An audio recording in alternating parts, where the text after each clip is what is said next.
What is Extra Life? Seriously? Extra Life is a charity gaming fundraiser. We play games to raise money for local children's hospitals. We've raised more than $70 million since 2008, and all because of people like you.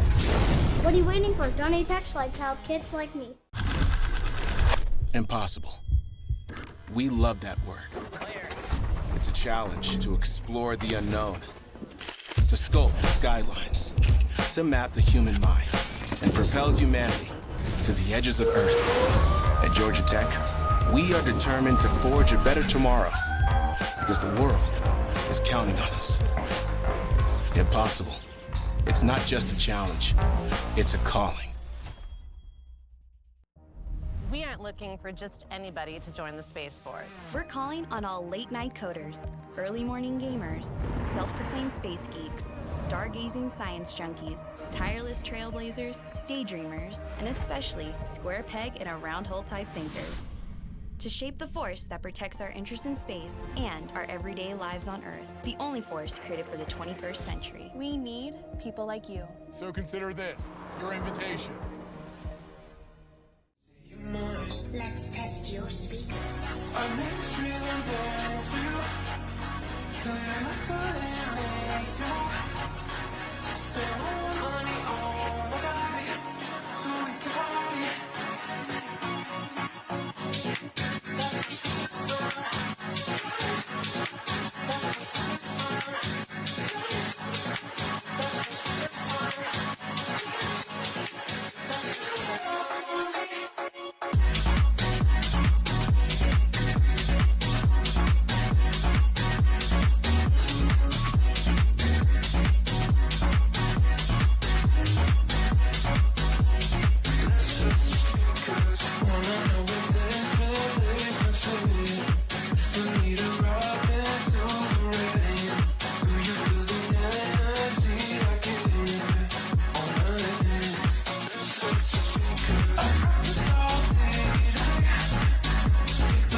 Come on.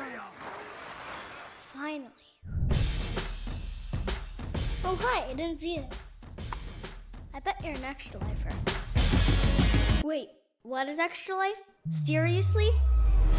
Extra Life is a charity gaming fundraiser. We play games to raise money for local children's hospitals. We've raised more than $70 million since 2008, and all because of people like you. What are you waiting for? Donate to Extra Life to help kids like me. Impossible. We love that word. It's a challenge to explore the unknown, to sculpt the skylines, to map the human mind, and propel humanity to the edges of Earth. At Georgia Tech, we are determined to forge a better tomorrow because the world is counting on us. Impossible. It's not just a challenge, it's a calling. We aren't looking for just anybody to join the Space Force. We're calling on all late-night coders, early morning gamers, self-proclaimed space geeks, stargazing science junkies, tireless trailblazers, daydreamers, and especially square peg in a round hole type thinkers. To shape the force that protects our interest in space and our everyday lives on Earth, the only force created for the 21st century. We need people like you. So consider this your invitation. Let's test your speakers.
Oh, hi, I didn't see it. I bet you're an extra lifer. Wait, what is Extra Life? Seriously? Extra Life is a charity gaming fundraiser. We play games to raise money for local children's hospitals. We've raised more than $70 million since 2008, and all because of people like you. What are you waiting for? Donate to Extra Life to help kids like me. Impossible. We love that word. It's a challenge to explore the unknown, to sculpt the skylines, to map the human mind, and propel humanity to the edges of Earth. At Georgia Tech, we are determined to forge a better tomorrow, because the world is counting on us. Impossible. It's not just a challenge, it's a calling. We aren't looking for just anybody to join the Space Force. We're calling on all late-night coders, early morning gamers, self-proclaimed space geeks, stargazing science junkies, tireless trailblazers, daydreamers, and especially square peg in a round hole type thinkers.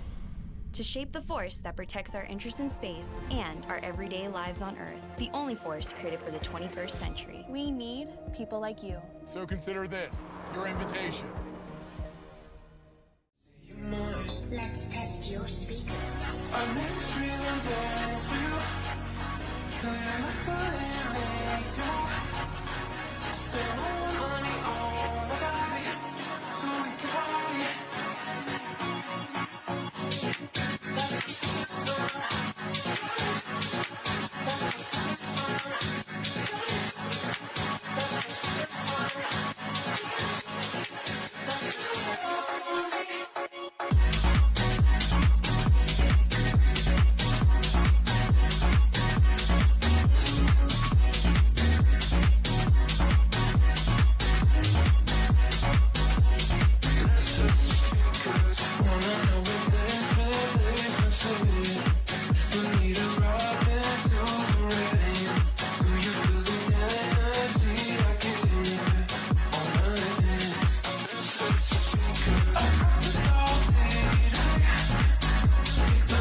Come on.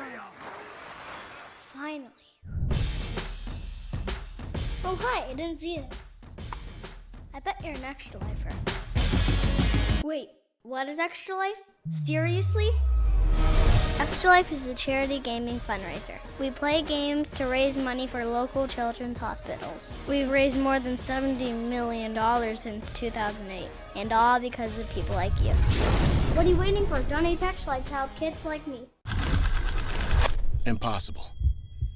We love that word. It's a challenge to explore the unknown, to sculpt the skylines, to map the human mind, and propel humanity to the edges of Earth. At Georgia Tech, we are determined to forge a better tomorrow, because the world is counting on us. Impossible. It's not just a challenge, it's a calling.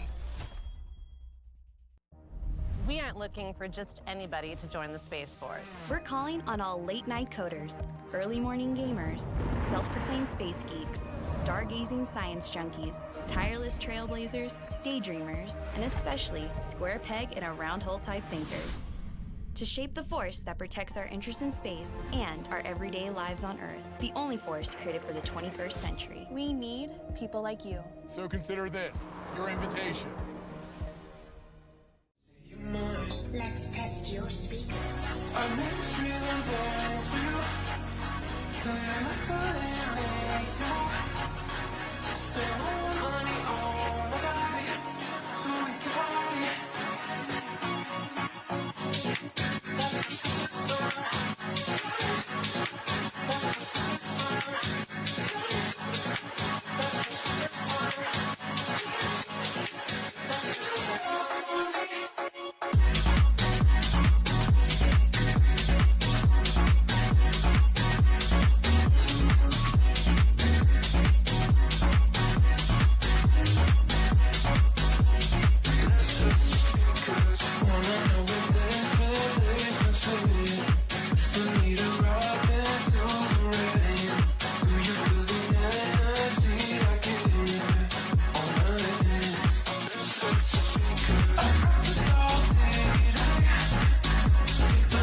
didn't see it.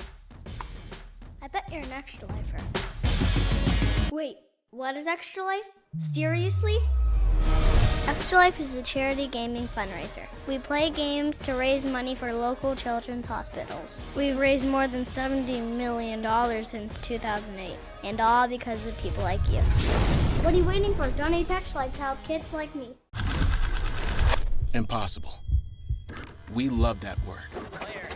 It's a challenge to explore the unknown, to sculpt the skylines, to map the human mind, and propel humanity to the edges of Earth. At Georgia Tech, we are determined to forge a better tomorrow, because the world is counting on us. Impossible. It's not just a challenge, it's a calling. We aren't looking for just anybody to join the Space Force. We're calling on all late-night coders, early morning gamers, self-proclaimed space geeks, stargazing science junkies, tireless trailblazers, daydreamers, and especially square peg in a round hole type thinkers. To shape the force that protects our interest in space and our everyday lives on Earth, the only force created for the 21st century. We need people like you. So consider this your invitation. Let's test your speakers.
Come on. Finally. Oh, hi, I didn't see it. I bet you're an extra lifer. Wait, what is Extra Life? Seriously? Extra Life is a charity gaming fundraiser. We play games to raise money for local children's hospitals. We've raised more than $70 million since 2008, and all because of people like you. What are you waiting for? Donate to Extra Life to help kids like me. Impossible. We love that word. It's a challenge to explore the unknown, to sculpt the skylines, to map the human mind, and propel humanity to the edges of Earth. At Georgia Tech, we are determined to forge a better tomorrow, because the world is counting on us. Impossible. It's not just a challenge, it's a calling. We aren't looking for just anybody to join the Space Force. We're calling on all late-night coders, early morning gamers, self-proclaimed space geeks, stargazing science junkies, tireless trailblazers, daydreamers, and especially square peg in a round hole type thinkers. To shape the force that protects our interest in space and our everyday lives on Earth, the only force created for the 21st century. We need people like you. So consider this your invitation. Let's test your speakers.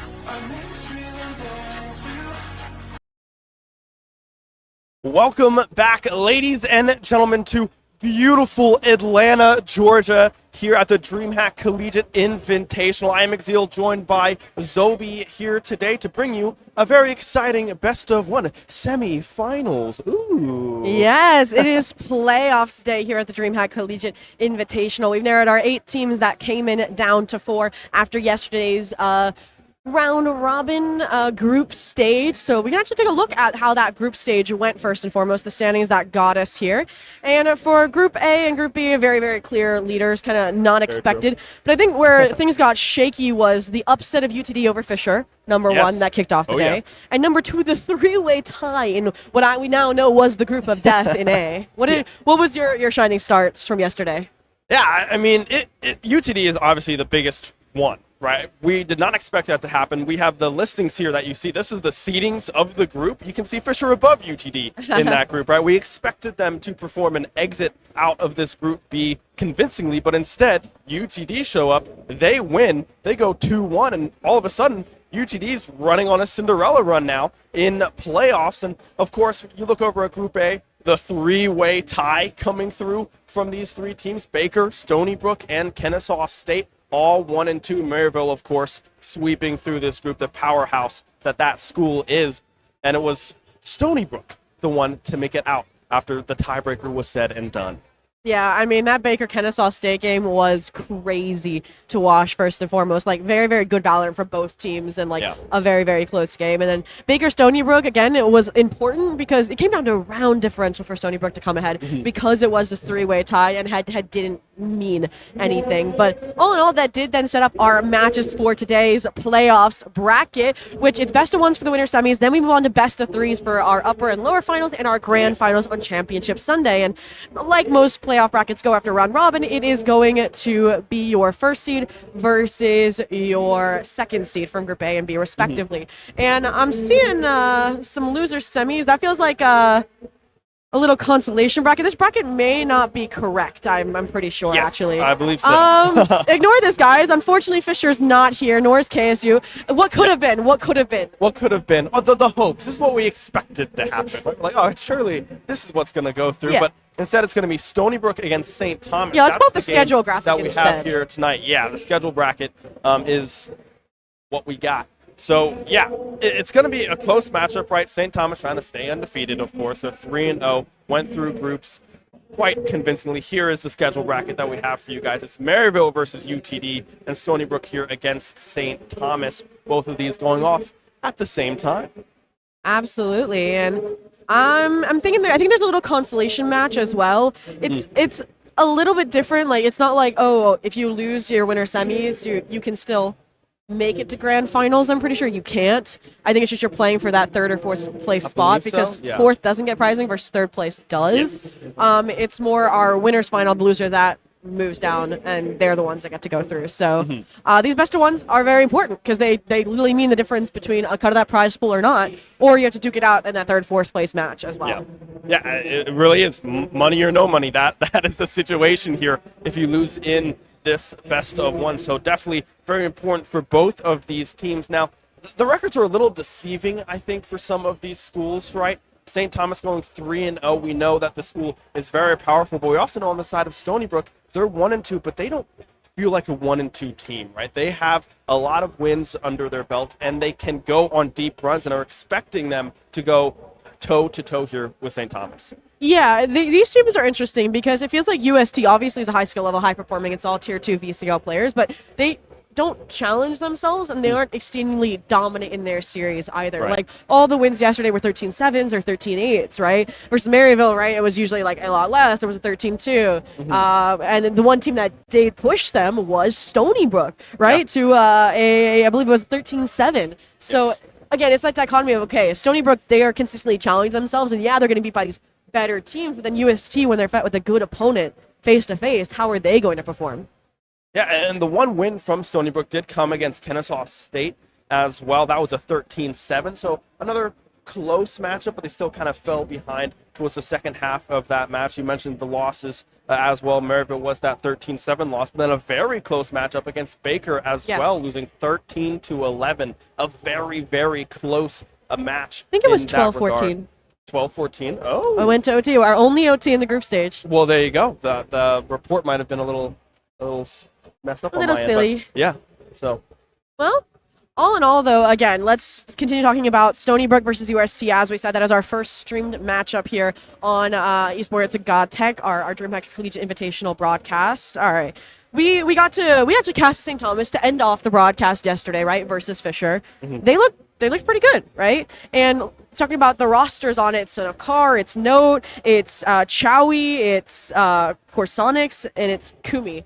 And honestly, it was very like even across the field of like who was fragging. And I think that's why it was a little bit closer up against Fisher, and Fisher as well. They just wanted to end well in the tournament, right? They didn't have any chances to qualify anymore.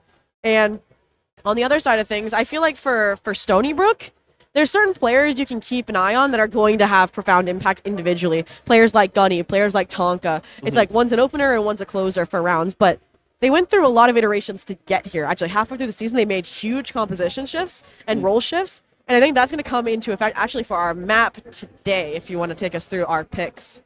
Yeah, we go to Abyss. That is the map that we have selected here today.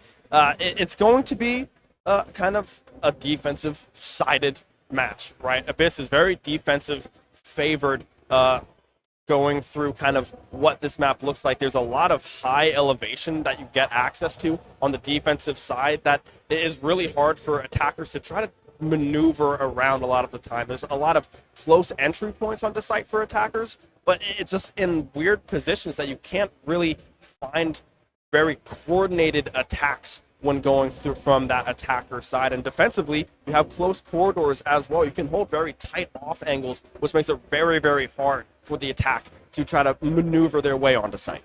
Yeah, this is interesting.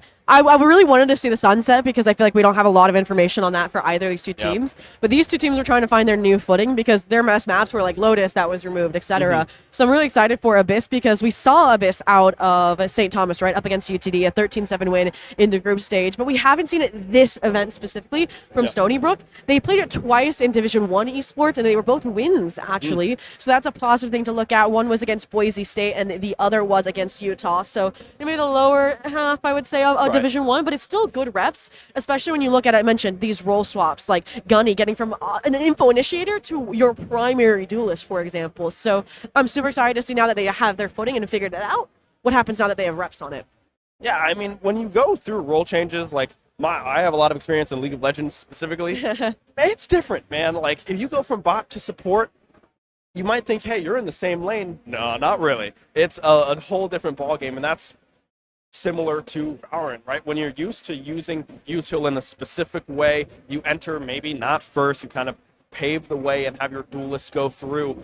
It's hard to swap that right into like, oh wait, I'm the first one to go in. I need to go in first, and I need to find these entry kills. And Gunny's been doing a fairly good job of it thus far. I'd like to see the momentum continue in that sense. But on the side of St. Thomas, they kind of have a well-oiled machine, it feels like. They kind of are stuck in their roles, and they all have been performing quite well throughout the weekend. We saw the last match yesterday as well going very well in their favor, with all 5 members starting to kind of pop off. There wasn't really a weak link in that final match for St. Thomas. No, absolutely. And again, I want to now talk about the compositions just a little bit before we get an agent select, because we could see a change out of Stony Brook, but I have the lost composition that they played, which was in week number 4 of Division 1. And we are probably going to get a double duelist versus double duelist, but they're different. We have a Yoru Jet for St. Thomas versus a Waylay Yoru for Stony Brook. Ooh. What are we thinking, amidst the Yoru nerfs, amidst Abyss changes? How are each of those going to function respectively? I feel like the Yoru nerfs, while impactful, aren't a big deal in the right hands. I feel like Yoru is one of those characters that can find a lot of good information with the ultimate online, has good entry with the flash and the clone, and Waylay, of course, one of the newer ops, does great in entry, kind of just a semi-jet with just some little tweaks here and there with the entry. Jet, I think, is kind of the tried and true standard entry duelist. I feel like has the smokes, has a lot of great mobility, and the ultimate, I think, is a little bit more impactful than Waylay's, being able to keep that momentum going with knives, get knives back, and just find one taps here and there. I think that is a little bit more impactful than Waylay, but again, if they're in the right hands, I feel like it can be devastating. Yeah, and I feel like Abel and Kumi, the two players that are on that Jet versus that Yoru, are a perfect head-to-head just because they're typically fill players, and this is one of the only maps that I think they're going to be on that duelist role, right? They're usually on like your Sentinel or your the secondary initiator. Like they both play Sage on certain maps, right? For example, so I'm excited to see them kind of with that fragability because we did see that shine through in the Stony Brook Baker, say that 5 times fast, matchup yesterday. Like his sheer aim. So I want to see it like when it's in control of the duelist. But again, they could change that composition, which I really don't want them to do. And the reason why I'm only talking about the duelist is because everything else is fairly similar. The only difference is we get an Astra Omen out of St. Thomas, and we get an Astra Cypher out of Stony Brook. And that actually comes from Rookie on the side of Stony Brook. So what is going to be paramount, we think, for St. Thomas to ensure that without that Sentinel, the start, which on the defense first, yes, we'll be strong. Yeah, I mean, when you look at Cypher and Omen, I feel like Cypher is definitely, with Abyss specifically, with it being so defensive heavy, you can kind of lock down a site by yourself and wait for rotations to come through, right? You kind of sit in that kind of tower position on, I can't remember what side is, A side, I believe it is, and you kind of just sit back, look on cam. If you see someone, you're like, I love hey, the kill trips. I'm a menace on that. Yeah, no, I totally agree. You just kind of sit there. You're like, all right, they're here. I'm going to wait for rotations to come through. And you kind of get to play that slow defensive round. Whereas with Omen, you still have, like, you have blinds, you have TPs, you have some escape options. But like you said, it's a lot more aggressive. I feel like you're looking for that opening frag and then trying to get back instead. And it's known as well, right? Like probably one of the statistically highest players in the tournament right now alongside Maryville players. So like they're scary. Like that is their role. That is their agent, right? Like you're going to have to watch your back for sure, for sure. And aside from that, I mean, we talk about the B-side changes to this map of Abyss as well and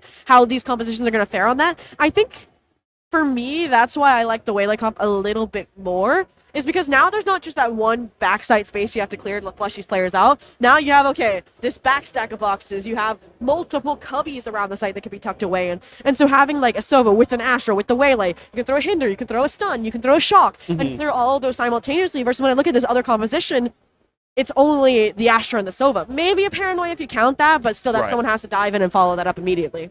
Yeah, it's definitely harder to enter that site because, like you say, there's a lot of those small little covers that you can kind of hide out in. There's a lot more to enter to cover, right? There's a lot more flicks left, flicks right, trying to cover space to know that you're clear. And if you miss one of those angles and there's someone sitting there, that can be disastrous, right? You won't be able to find those frags entry, and then you'll lose 2, 3 on the back end just from possibly one player that just barely snuck through the clearing of a site. No, absolutely. But I'm going to take a quick little look-see doodle. I think they're trying to get all the players into lobby, but I think we've set the stage quite well already. We've talked about comps, we talked about the rosters and who to look out for, we talked about how we think they're going to fare on Abyss and why. So I think with that, we are going to throw it to a quick break, but when we come back, we will be kicking off our playoffs bracket for the DreamHack Collegiate Invitational between UST, or University of St. Thomas, and Stony Brook University. So stick around, you won't want to miss it.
Ladies and gentlemen, we are back here for the DreamHack Atlanta Collegiate Invitational. We're getting ready to hop into this first game, the semifinals, a BO1 here, a do or die, well, not die just yet, but a big do situation for both of these teams, Stony Brook versus St. Thomas. Here I'm Exil, joined by Zobi, yet again, ready to get this one started. Absolutely. Like we said, it's do or die in the fact that if you lose this, you can't get first or second place. Third's the best you can get in that decider match, which does get a cut of the $1,500 prize pool, but that's about it. And before we jump into this match, which is Stony Brook versus UST, our Group B #1 seed in St. Thomas, and Stony Brook being the #2 seed out of Group A, it's a good chance to remind everybody who is making that $1,500 prize pool possible. Our sponsors of Extra Life and Rally Cry. So Extra Life, they're actually doing a campaign. We can raise money for a lot of great charitable initiatives. One of them right now, being near and dear to DreamHack Atlanta and in the area, is the Children's Healthcare of Atlanta. They treat all sorts of heart conditions and the works in children. I was a patient there when I was a kid. Yeah. Dang. So support them. You can check out extralife.org to see how to donate. And Rally Cry. I literally did a deep dive into Collegiate last night for a different project, and Rally Cry is always one of those that's at the center of it, right? Tracking competition, bringing land environments like this to life. They embody everything that we here at the DreamHack Collegiate Invitational stand for, and I believe we have a QR code if you want to learn more about Rally Cry as well. So you can apply. Look, they even support collegiate events like this one, right? So it's definitely something you want to look into if you're looking to host your own collegiate event in your area if you're not here at DreamHack or in the vicinity. Yeah, no, I mean, both of these sponsors doing wonderful things in their own respective areas. Very thankful for them supporting us and supporting everything that they do. Thank you so much for everything that you guys do for anything and everything that you do. Yeah, from all of us here. Yeah, no, it's always a big plus when we have people helping out and doing great things across the world. But hey, we're back to business, right? BO1, Stony Brook versus St. Thomas on Abyss. It's going to be an interesting one here, very defensive side. We broke down a little bit of the compositions earlier here just a few moments ago, and we will hopefully be getting into Agent Select here soon to see what compositions really come to life here in Atlanta. Absolutely, and there's no Fisheritis where they're gonna have a slow start today, like we saw Fisher have yesterday. They should be warmed after yesterday's games. Yeah. They're ready to the land nerfs up layer out the window a little bit more. I feel like USC, they have so much land experience, right? Plugged in the third, the tier 3 events like Fun Havers, Vegas HyperX lands, etc. So they're gonna be coming in confident. I've actually filmed content with them before as a team under different names and rosters. But I think there's one storyline we didn't touch upon as well, is that it's not necessarily a final ride, but this is one of many final rides for St. Thomas in this season because their varsity program is coming to a close. And we don't know if this iteration of this roster is going to be there, right? Chowie and Corsonics have been there since the start, have been there since that CVAL second place 2024 run. And then they just brought in literal goats of tier 2 challengers for this year in particular. And it's kind of like a slap in the face to now have that support getting ripped away. So I think them making a deep run in this event or winning all of it would be a statement, hopefully, to their institution. It really would. I mean, I remember I was sitting in the prod room back at Shenandoah University, scrolling through Twitter, and I saw their message, and I was like, oh, that stuff. That one hurts. That stinks. That is a big blow, CLOL and CVAL champions intentions. Yeah, I mean, this St. Thomas team is good, right? They're so good at what they do, and it is such a bummer to see them go. So seeing this potential here this weekend and possibly entering into tomorrow into a grand finals slot, that is huge. And like you said, what a blow that would be to the school, being like, oh wait, they win? Yeah, man, they win. They're pretty darn good at what they do. Yeah, and Stony Brook, though, have a very similar goal, right, to make that a name for themselves. I feel like they're gaining respect. They've been gaining respect since their deeper CVAL run last season, but it's still kind of like they're in that, if we're getting rid of S tier, let's just say A and B tier, they're kind of B, plus tier, kind of trying to break through into the A, like your Winthrops, your Maryvilles, your USTs. And I think that an upset here especially would do that, and it would give them hopefully later down the run a rematch against Maryville as well. Yeah, I mean that would be best case scenario, right, for Stony Brook. Like you said, kind of an up and coming school here in the scene, slowly improving throughout year after year, and now coming into today into playoffs, exiting the now group of death as we know. 3 tiebreakers coming through, goes down to round wins, round differential, and Stony Brook won out in that sense. So keeping their hopes and dreams alive to kind of making a name for themselves in a statement tournament here for the collegiate space in Valorant. Absolutely, and we are, I believe, getting ready to jump into our game and into Agent Select. Reminder, we kind of teased at the idea of it being a double duelist head-to-head, but that was also back in week 4 of Division 1 for Stony Brook, right? So changes could be here, or maybe they have figured out what they want to go with on this map, because it's been a good map for them. It's been a 2-0 record, not in this tournament itself, but in their collegiate season. And again, on the other side of things, Abyss has been played by St. Thomas this event, and it was against UTD. So again, both teams showing what they're made of here. And Okay. That's not a double duelist. All right. Yeah, so we got some Astra Omen, kind of what we expected on the side of, I believe that is Stony Brook, if I'm not mistaken. That correct? is St. Thomas. No, yeah, that is St. Thomas. Excuse me. So yeah, it'll be kind of interesting to see where these things start to go as we go through. We have a chamber selection on the other side as well, so we'll have to see. So they switched from the Cypher to the Chamber, so that's like the only change on that side. I think I'm short-term memory loss. What was the other duelist other than Yoru? Was it a Jet or was it a Waylay? I think it was Jet. So they switched from the Waylay to the Jet. Yeah. They kind of picked up that St. Thomas player. And St. Thomas, they said, okay, depending on our opponent, we're changing the game up. Or maybe they're underestimating Stony Brook and are coming in to have fun, to test things out. I have actually, I will say, had the honor of already casting a veto on Abyss. I did it over in Project Blender in EMEA. And knowing if they are a strong player like Showy, context, Kiss leader, Corsonics. So, you know, True. and the viewers know. Big Poppy is Chowie, and Super Heaven is Kumi. Just to put the record straight, we're going to be using those names kind of interchangeably here. And I'm expecting big things from it. Now they have a Sentinel at least. But at the sacrifice of the second duelist, I'm curious how it's going to go. Yeah, it's going to be interesting, right? Just the single duelist on the side of St. Thomas. And then on the other side, we still have that Yoru Jet here from Abel and Gunny on the side of Stony Brook as we enter into this first round here of Abyss. A slow rotation on towards A. We can already see Sova in that back angle with that Ghost just kind of holding through this smoke. Shock Dart coming out left and right. And here comes the scan reveal, the swing out. Gunny able to find 2 with the Sheriff, but Carr able to find 1 in response. Still Stony Brook favored here on the attack, and they have the site control going for that plant. They are able to find it. Now setting up the post plant is Stony Brook. All right. Nice little setup here on the side, but being so low HP on both sides. And to catch the timing here, that might be what tips the scale back into UST's favor. Yeah, Vito able to find 1 there. Kevin as well, but Stony Brook able to hold strong Collateral. on the attacking side. The collat as well from Rookie on this chamber. Seal the deal on the pistol round, and now they get to go into this bonus on this attacking side. Not typically what we see on Abyss, right? If they can go up with this early on here, that could be massive for Stony Brook in this opening half.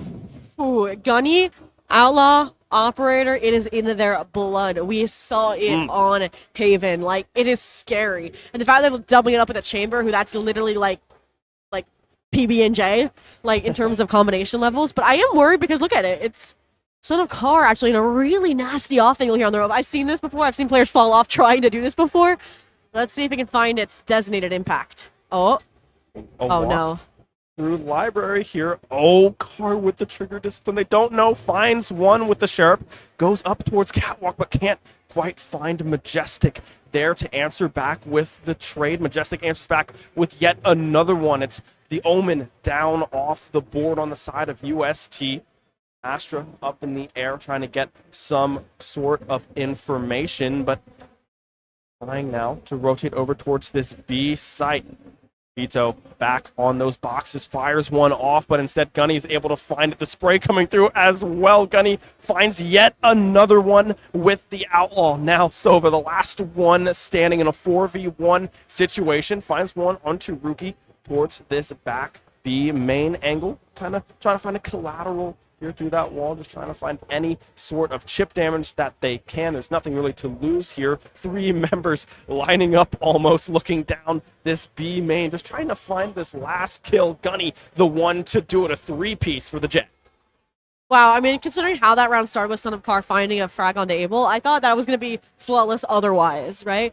It is nice that Corsonics was able to find a little bit more damage right there, so they're not carrying the full front of those weapons into the next round, but their ability to react that fast, number one, handle the 2 players that were in mid to get things back in their favor, and then immediately fluctuate in that B exec when I'm not quite sure if they even had B main control to begin with.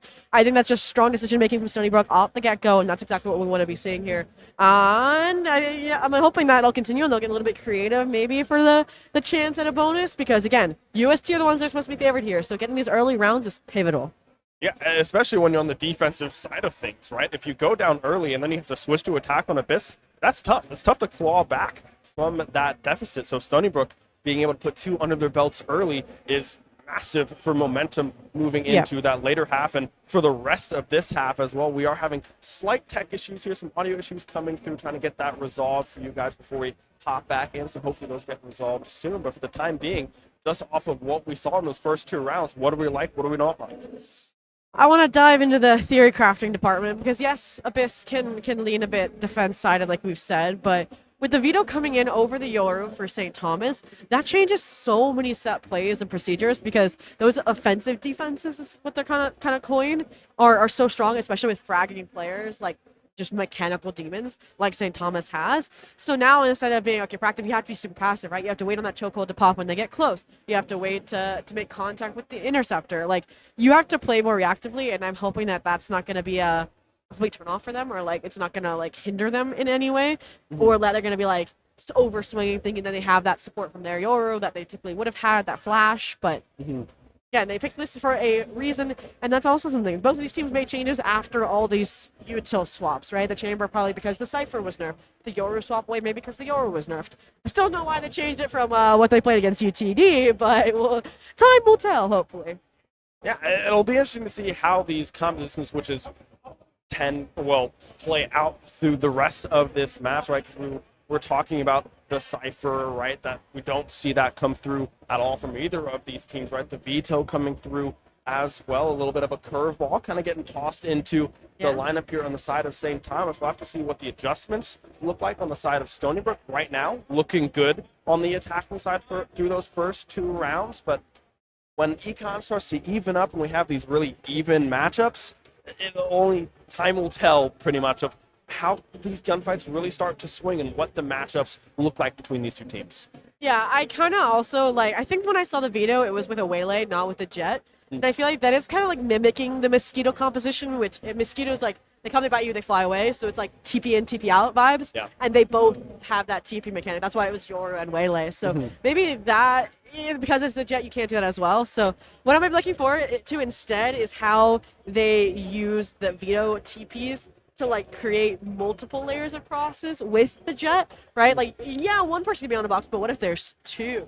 Right. And that's going to be really, really hard to break up, and also just not what you're used to playing against, while you're also getting used to a changed Abyss. I've seen so many players just muscle memory, don't clear out a corner, or muscle memory, they think someone's breach shoulder, they think they're flash, they swing and they just get domed by a veto who's has popped an evolution at the start of the round and is just completely not impacted by any of that util.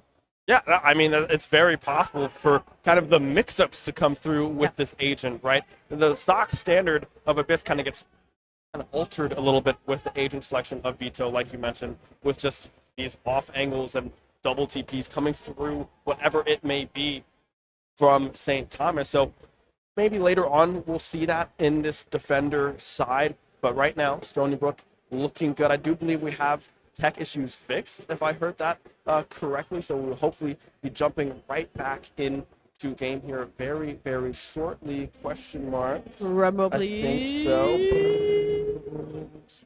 We're waiting on an art check.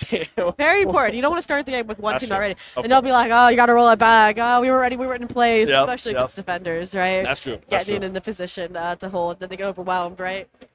We want good competitive integrity here on LAN at the DreamHack Collegiate Invitational. And we said it, high stakes for the winter semis. You'll lose third, fourth place, max. It's not like a standard double elim bracket where you fall down you get to make that entire lower run, it's only from the upminds that you get to drop down into the lowers.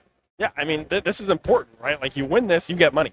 Like, you will get a chunk of cash, right? But if you lose, well, it's kind of tough because you can only get third, fourth, which is definitely not the biggest cut that you want to see when you travel to a LAN for either of these teams. So this is definitely one of those moments where, like, all right, we need to make sure everyone's ready to go here so we have an even round and it doesn't swing and be like, oh, wait, I didn't know we were starting right now. Or, like, I was checking Discord or I was on my phone or something like that, whatever it may be. But hopefully none of that is the case and that we can start this soon and be ready to go in round number 3.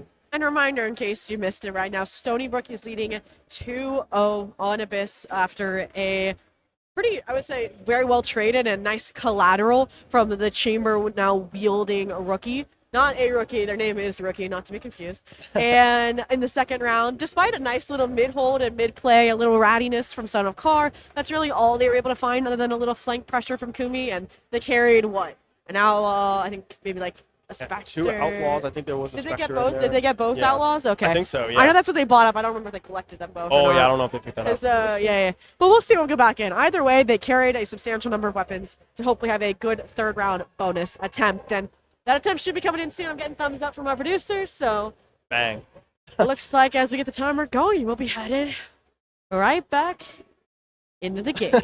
The thumbs up getting exchanged throughout our production. We're like, Right, I think we we're good. we got I'm a thumbs pretty up sure too. we're That's good to why. go. Here, yeah, let's go good. If we have 4 thumbs up, maybe that propels We'll the thumbs up team the players. to type The players R this time, into guys, the are in the chat far back. so we can go. Oh yeah, that's true. They are. Yeah. They're a little ways away. Oh, we are going back in, and they did get both Outlaws back. So Outlaws are still in hand here for Gunny and Rookie here, the Chamber and the Jet, the ones piloting those. A Phantom on the side of Abel as well. Rookie kind of peering into that A site just a little bit, trying to protect that ultimate core, but no one on St. Thomas opting to push forward for that one. Instead, it's Astra, the Phantom, able to get Gunny out of the way. The Duelist gone on the side of Stony Brook.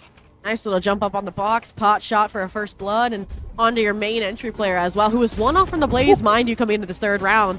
That's a tool you can't use to convert, and it's just one's getting picked off from the University of St. Thomas. In the meantime, it was kind of a fake out at least, so the silent scale up onto the A site comes through, but with that smoke in heaven, that Nebula, they're pretty sure, and that's where Note comes in, but this jump up, if you're not expecting it, it gets one every time.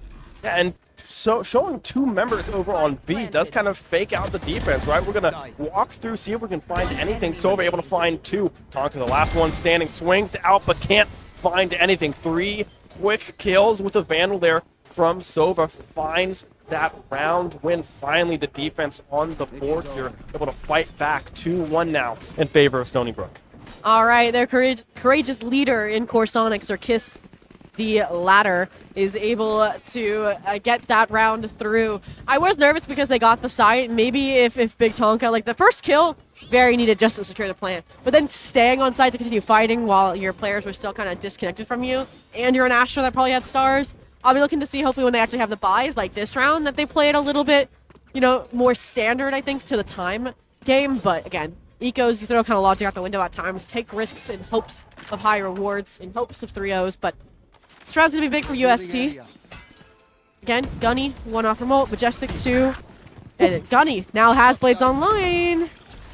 Gunny does have the knives up and available with a Vandal in hand. We don't expect that one to come through. You want to kind of save that. You just kind of wait, have a pistol, throw the knives out, and try to pick up a gun later on in a round. So we'll have to see what Stony Brook does here on this hit. But look at the map, right? Almost completely uncovered. Personics, the only one moving their way back over. No able to find one onto Rookie there in mid as well. Does even up the man advantage, but still the slow rotations through.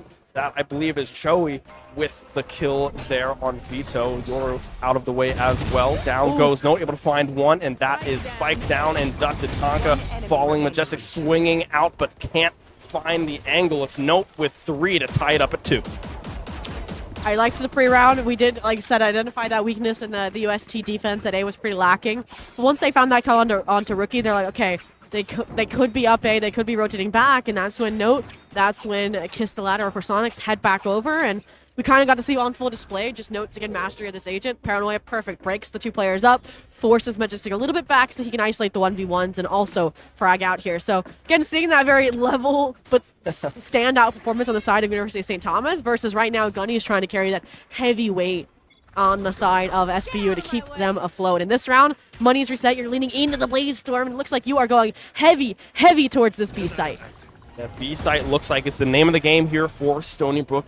Smokes coming out from Astra there from Tonka, but instead it's going to be Kumi able to find 2 back-to-back now with a 4v3 scenario pushing through his Majestic, able to find 1. Car still alive up in heaven. Majestic snuffing it out just a little bit, will be able to find that kill. Now tied 2 apiece. Majestic up in the drone as well. Can't quite spot anyone out, but Rookie there up in tower able to find for Sonics there on the tail end. Now it's all up to note. 1v2 scenario.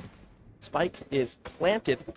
A rotation coming through. The bunny hops need to be perfect here if you want to stay alive. Don't fall into that pit. TP will be the response, but he's behind the defense now. Smokes coming through. You could look for a plant. The spray coming through from Rookie. 30 health. Majestic drops down, finds 3. Stony Brook up 3-2.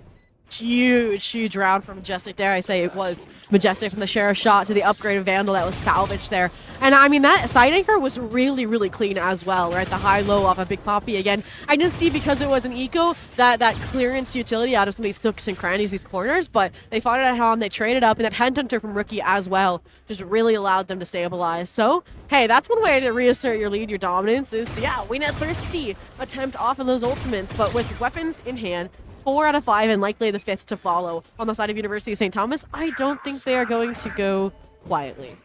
And you got to look at ultimates too, right? I mean, St. Thomas has 4 ults up and available. Car is 1 off from the knives as well. So UST, you would think, have this round in the bag. You can already see the big stack up coming through onto B yet again from St. Thomas on this defensive side. The swing through from Gunny, able to find 1, and here comes the Hunter's Fury. Sonics able to find 1 there, but does get answered back immediately by Abel, and here comes the plant. We see Rookie as well holding this mid angle, seeing if anyone does a sneak through that library position, but it's going to be a deep rotation through defender spawn instead from St. Thomas. Yeah, it felt like USD wasn't on the same page because of that from the shadows from note. I thought the Sova was playing detached security because they wanted to play retake with this stack of ultimates, but they're not even going to get the chance to have a coordinated assault because now Rookie's flanking your Astra, right? Or Kumi here, Super Heaven, and Son of Kara is also alone in Heaven, so they're just going to have to isolate these fights again and lean into individuality and performance.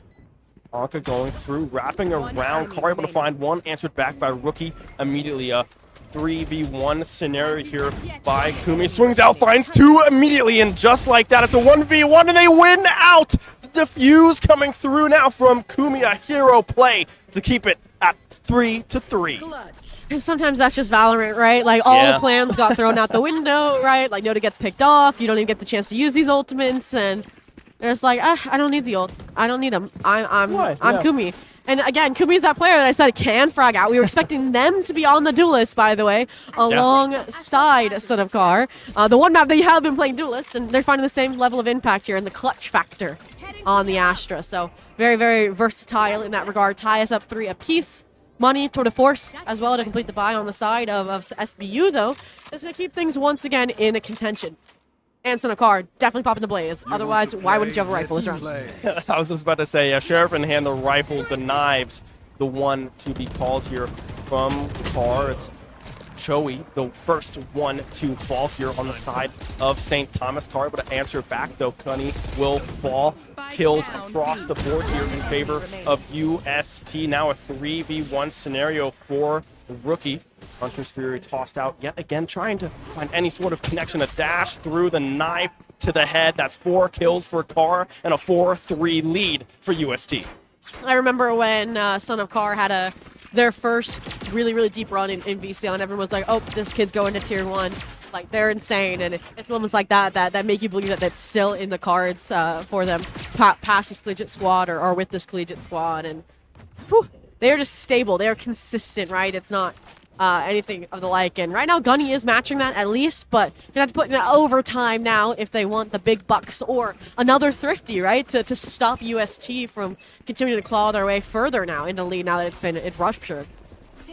Asta has the ult up and available here for Tonka. I don't expect them to use this one here on this Thrifty, waiting for that full buy to come through to really fully utilize that ultimate. A slow approach here through Cat and Library goes Stony Brook, Abel, and the rest of the team looping through possibly a flank angle here onto A, but it looks like Corsonix is kind of sniffing this one out, looking behind them, not able to find one onto Rookie as well. That'll be one there for Corsonix. That's going to be 3 instead. Make that 4. Almost an ace there for Corsonix. 5-3.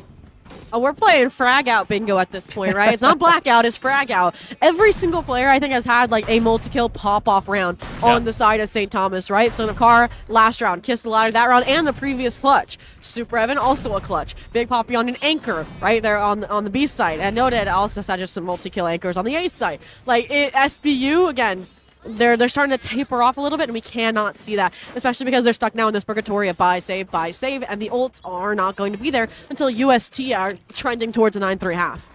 Oh, well, of course, and props to Nope kind of finding that first kill, and Corsonix kind of snuffing out that mid-wrap onto A as well. Perfect position, perfect crosshair placement, able to find 4 at the tail end of things, and is able to find 1 off the bat yet again here. Is Abel and Gunny dropping down, pushing in towards B, still holding that spike up towards tower. Ooh, and the fact that they have Kumi anchoring the site so that we could see Big Popping Sonafar play that mid-centric hold is crazy. And now it's allowed, this hand to be forced on the side of SBU where they don't know where to go. They're still fighting to a stack.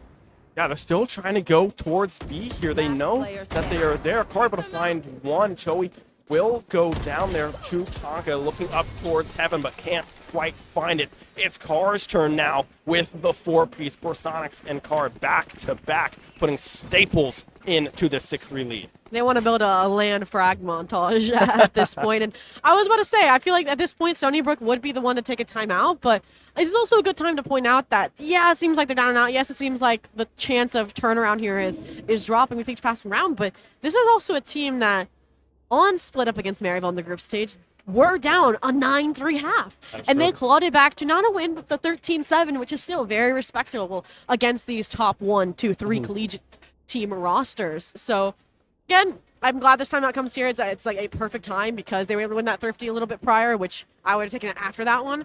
So, you're going to see they'll probably create a little eco strap, but more so maybe try to farm up Majestic Gunny ults to invest into your full buy because, again, it's tough where you're at if you do not win your next rifle round or this Thrifty. Yeah, I feel like this almost feels like a must-win, right? Granted, they do have the defender side coming up in that second half. This is kind of what we expected to come through from UST on Abyss, right? That 6-3 lead. Of course, Stony Brook trying to avoid the 9-3 or the 8-4 half scoreline, trying to make this one a 7-5 if they can. But if they want that to happen, I feel like the win has to come now on this Thrifty. It feels so dire to try to avoid that 8-4 scoreline with full buys coming through from St. Thomas. Yeah, they have enough money for days. I mean, Note at Act, Son of Car not far behind. At this point, this would be a way to punish the aggression. This is the first time I think we've seen this slower, kind of spread out start from SBU, and the fact that it's on an eco, definitely interesting, a little bit anti-characteristic, but I think it was to just get early intel on where the positions are, and we're pivoting off of it now. I do think, if Noted doesn't pop off, Corsonix has been kind of laying off and then waiting for the rotate and then fragging out on the retake, so I think this is your best opportunity, off the Cosmic Divide to get a quick plant down, but looks like Corsonix has their plans, and this, like I said, if Noted doesn't pop off. And no able to find 1 there. Gunny and Corsonix in that off angle only finds 1. Tonka able to strike back. Does not get to use any of the rifles. However, it's Car there finding 2 in response. Tonka, the last one standing, drops down off that box. It's Choey there to respond. Now UST getting the defuse, a 7-3 lead here, moving towards a potential 9-3 half here going into that attacker side. Yeah, and I feel like Chowie is kind of like flying under the radar this game a little bit when we put heavy spotlight on the Vito because they're not going V. Most of the util is kind of kept over there. There's not much util you use in the moment, I would argue, on this agent, unless you pull an interceptor out, but it can still be shot instantaneously by the opposition. So I think it's definitely a change of pace for them. They're usually on Astra, usually on Viper, very util reactivity agents. And so now they're just focused on aim, on gunning, on trading. And that's exactly what they did for Son of Car to get the round through. And the lead confirmed at the half, right? Little slow start with the pistol loss, but they are back and as dominant as we expect from the #1 seed. Yeah, I mean, in the oh my gosh, Note already with 2 off the board does finally go down, but answered immediately by Car. Now, Stony Brook find themselves in a 4v2 scenario, pushing left side or right side A here, trying to find Corsonics on the back end, pulls out the spike, and who's up top? None other than Car, able to find one for Sonics with the swing, able to find that 8-3 lead there for St. Thomas. My goodness. Yeah, and I'm identifying 2, I think, big issues right now for the side of Stony Brook. Big Tonka T, usually clutch player, right? We saw the aggression in the early stage that kind of got them that forward momentum. That worked out. Gunny as well in the last 3 to 4 rounds. I want to say 5 rounds, actually. At the last time I looked at them, they were 9-4. Now they're 10-9. So they've been consistently shutting him down on these entries as well. You look at players like Corsonics in the last round that was playing that aggressive hell angle. It hasn't been doing the previous round. So consistently switching things up as they've conditioned Stony Brook. And all right, there's no chance it happens twice, right? No, able to find one. Gunny down, the knives off the board. The only ultimate that Stony Brook had up and available as Majestic does throw out that Hunter's Fury.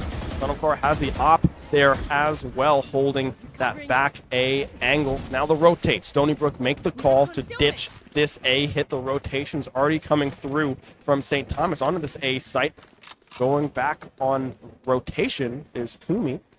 And I feel like at this point, right, I'm respecting them for using the ults where they are, but I want to see them use them all at the same time because, yeah, you want to catch up, but if you're not winning the rounds when investing ults, period, then something has to change in that department. One thing they have done well, though, I think, is get onto these sites. It's more the post-plan, immediate refloods out of UST that falter, and with the Son of Car Blade Storm pop to help recover this operator kind of call back. You don't even need the lines. Okay, I mean, the retake's going through. Just, I'll let you get it. Car able to find one onto Able immediately. Super Evan as well. Majestic and Tonka will die for Sonics. Able to find that last one. Rookie, the last one, standing going up towards window. Able to find one, but immediately gets answered back. A 9-3 half here in favor of UST. Stony Brook have to come up huge in this defensive half to stay alive. Man, now I feel like I cursed them by bringing up the Maryville 9-3. And also, it feels like UST is answering our call as well. Like, I don't say we called them out in the pre-show, but we're like, they're not putting up Maryville numbers. They're not stomping through the competition in their group, right? It was competitive 13-8s, 13-7s. Yeah. They're like, okay, here, watch this. It's playoffs time. We were hiding our comps. We were hiding our strategies. And now we mean business. And hey, the one shortcoming from St. Thomas this map, they lost the first pistol. Is that a way back in for Stony Brook this time around again? Yeah, if you can go up on this pistol round again here for Stony Brook, that would be huge. If they can go into a 9-5 scenario, that's ideal, right, for Stony Brook, winning off on these very close exchanges in this pistol. But if I'm looking on the side of UST, I mean, Car is firing on all cylinders right now. Unstoppable thus far. Stony Brook struggling to find an answer. UST pushing in onto B, a dash in. Joey able to find one onto Tonka. Already rotate around. Gunny finds one. Trades back and forth. A 3v3 now. It's Car, Corsonics, and Nope still alive for UST with the spike planted. Here we go. Car able to find one onto Rookie as well. Able, the one with the response, trying to find an angle. Will be able to find one. Car finds two. The reload, the swing out from Note. Able to find it. Able very close to being able to salvage that round for Stony Brook, but instead they fall short and the pistol goes to St. Thomas. Wow, and Able is also one of those players that I put on like a spotlight. I'm like, hey, they've been killing it on the Sova. They've been clutching these support players. And then now that they're on the duelist, they were faltering. So to try and, like, if that just underlies the system coming that close to a clutch, that's what they need. But it is difficult because it's double digits. We're not even seeing a Stinger force. They're just really going to lean into that willpower, into the money once they have those rifles in hand. That's where the UST ego and confidence is faltering. Outlaw, double Vandal. Like, they want to win this round flawlessly, carries weapons forward, and with this proactive Owl drone, it should, set up Big Poppy or Chowie perfectly. Tar the one down, though, on the side of UST. That's 21-6. Jet now out of the way, but still, I mean, you look at the side of St. Thomas, everyone firing on all cylinders for this team right now. The rotate now going from St. Thomas over towards this A site. We can see pushed up now is Tonka and Majestic here on this off angle plays. Tonka, let's see if they can find it. Slow approach coming through, a little jiggle peek, but they know it's there, and it's going to be Corsonics taking out Majestic, and right off the bat, Humi able to answer back as well off that off angle. Now a 1v2 with no able to find one onto Rookie. Spike is planted 4v1. I'm seeing as well our first series over there. I think I see a 13-2 for Maryville. Their game already ended, so if St. Thomas win this in similar fashion, it will be that UST Maryville upper finals as predicted. And they're playing like this, they might have a chance of beating the CVAL champions. And while they lose, you know, a Bulldog in the process, I think keeping both Vandals, keeping that Outlaw was the #1 priority. That's going to make you basically have effectively a full buy on your top fragging agents. You can see the Vandals been handed back to Son of Car. And that's where even this rifle round becomes dangerous, because you lose this, it's 12, you don't have money. It should be a done, dusted deal. Yeah, and when you look at buys, you would think like, okay, there's like Sheriffs on the side of UST, there's an Outlaw still, but the way that they've been shooting, it doesn't really feel like a disadvantage, it feels almost. And we have full buys on the side of Stony Brook. We have almost ultimates available on the side as Majestic instead swinging out, able to find one onto Car. No answers back in response. UST pushing hard here towards this A site. Smoke coming out. Gunny crouching through the smoke, seeing if they can find any entry here. The bunny hop through the whip from Gunny, can't quite find it. A spray again, no able to answer back onto Abel. Gunny retreating. I said verticality from the Jet and the Vito, not the Omen. No, able to find one again here. That's 3 now for this Omen. A potential ace opportunity here for Note if they can find it. Tonka now wrapping back around this back end. Note does have low health. Able to find one, and now Rookie, excuse me, the last one standing here on the side. They're going to let him have it too. Stony Brook, the spray coming through. They are going to try to give it to Note if they can find it. Bunny hops coming through. The only one shooting their gun is Note, but he can't quite find it. Rookie able to find 3, but will not be enough. UST now find themselves on match point. And normally I'd be like, oh my gosh, trying to give him the ace. They lost 3 Vandals in the process, but that was their bonus, right? True. 2 of those players started with Sheriffs. They picked up the bodies. So SBU over fighting a main there, not the move. It didn't feel like what they normally do. They're very careful usually. They're very cautious. And number 2, like we said, SBU, they're not going to have any guns anyways. They're literally scraping the bottom of the barrel. The only one with a full weapon in hand is Gunny. And while it's a sharp spear, I will say, getting back online this half, they have to do so much work here to keep this team from disaster. Yeah, Abel is able to pick up a Vandal here as well on this Yoru. It's Corsonics here on the scouting mission up through A. Car dash through already behind that crate on top. Gunny swings out, able to find 2 for 2 here, but Nope finds 2 in response. Corsonics answers back quickly, and now it's Rookie, the last man standing. Exactly what do you do on the side of Stony Brook? You have to come up huge here for Rookie. You have to find 4, but you can't find anybody. A 13-3 game win here for St. Thomas. Wow. I mean, I thought it would be a little bit more competitive. I'm not going to lie. I mean, we look at the Maryville game that was a 13-2 versus UTD. Yeah. To me, UTD and Stony Brook are on different levels, even though they still were both the #2 seeds coming out of their groups. So this, especially after some of the teams that Stony Brook has pushed in Division 1 to the brink, I think was a major shock. And unfortunately, that does mean that Stony Brook will be going up against UTD in that consolation match to see if they get any cut of that $1,500 prize pool. But it also does mean that we now have our upper finals set, right? It is going to be UST, your last year CVAL champion runner-up and top 4 in 2025 versus your current reigning CVAL champions, Exil. Old versus new here. Maryville trying to seal the deal and punch their ticket to grand finals up against UST and Stony Brook UTD, as you mentioned, now down to that lower bracket. We now enter the realm of best of 3s, however. There is adjustment potential from these squads to really shake up the scene just a little bit. I'm not sure if the schedule is correct. I'm gonna get it checked. We'll get it checked during the break. I want to say SBU UTD is off stream, and it's going to. Well, it'll be no. I guess not. Wait, I'm.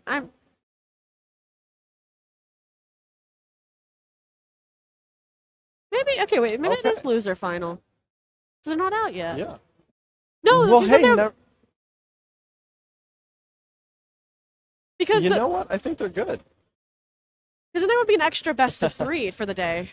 That would be true. Because that would be 3 best of 3s today. We're gonna. Well, you're on the next series, on the next That's best true. of 3. That's true. So we can get clarification on the bracket while we're gone. Yeah. And come back. But we do know that those are our 2 head-to-heads. Like we that's apparent, guys. It's just a matter of what's on stream, what's not, and what the path to the grand finals will look like. Yeah, it's going to be a close one. I feel like UST really showed up here against Stony Brook. Maryville, however, is a powerhouse of a team, right? UTD came into the weekend and outperformed, and you go up against Maryville and you only get 2 rounds of 13-2. That's hard. That's tough. Yeah. Maryville shooting straight, it seems like, in that match, and UST doing the same thing here, a 13-3. Not what we expected. I mean, if they're both in form and you're getting ready to jump into the winter finals right now, next, this is going to be an entertaining match to watch, and I'm sad that I won't be here for it either. Yeah, it's going to be an absolute blast, but I do believe we might be tossing to a quick break here in between these 2 matchups. Up next will be that winners finals here between Maryville and UST. You don't want to miss that one, the way these 2 teams have been playing here today and yesterday. Both of these teams going undefeated thus far on the weekend. Who will fall? Who will punch their ticket to the grand finals? That'll come up next. Don't go anywhere.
Hello, everybody, and welcome back to the DreamHack Atlanta Collegiate Invitational. We have a new handsome face on the desk with me here today. We have Crow here joining me for the winners finals. A very important matchup.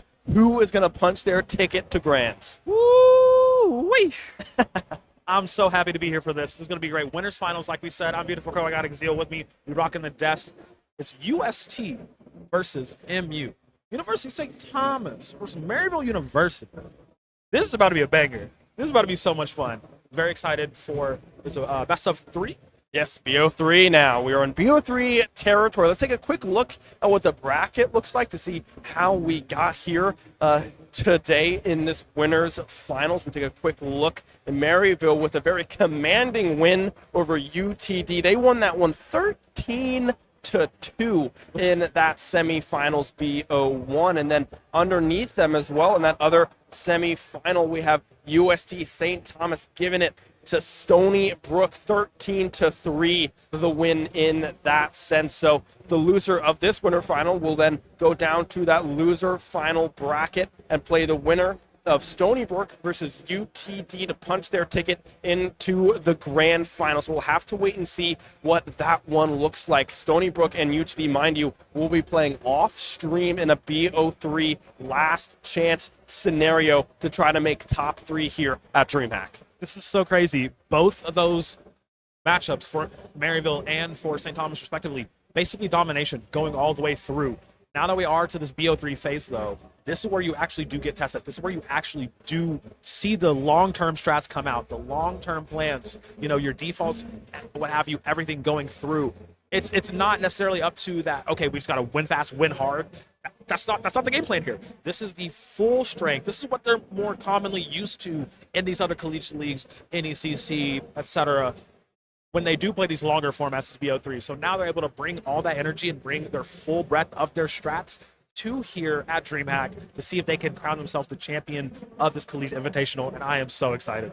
Yeah, it's going to be an absolute blast. We do have the map ready to go here for you folks. The map for the first BO1 here is going to be Haven, I believe. Yes. Well, maybe swap that. I think no, yeah, it is Haven. I think first Haven bind into Sunset, Sunset being the is cider. the cider map. Excuse me there. So it'll be very interesting to see what happens. Right, we have defensive starts for Maryville on all 3 of these maps. UST will be starting on the attacker side here in Haven. You can see the bands up top as well. So it's going to be an interesting BO3, especially if we make our way over to Sunset. I really do like this map pool. It's really going to be nice. Maryville and Haven. Also, starting defense is really, really fun. That's going to be so much fun. If it does make it to that Sunset map, though, that is where I do think they will be tested the most.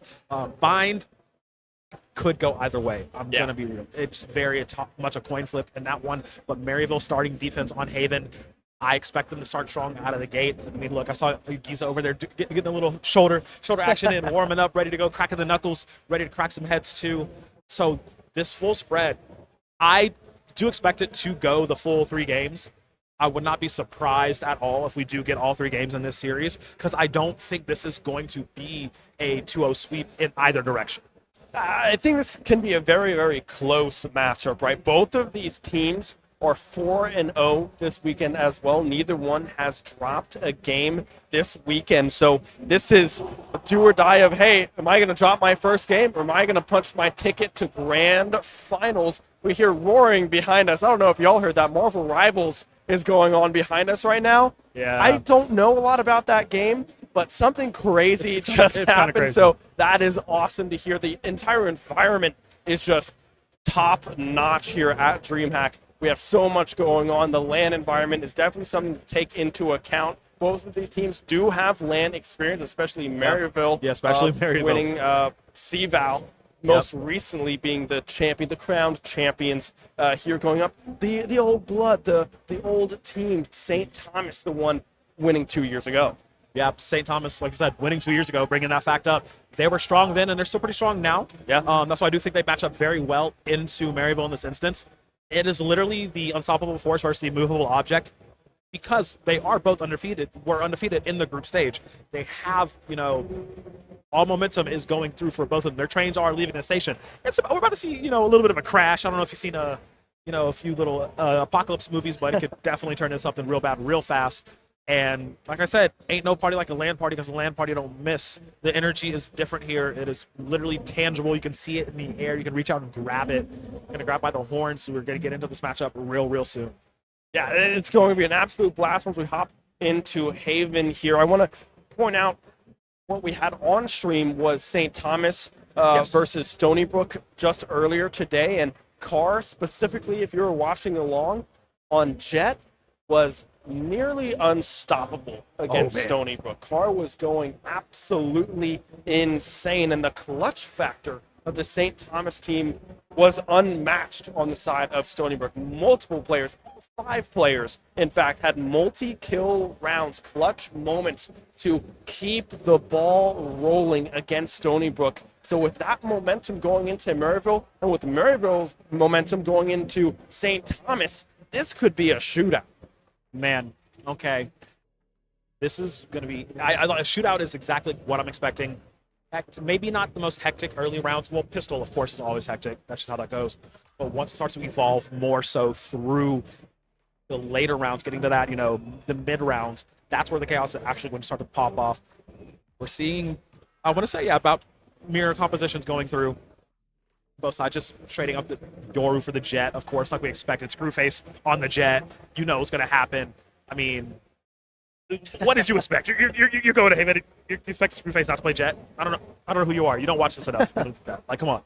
Yeah, and a little switch up on the side of Carr as well, going towards that Yoru instead of that Jet that we saw in that earlier matchup. Everything else is the same on both rosters, though. The duelists are the only things that are switching up. Yeah. Everyone's running that KJ. Everyone's running that Viper here today, which, I mean, makes sense in a map like Haven, putting up toxic screens, specifically on that B or A, C long, side of the attacker spawn. If you're looking out, that toxic screen kind of just shuts down any push and really allows for the defenders to really set up around that site and make it pretty hard to look into that one as we hop into game here and we look at what the pistol selections are here for the first round.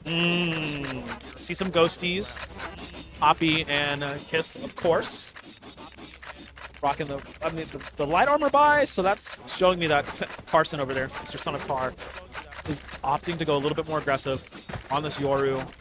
Get things started. Like you said, picking the Yoru has more of a utility role as well. Yes, he is the duelist, but we all know Yoru for the flashes, for his ability to confuse and daze opponents.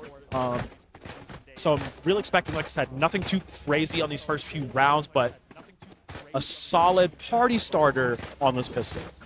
Yeah, and a little bit more scouting opportunity on the side of St. Thomas as well, right? You have Corsonics with the Sova drone to be able to go through and find angles, but you also have that Yoru ultimate as well. When that one is up online, you can get so much information on any of these sites. If you go through, let's say, garage into garage window, and you see no one on B, and you can see all of the backside of C, okay, they're heavy stacked A. Why not just go down this C long angle and see what you can do? Don't expect them to be heavily stacked over towards this A site. It's going to be Giza, the Killjoy, on defense here, hunkering down on this C site. It does look like we might have a slight tech issue as we're not hopping into game quite yet here. Well, the timer's now starting to tick down here for this first round between Maryville and UST. Already UST posturing for this C long hit, all 5 members stacked up.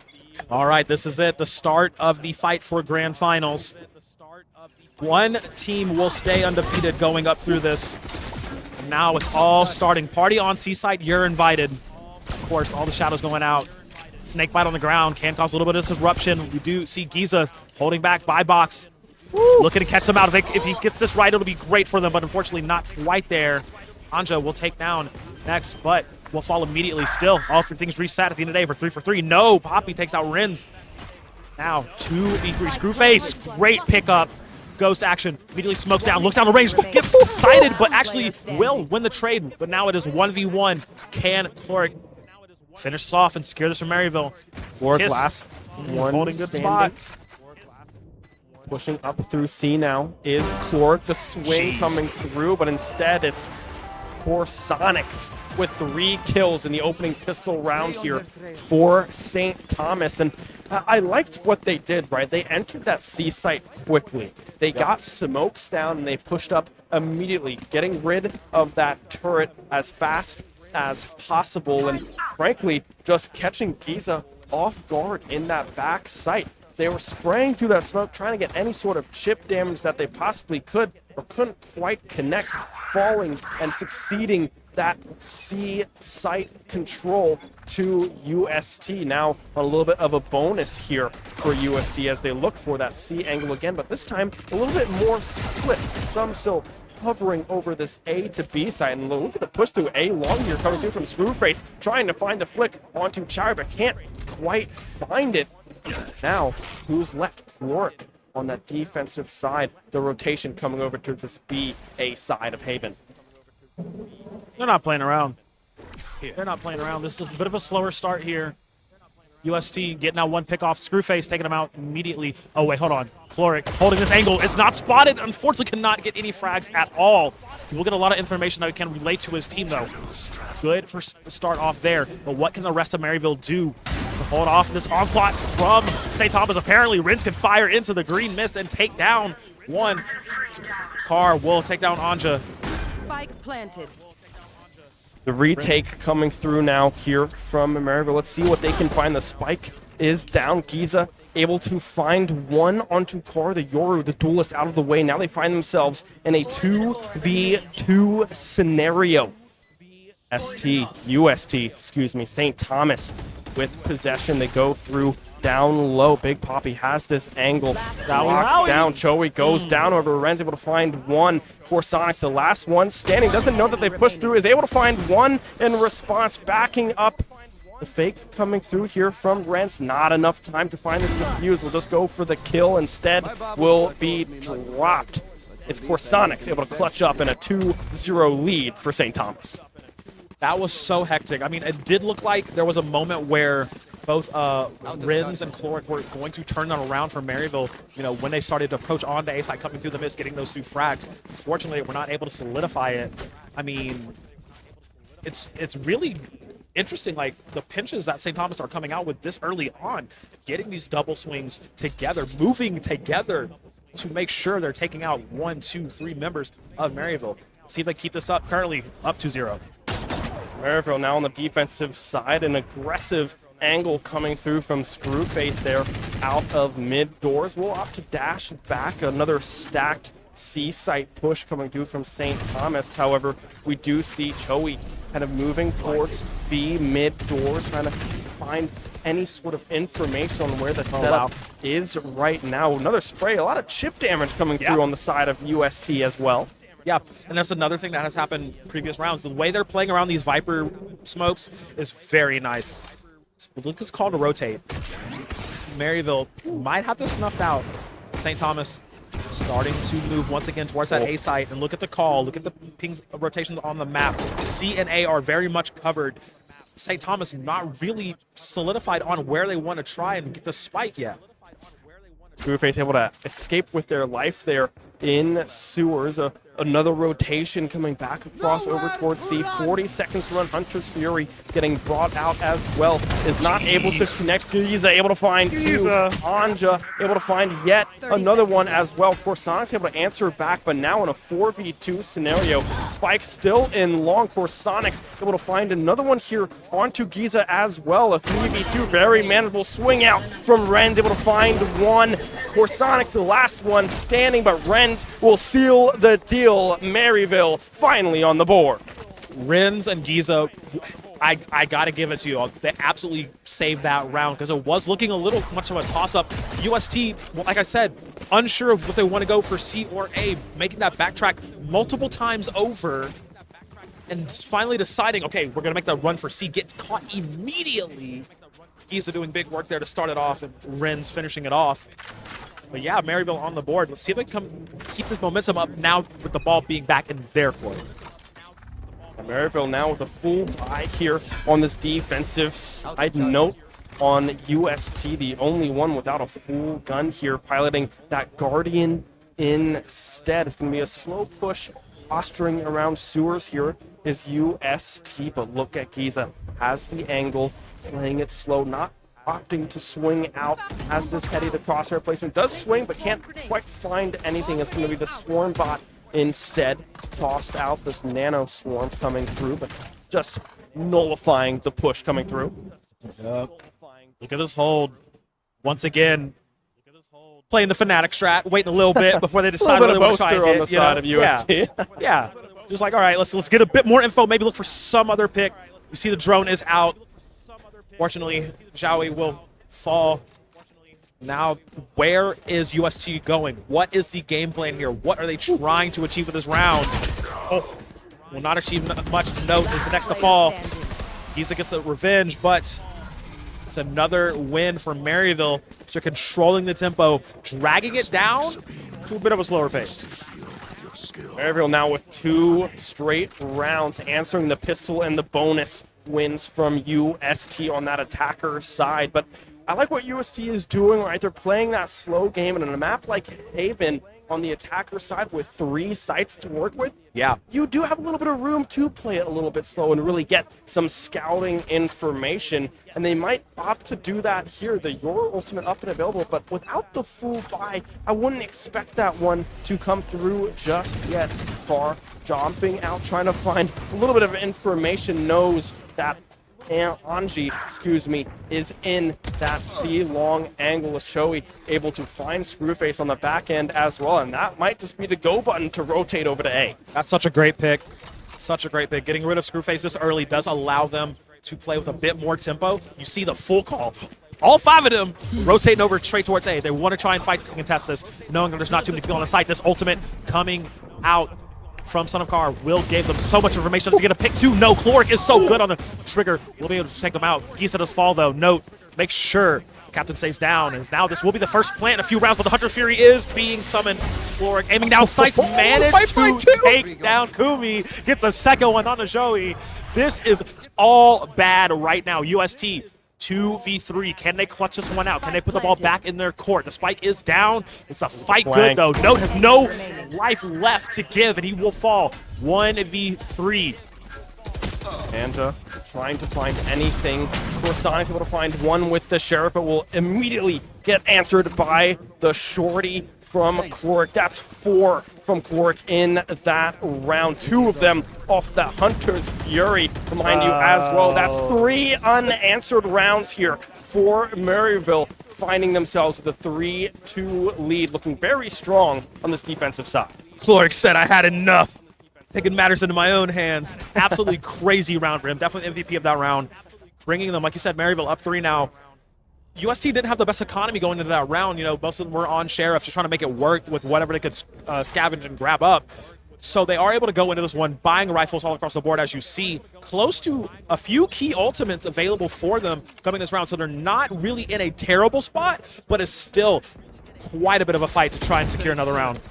Screwface getting aggressive there on C-long with the operator, but no one there to snipe out just yet. We do have the lockdown and the pit up and available here on the side of Maryville. Only the TP and 1 away for Corsonics here on the Hunter's Fury on the side of UST. Making their way down A long. Only 1 looking at it. Chloric able to find the response and an immediate backup from the Maryville defense. A swing out, able to find 2 for 2 in that sense. Chloric and Giza for Sonics and Car with the response. Giza still swinging out, able to find 2. That's 3 now. Shorty up and available, finds some damage onto Car, but not enough to seal the deal. Now the swing out from Anja, able to find the kills. Oh my goodness, Giza, 3 kills, saving the day there for Maryville on A side. Yo, it was a close call. Started to sweat a little bit. It's okay, Giza got you. Maryville maintaining this lead, and that was the round that St. Thomas needed to win. UST needed to win that round to get the economy back in a more stable spot, more in a favorable condition for them. Now, once again, going in this round with the sidearms being their main focus of attack. They do have 3 ultimates that they can work with, opting to actually invest into the Bucky. Okay, Son of Car, let's see what we can get done. We'll wrestle this back as Maryville starting to increase that lead, and when Maryville gets going, they're almost unstoppable. Yeah, a very hard team to stop when the crosshairs are clicking on top of heads, right? We have a slow push here to B mid-doors.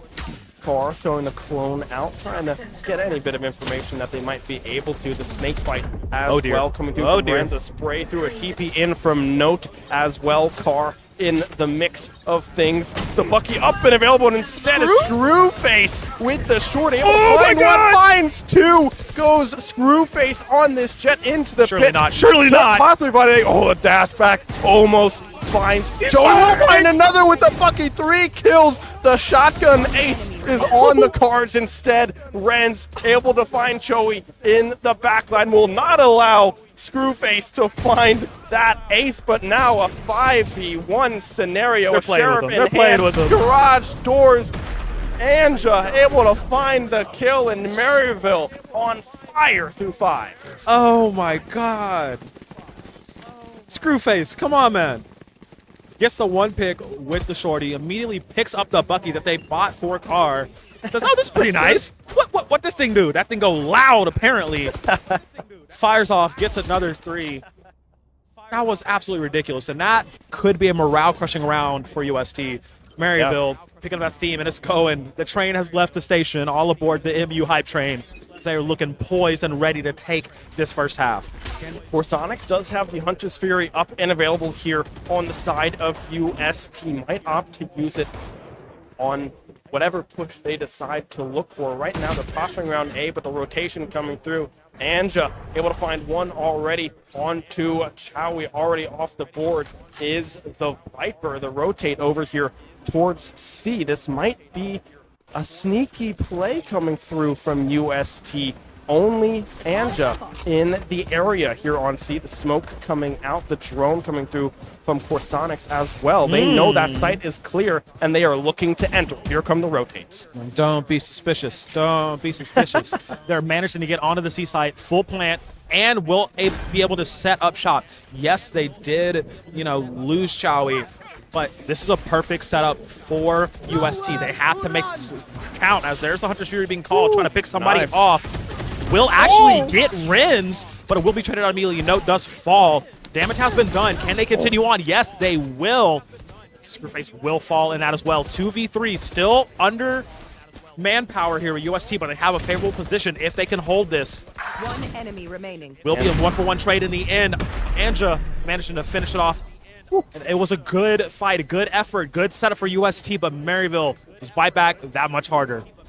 Yeah, it looked like UST had an angle here to possibly win out in that round, but instead it's Screwface swinging out, finding 1 with the knives, and this trades back-to-back from Cloric, Giza, Anja, all of them finding the angles necessary, snuffing out those hiding spots on the post plant from UST. That's 6 straight unanswered rounds here for Maryville. UST have to get something going if they want to try to keep this one a 7-5 half.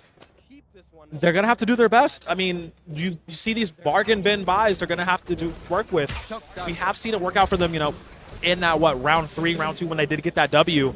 But, Cloric. That's tough. Cloric, bro, chill out. Absolutely insane how this man has been playing all game long. Oh, they have so much info off of this. Yeah, they're just going straight in. They're just going in. They're going to eliminate all of them, not even give them a chance to play the game. This is looking like one of my ranked matches, and I am a UST player currently. But, man, another unanswered round from Maryville. Exil, it's not looking too good for them this half.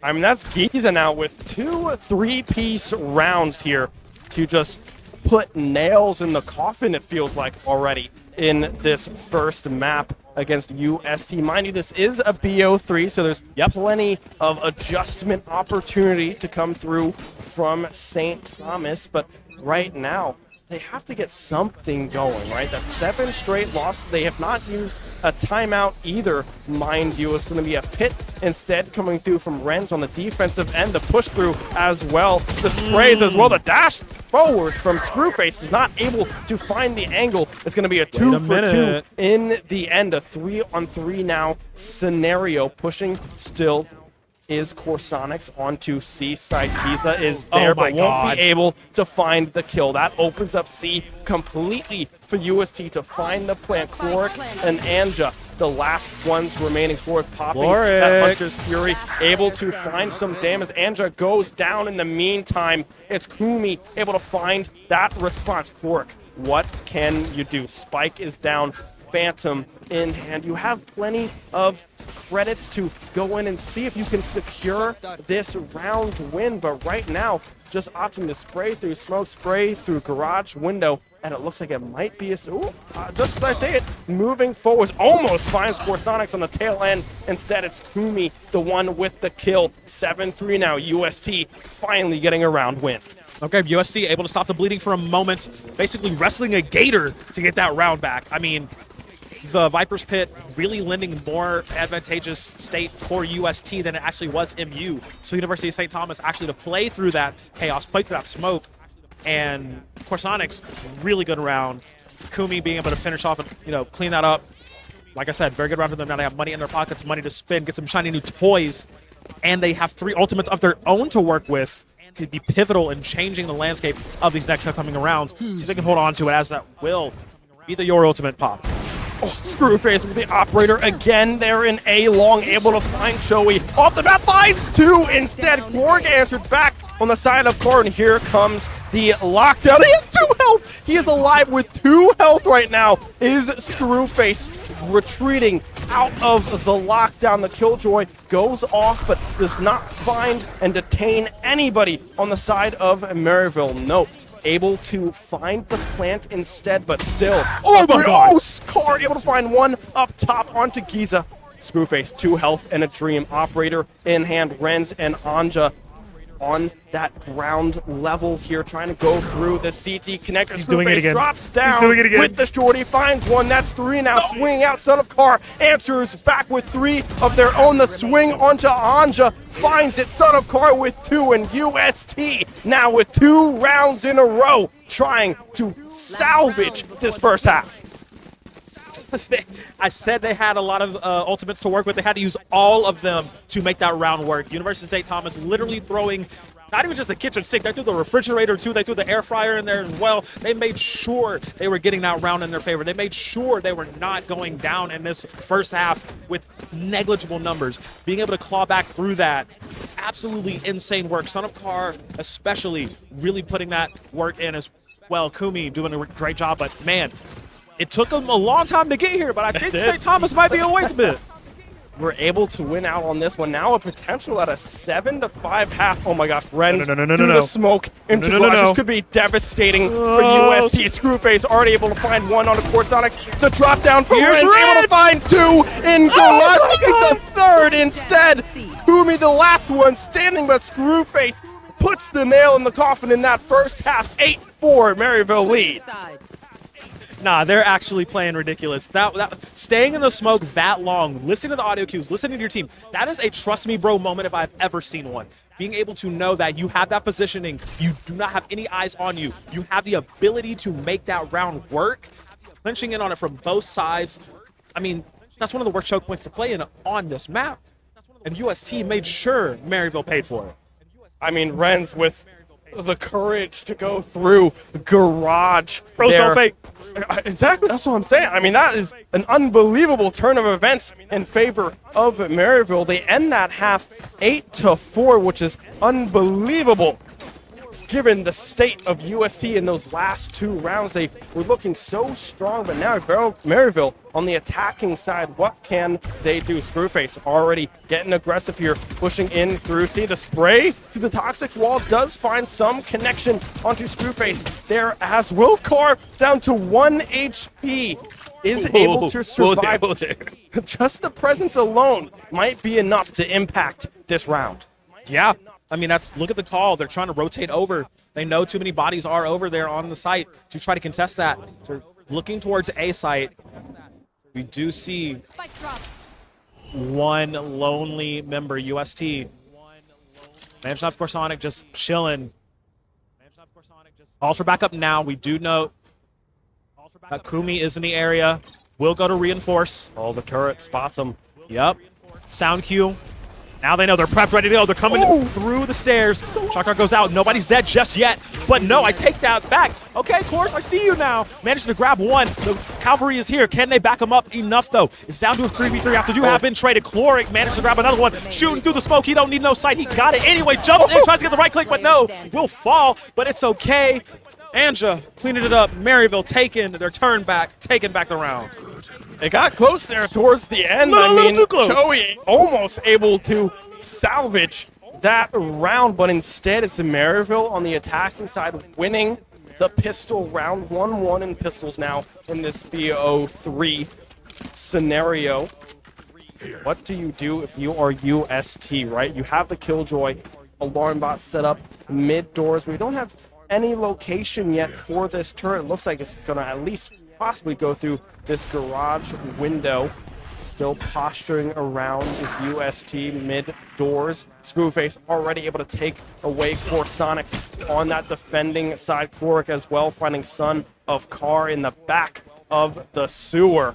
Now it might be the same hit that we just saw. We see Chloric going through. Note, able to find one onto Screwface, trying to salvage a little bit of the momentum shift. A 4v3 now in favor of Maryville. Ren's trying to find any spray through that smoke on that CT connection. Anja. Nope, dropping down. Anja able to find the quick response.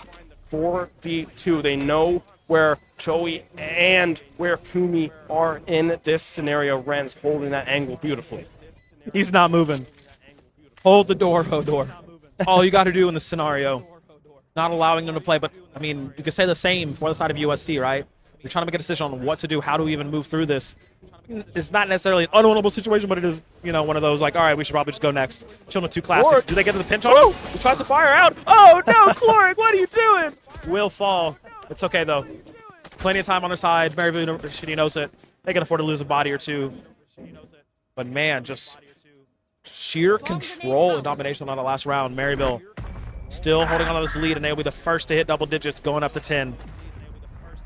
10-4 now, the scoreline in favor of Maryville on this first map. And if you look at both of these teams, I mean, who's firing, right? Almost everyone on the side of Maryville is performing, frankly, quite well. But if you look across the way on the side of University of St. Thomas, Note and Kumi struggling thus far to gain their footing. Joey as well struggling to get that momentum in their sails that we saw in that earlier series up against Stony Brook.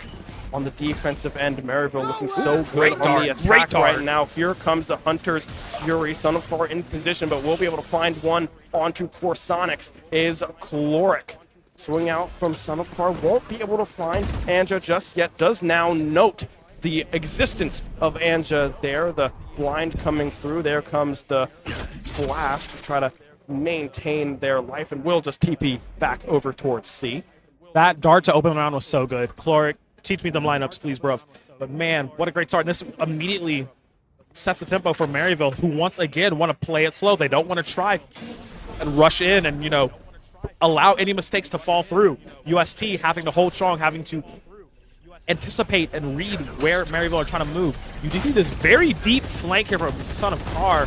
I don't know if Carr can get anything done here. Note will fall. His friends are falling on the site. Will be able to trade 1 for 1, at least make it 2 for 1? No, will not be the case. Carr still on the very much backside. We do see Kumi starting to go into this onslaught of 4. They have a bit of a pinch, but it's not necessarily the best scenario. If Car can make something happen, to be great. Unfortunately, Giza is too good. Gets the flick. It's another 3 for his scoreboard. At Giza now 15 and 11. 3 rounds now that I can count in my brain with 3 kills or more here for this Killjoy. Giza playing so well, but looking at Cloric, 17 and 7. The Dart, the Hunter's Fury taking Corsonics out of the quest and kiss the ladder. Corsonics, two different names there for that player, but Maryville now with 11 to 4. Testing the waters, seeing if they can get to that match point in this round. A full buy coming through from Maryville. Expected a dash through from Screwface. The snake bite coming out, but won't be able to connect. The Sheriffs across the board on the side of UST. The whiff and a half coming through from Choi. Screwface able to answer back. Kumi with 2 now. Screwface, Anja, gone off the board. What can they continue to do? Now the retreat, the rotation coming through from Maryville, ditching this C hit, rotating over towards B. Renz is there. Got to pick up on that rifle is going to be really good for Kumi. This is a good situation for UST. Managed to take out Renz as well. 4v2 for the first time is for UST rather than for Maryville. Very, very winnable situation. They just have to hold the line and hold strong, not allow any hiccups, because if there's 2 people that can carry back around, you're looking at it, Giza and Cloric. No, good angle, sees the gun. Oh my god, still loses the gunfight. Giza starting it off. Low on HP, but it still has the firepower to do something, make something happen. Both of them super low. Shark Dog could take him out here. But for a second one, Ricochet will not be there, but guess what? Carson coming on the back side. Taking him out for 2. UST back up to 5. Move in. Tor sneaks around towards the left side of B and is able to find the 2 kills needed to avoid the match point scenario here on map 1 on Haven. 11-5, still a lot of work to do. 6 rounds down is UST, but that first one off the board was very, very needed. A full buy finally able to come through from St. Thomas. Jet, Screwface still holding on to that classic, but without the knives available, will be buying a rifle. It will be the Phantom in the hands of Screwface. All right, this is about as even as it can get when it comes to equipment across the board for both of these teams. It will be a player diff. It will be a strat diff coming in this moment. We do see Note with the high ground. Usually the ones with the high ground are the winners. So that's true. There's a movie about that, I think. Anything from Star Wars, it's usually high ground takes the cake. But here, instead, it's Screwface able to win out initially against Note. Still a minute to go here, but full B control. The plant from Anja coming through. Here comes the Sova drone, spots out Screwface's position, drops down. Choi able to respond. 4v4 UST on defense, retaking the site. Maryville pulled off, looking to take a retake on this attacking side if needed. All 4 members of UST have been pushed up. The flash coming through from Yor as well from Carr, able to find one onto floor. Kumi able to find another. Choi with the 3rd. Anja, the last one standing, but Corsonics is able to shut the door on the match point potential. UST stay alive with 2 in a row, 11-6. Okay, looks like the defense for UST is really, really paying off. University of St. Thomas sticking to their guns. I said it was going to be a player diff and a strat diff going into the next round. UST being able to have the better strats in that case, making it work, being rewarded. Now they do also have the Viper's Pit available, close to some more key ultimates. These next few rounds are going to be real, real spicy, man. There's a timeout looks to be called. I'm not sure who called this timeout. I don't assume that it would be Maryville, given that they're 2 rounds away from winning this one, but UST may be making sure that they keep the nerves in check, knowing that, hey, we still have a long way to go to force a potential overtime or just win the map 13-11. Maryville struggling a little bit in the economic department here, as well as USC with those 2 rounds are able to swing some of that credit favorability in their way. I'm looking over at the players right now, and it does look like it was a Maryville timeout. I mean, this is something that, you know, teams at the higher level will do if they see the other team starting to make some sort of momentum switch shift, momentum comeback. They'll pause it, try to cool that off. You know, yes, they have the lead, but the energy is different. You know, as we will get back into it. Talks have been had. Coaches gave what they could. Going to play it out. Like I said, it's still very even on equipment, eco, abilities, all around. See what St. Thomas got. They can keep this momentum that they just acquired. Can they keep the ball rolling? Can they prevent game number 1 going the way of Maryville? Knives out for Screwface here, looking down that garage door angle. Car swinging out, won't be able to find the connection, but hanging out in this cubby area. The clone, the one to come out, trying to fake a swing out if they were to swing out onto C long. Now here they come. Car, I don't think they know of your location. Screwface swings out, dashes away. The Knives able to find their mark. Car off the board already on the side of UST. Cloric answers back again with another one on to Note. 5-3 now. Man advantage for Maryville, but not pushing up through C just yet. Possibly baiting out these rotations. We already see Choi and Kumi on that rotation now, going back over towards B. The spike still hovering around C long.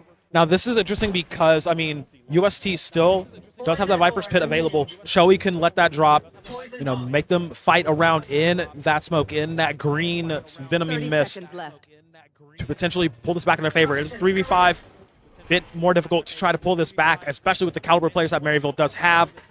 They are looking to hold the line as much as possible. 17 seconds left, now 15 seconds left. They're going in. Choi will actually claim 1. There's only 10 seconds left. Diesel will finally get that plant down. So now this retake has to be good, has to be picture perfect from UST. Killjoy ultimate going down, lockdown time. How do they make this work? How do they rescue this round? They will back out. You do see on the top side of C, yes, it is the rest of the team. It's Kumi and it is Car, who's pulling back a little bit. Whoa, Choi gets another one. Taking out Renz. And you do not see him, you do not hear him, but he is there in the night. Kumi managing to take one down. 2v3.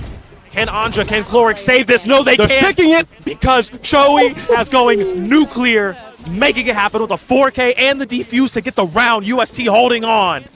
UST now 11-7 off of that Maryville timeout as well. It looked like they had the problems solved. They thought they had the mysteries figured out on the side of UST on this defensive end, and it looked good. They were able to get that plant, but the gunplay just outperforming is UST. Specifically, Choi able to find those 2. The body block on the defuse as well, able to find those 2 kills in C long. Brings them now to 3 round wins in a row. A full buy coming through from both ends. Son of Car has the and finds one. Anja is gone. Corsonics backing off of A immediately, but still has the angle if necessary. A jump peek, a shock dart getting thrown out as well. Screwface opting to retreat. The spike still on the right side, but possibly a rotation. That's such a great opening. That is such a great opening. Car being able to grab that, and you do see the Viper Spit being committed, holding off that C. Look, it's a Fight Club pit that Choi has gone and put up, daring them to even try and get in that. You saw what he did in Lash Out, putting a Fear of God straight into him. See if they can hold on. Look how split. The commit seems to be towards B. But no, we do see that Cloric does have the spike, I believe. Yes, and is rotating more towards A. Do have players on it, ready to strike, playing it slow. This is what Maryville does a lot. They control the tempo. They strike when they want to. Trying to draw UST around the map, not allow them to play to their strength when they are playing as a unit. Screwface is still alive, so that means the wild card is still in play. It's going to be a 2-man push split coming through here from Maryville. 2 from Sewer, 2 from A long. We see Note sitting up in heaven. Oh my God. Find Screwface. Corsonics the one in that off angle, able to find that kill. Note gets answered back immediately by Cloric. 3v4 scenario. Corsonics, excuse me, unable to find the response. Renz now with 2 kills in favor of Maryville. Son of Car does have the operator. Looking, trying to hunt any member of Maryville on this A site. A drop down coming through from Choi, excuse me, cannot find the angle. Renz now with 3 in this round. Son of Car operator and a Dream. What can you find? Trying to avoid match point peeking through. The alarm bot is there. We'll be able to find one. The shorty now pulled out on the side of Carr, but instead it's Renz with 4 kills in the round, and Maryville finds themselves with a match point on map 1. UST, they fell into the trap, the Maryville trap. They let them play their game. They let them get that setup ready. And I mean, Renz, though, definitely breaking some ankles and breaking some hearts. Going huge that last round, putting it in Maryville's favor. It's match point here, game number 1 for Maryville. UST have to win every single round after this, just to, force that overtime scenario. There's still a possibility of that happening. You see the ultimate, you see the equipment of both sides. St. Thomas has a really great spread of things to use here. See how they hold on. Peek coming through yet again on that mid door from Screwface. Carr and Corsonics able to find 2 already. Renz and Giza out of the way. A 5v3 scenario on the defensive side for UST, heavily in their favor. An operator still in play, however, on the side of Maryville, peeking this backside of B with the smoke. The timing is not there. Corsonics able to get rid of the operator. Screwface is down. Cloric able to find 1 on 2. Carr knows that they're mid window. The last 2 members remaining. The blind coming through, but no one from UST opting to push any further. They know they have the man advantage. You just have to play time. 50 seconds and ticking. Note with an angle, trying to find the kill, just barely surviving is Clorox. Oh my God. 4 HP in a dream. Yeah, that's a warning shot, man. You limping. We stay away for just a moment. Maryville have some room to work with. They don't have to try and force this. They can go for the save here for the rest of it. There's still, a few rounds differential between the 2 of them. So that might be the option here unless they want to try and fight this. They haven't even tried to go for a plant or anything like that. So it might be just a call to save 2 rifles that I can work with for the next round. As the time is ticking down. They don't seem to be budging. UST's not going for the bait either. They're not going to try to force it out. They did the damage they needed to do. They got the kills that they needed to do. They're staying alive. They can fight another round. So this one going the way of UST. Very solid play. Very solid strategy. Going up to 8. They also pick up that operator from Screwface as well. Expect that one to get dumped off to Carr. Yes, there it is. The operator in hand of the duelist on the side of UST. Yoru, the one to pilot that one. So now we'll have to see what the buys look like, right? UST, of course, able to buy a full arsenal of weapons here on their side. We still have the Hunter's Fury up and available for Cloric as well, so could pose some threat, but looking at that buy, only 2 rifles. I'm scared of Cloric with the Hunter's Fury because he's done so much damage with it this game whenever it has been up. So something to note. But yes, UST holding hard. They know that the C side and A side are, the most vulnerable. Is Carr not going to be able to land one. Oh man, Joey does fall, and that Giza jumping in with that stinger. Then B stings hurt when a lot of them coming at you. There's the Viper's Pit called on the side of Maryville. They have their positioning on C. This retake from UST. Great Killjoy ultimate. The lockdown, ready to rumble. There is a Hunter's Fury that I was talking about being fired out, keeping UST from trying to go for this retake. As we do have another kill. Kumi is down. 3v5 situation. 2v5 situation. It's looking dire straits. It's all up to 1. Corsonic can't get it done. He will fall, trying to go out valiantly. Maryville will win on their map pick, taking game number 1. What a fight it was, though. That was an unbelievably close second half. I mean, UST finally switching into gear there in that second half, but just can't keep that momentum going. Maryville, the team that's won it all already last semester, able to come through and come up clutch again here in map number 1. It did start to slide just a little bit, but not something that Maryville could not handle, and they were able to. A 13-8 scoreline, though, moving into map 2. Maryville now seeing what UST can do.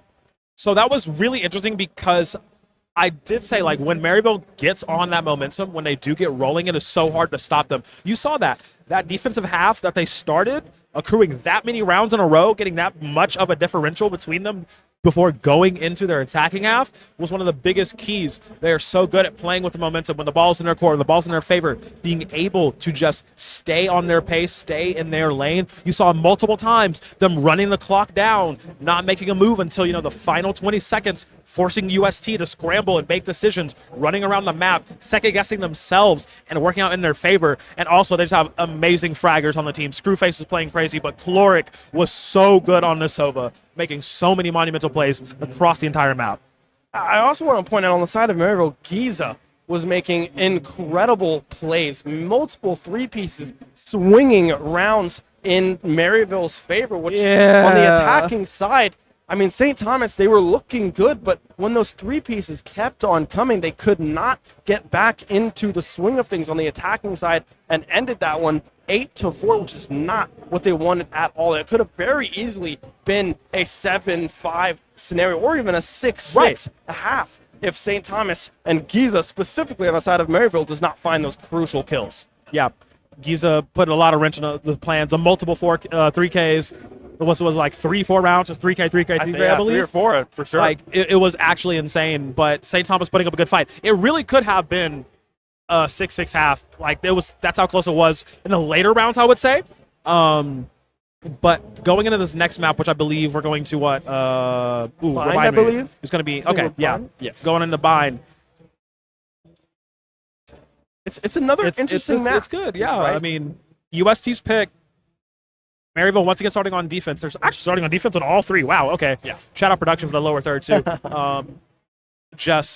We see how good their defense is. We see how good their stalling is, you know. They're able to hold on and hold out and outlast you multiple times. If you get the slightest bit of disarray, the slightest bit of second-guessing yourself, Maryville will dismantle you. When we saw it happen time and time again, UST have to remain calm as a unit, trust each other, and not let that happen again, or else they're going to the lower bracket. They got to fight for their lives.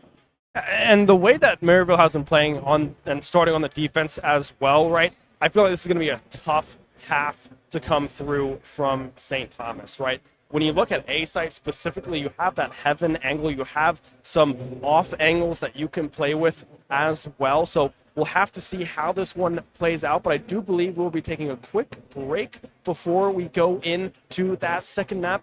Got about 5 minutes. Go to the bathroom, get some popcorn, do your laundry, fold it, whatever you may be doing while you're watching back at home. And we will be right back with map 2.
Welcome back, ladies and gentlemen, to the DreamHack Atlanta Collegiate Invitational. If you're just joining us, Maryville just had a map one win here, 13-8 in this best of 3 winners quarterfinals, I guess, winners finals. Winners finals. Yeah. So it's very, very close here between Maryville and USC starting to claw back there towards the end, but enough damage was done in that first half by Maryville that made it very hard. So you can see the scoreline down below 13-8 in favor of Maryville as we move our way over to Bind here. Maryville starting on defense yet again.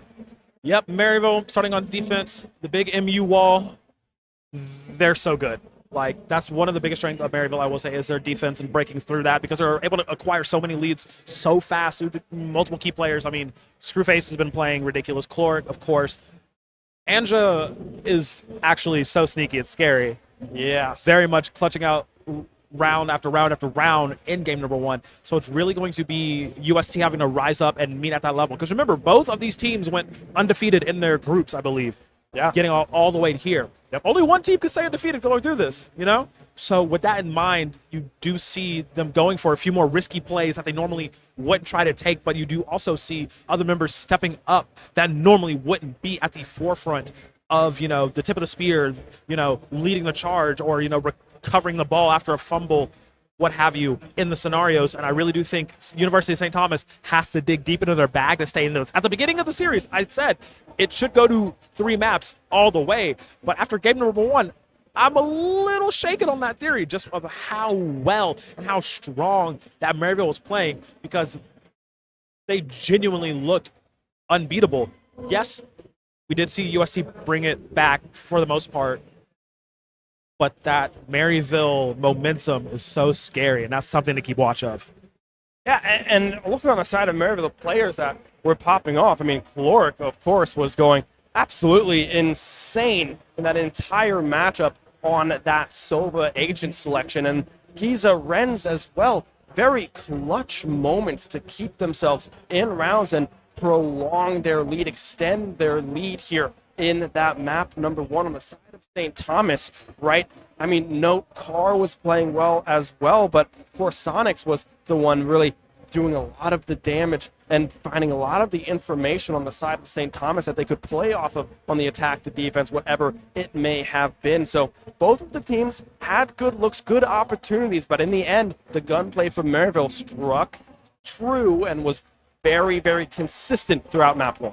Yep, and I'm really looking at for UST, I need Choi to really just dig those heels in deep, get in there, get in the mess, get dirty, do not be afraid to fight hard. Because there were some rounds that I feel like could have gone better if Choi had a little bit better positioning. Also, the lurks from Carson, son of Carr, from Carr. Yeah. They were great in theory, but unfortunately the execution was just not all the way there for them. I like the idea. They just need to be snappier on it. You know, the gunplay, we talk about it. Maryville, they know how to click heads very, very well. You could not mess up for a single second when you are going up against them. So the lurks, these big wraparounds, these, you know, big, don't worry, I got this moments, you actually have to follow through on that. So looking at Choi and Carson to really get going in this next map. Once again, Maryville starting on defense. Tall order, tall task. Yeah, but it is doable. Yeah, definitely doable on the side of St. Thomas if you play the way you played in that second half of map 1, right? We cannot fall behind 8-4 again in this first half because then you got to think, I might be done and dusted, right? It's really hard to come back against this Maryville team. Off stream, mind you, we still have Stony Brook and UTD going on. I did not check up on what the scoreline was, so if we could get the scoreline of that Stony Brook UTD match that is going off stream, that would be awesome if we hop in here to the agent selection here for Bind. We see Rays coming through already for Carr, the duelist. We have Viper, of course, Vito as well coming in from Choi, as well as Sky here for Corsonics, and a hover of Brimstone coming through from Note here on the side of St. Thomas. Bind is so tricky because the way the meta has evolved, the different agents that people will be throwing on here, you really do feel, I do feel like Bind is one of the maps that you do have a wide variance of agents that you can select and play. So seeing the spread, seeing everything shape out, I mean, I really am liking what I see from UST right now. It's a lot more control, a lot more area control. That's the biggest thing, is controlling the area, controlling the corridors, controlling the space. Very much, you know, this is a great set to do so. And getting Carr on to the Rays allows him to be, one, more mobile than he was on the Yoru, two, more active than he was on the Yoru, and three, more gross than he was. So speaking of the Yoru, Screwface hovering it. Are they going to go double duelist? Yeah, possibly double duelist. I also noticed Ren's off of the Viper going into this duelist role here as well on the side of Maryville on the way. It will be the double duelist coming through on Maryville. Also did get word of the off-stream matchup between Stony Brook and UTD. Stony Brook did take that first map. We don't know the scoreline of that one, but they are up 1-0 in that series on to series point here going into map 2 for Stony Brook. The winner of that one, of course, will face the loser of this winner's final and fight for a spot in grand finals later on today. Okay. Stony Brook, man. Stony Brook, man. I mean, I really would love like pop in and see that game. We had like the little mini cam in the corner. It's like currently in progress. Picture action. That'd be wild. I guess the picture action would be crazy. But I know that game's gonna go pretty down close to the wire, if anything. But getting back to this one, we see the compositions, we see the H's that have been selected. The veto coming out. I'm interested in it because Chile played it in the last series as well, and no, maybe it wasn't Shoei actually. It might have been Humi on that one, if I'm not mistaken. But regardless, we did see the veto come through on the side of USC, and it's not looked bad by any means as we hop into this first round of Bind. Already an A main hit, a potential teleport angle coming through from USC, but instead it's going to be a quick entry from Carr. Get some damage dealt to them off that U nade coming through, but it's all right for the time being. Ren's winning out on that fight in mid will be able to give Maryville a little bit of an edge with the spike already planted down in A. The post plant setup coming through from Carr as well, holding this U angle spray coming through as well. Here comes Screwface flying through as well. Fourth goes down. Corsonics able to find one. Corsonics able to find yet another answer. Able to find one. Corsonics with 3 answered kills will finally go down. Almost go down. Excuse me. That was Carr. Corsonics with 4 in the pistol round. 1 left to spray through the box. Anja able to find the kill, instead 4 of their own, and find this defuse. The pistol round going to Maryville. That was ridiculous. Oh man, Corsonic putting up numbers right there, getting the 4K, almost single-handedly won them that round. Unfortunately, took a bit too much damage in that last interaction. But man, you look at this coming into this. What? The spread already. 4 up for Anja, who was really, really good last game in getting a lot of key momentum-turning events in rounds. For the side of Maryville, just holding strong, being a really solid wall for them to have to punch through. Looking to be that way again, but leading the charge. 4-0 to start things off. Let's see how we go as Giza firing through the smoke. Actually gets Carr. Giza with the spray, with the Bulldog in smoke. Still has this angle being held in showers, but can't quite find the connection there on to Note. The Brimstone not getting any damage taken. The jump out coming through from Renz as well. Does use that snapback back to safety. Here goes Waylay.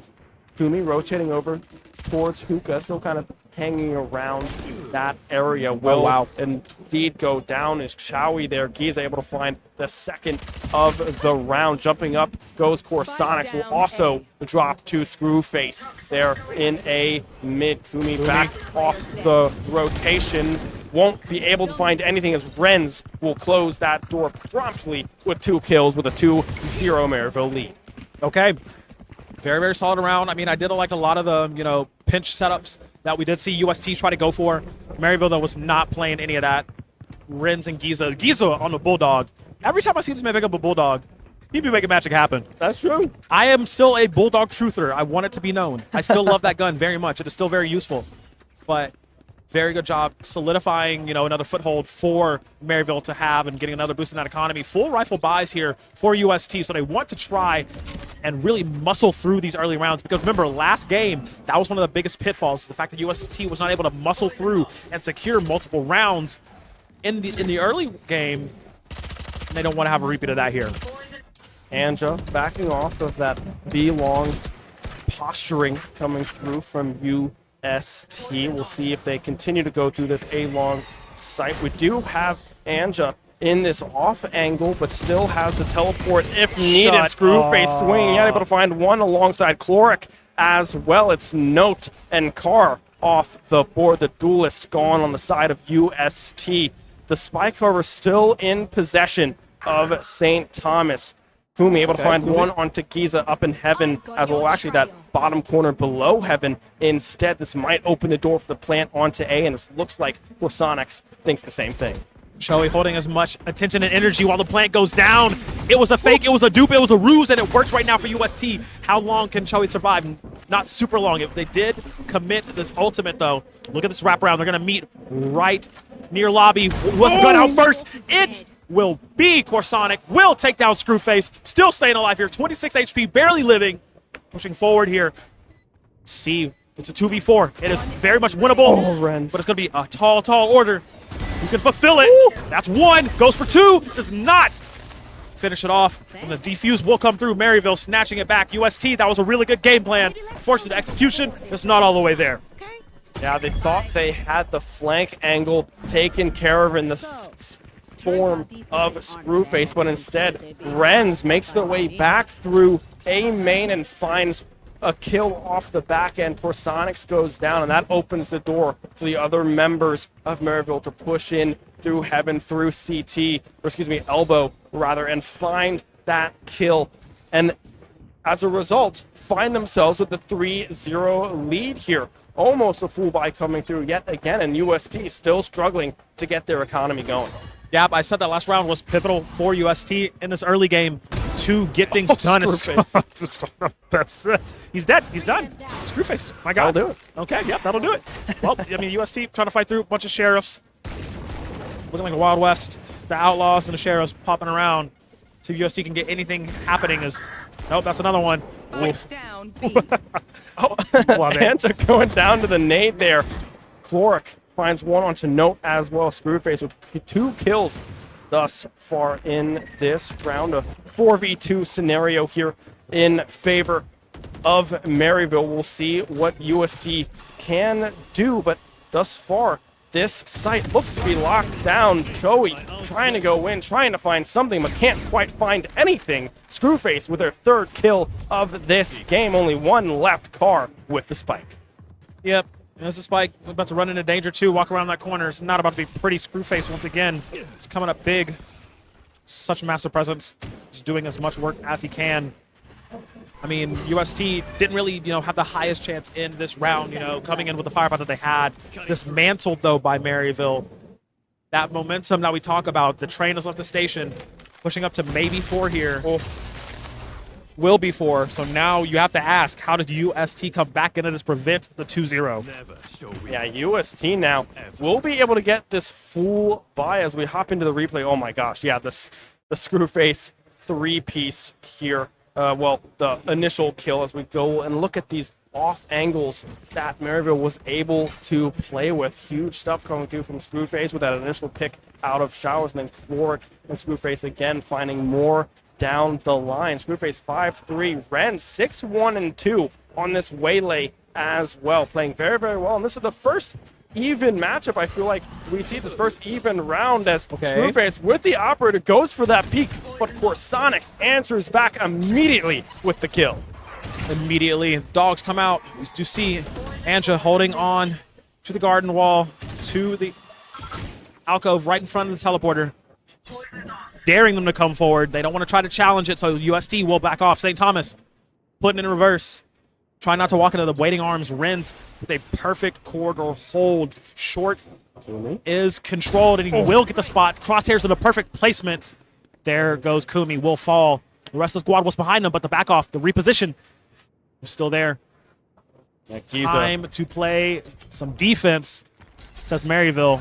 They're poised to get it done. The ultimate comes out. You're stunned up. You're slowed down. Oh, but look, they don't know that they are there. Corsonics able to find 1 onto Renz, but still is able to get traded out in favor of Maryville. 3v2 now. The plant going down. Giza in the smoke. Corsonics running away, barely almost finds the kill. Giza, Chloric able to find 2 in response, and that's now going to be a 5-0 lead here for Maryville. Gotta have your gun out. I know, I mean, yes, you have to play it down. Cool. Extra credits in your pocket. Cool. But you gotta be shooting. But man, yes, like you said, 5-0 now. This is the scary part. Surprised no timeout has been called yet from UST. St. Thomas are in dire straits here. They have to win these rounds. Light armors, they will commit to buying at least 2 rifles here. Maybe more. Put them in the right hands. Carson, I said on this raise, would have more ability to play, more movement options, more destructive ability. We have not seen him show up at all this game. 1 and 5 currently in the board. It's just not coming together like they would with this single duelist composition with a massive amount of control. Maybe they're hoping to hold on and defense side for UST goes better, but they cannot try to prey on that with this double duelist composition of Maryville has been so potent and so deadly as Renz will take another head. Pad the stats even more. Screwface can do some damage here, but unfortunately will not happen. He does fall. Open up the skies, let it rain down, let the fire come down, and that actually is advantage for UST. St. Thomas coming alive, chopping down, taking out 4, 1v3. Chloric has put up some pretty impressive performances in the past. Might be a little bit of a tall order for him on this one. A 1v3 now in favor of UST. The post plan is there. Corsonics goes down. Son of Car still hanging out in that heaven angle. We see Joey as well over towards Showers. A good split coming through here from UST on this post plant defense. For trying to get any bit of information that they can. Does find that stick. Now knows that 1 is here, and Showers almost goes down, swings out over towards Heaven, but can't quite find anything. Either Joey is so unbelievably low. Son of Car able to spray through the box, find the kill. UST finally on the board after a very desperate buy in round 6. They made it work, it paid off, and that really does show up good in the stat line for UST. University of St. Thomas finally stopping that momentum. The bleeding is patched a little bit. They can get a nice little Band-Aid on it, but they need to get the stitches into and rebound. They need to get back on their feet, keep on pushing forward. They do have the showstopper available for Carson, so he does have that in his pocket. He did get, 2 kills in the last round. Need to see more out of him. Renz has been holding it down. Screwface has been doing so well for Maryville. Let's see if they can carry him on through. Oh! Car does pop the ultimate, but just fires it backwards instead. Chloric able to find 1 onto Joey as well. Giza responding as well to that one. It's Corsonics off the board. 3 members up in Hookah, 2 rather up in Hookah. It's going to be Kumi on the rotation here onto this B long angle alongside Car as well. Anja has a potential flank angle here. Screwface holding this angle cleanly with the operator. Does not find the first shot. Going to be the duplicate coming through, but won't be able to find anything either. Car able to find 1 onto Renz. The spike is down. Screwface, no way. Here comes the ultimate. This could be insane from Screwface, but I think it might just be almost a repositioning here. Anja doesn't know, but now does see that note is there. Car able to answer back with a kill onto Chloric. A 3v2 situation here in favor of Maryville. Now, let's see what the response is. Screwface again with the operator. Finds Kumi, a spray through the smoke. It's going to be the Vandal to seal the deal on Car, and now Maryville find themselves with a 6-1 round lead. Expensive round from UST to try to make something work. It was looking good, but once again, Maryville being able to slow the pace and control the area lends to their favor as you look at this coming through. Anja jumping through the smoke, making it happen. Screwface didn't get the first op kill, but he did get the one that mattered most in the end. Gets the op kill, switching the rifle, sprays down, manages to finish it off. Maryville up 6-1 now. And like I said, expensive last round for UST coming into this one. Only 1 rifle in their possession. Still on Son of Car, who did have a really good last game, but Screwface, he does not care about that last round. Looking forward, marching on, takes down 1, tries to peek back for another. Giza holding on to this angle next to the teleporter. They step up, goodness. Gets put down. Screwface good with 2. Renz will answer back. Tries to get, well, yes, he does actually trade. Takes down 1 more before he falls. Puts under 2v3. UST managing to scramble, at least get 1 more rifle. Now this retake has to be absolutely perfect. Maryville, they can just, close the door shut on this. Yeah, Choey here with the angle in U-Haul. We'll have to see if they can find anything off of it. Giza, the one finding that peek into that initial doorway. Anja there as well. A swing out from Choey, able to find one, but Corsonics will drop in response. A TP out coming through, but cannot find anything off of it. Anja able to survive. Giza has 7 health as well. The defuse coming through from Maryville. 7-1 now. UST, you gotta feel like you have to find 4 straight. Find this 7-5 half, but right now, the way that Maryville has been playing on this defensive side, it looks unbelievably hard for USC to come back in this game. I mean, we talk about it time and time again. Maryville's defense is so strong. I mean, they're starting a defense on every single map for a reason. They excel at this part, and they're showing out to St. Thomas right now. University of St. Thomas having to hold on the best they can. Except 4 straight would be wonderful for them in this half. But Giza stepping up, trying to be the gatekeeper, will fall. It is a trade, though. Answered back immediately. UST does not know. Screwface is right there, ready, willing, and able. Actually, he says, I'm gonna peace out real quick. It does dip out on the potential damaging play there for Maryville, but still, Carr goes down. Renz and Giza down on the side of Maryville as well. Screwface, shorty in hand. Do they pursue? Do they find one? Yes, they do. Corsonics is down, but Kumi is able to answer back immediately. Screwface does fall. The plant does go down in favor of UST. Now is the man advantage, 3-2. Cloric and Anja, however, the 2 remaining players, 2 very impactful players on the side of Maryville. And look at where they're coming from. The pinch angle coming through on A. This is such a good idea. Let's see if they can make it work. Anja gets the first one, spins around. Cloric does not grab it. It's all down to 1. Anja with this pit, playing with fire, does opt to run out. He's no. Let me play some solid Snake gameplay right now. Gets the spot on Takumi. Not a lot of time left. Don't believe he can get that defuse. Tries to go for a kill, maybe just to get some extra credits in his pocket. Oh no. Note's gonna goad him into his demise. As UST, that's the first step in the comeback story. See if they can keep it going. Now finally able to find a round in favor of St. Thomas. Maryville still with a commanding lead and a very powerful economy, minus Screwface here, who is opting into the Guardian, and Cloric here on the Bulldog. Still a full buy coming through from St. Thomas as well.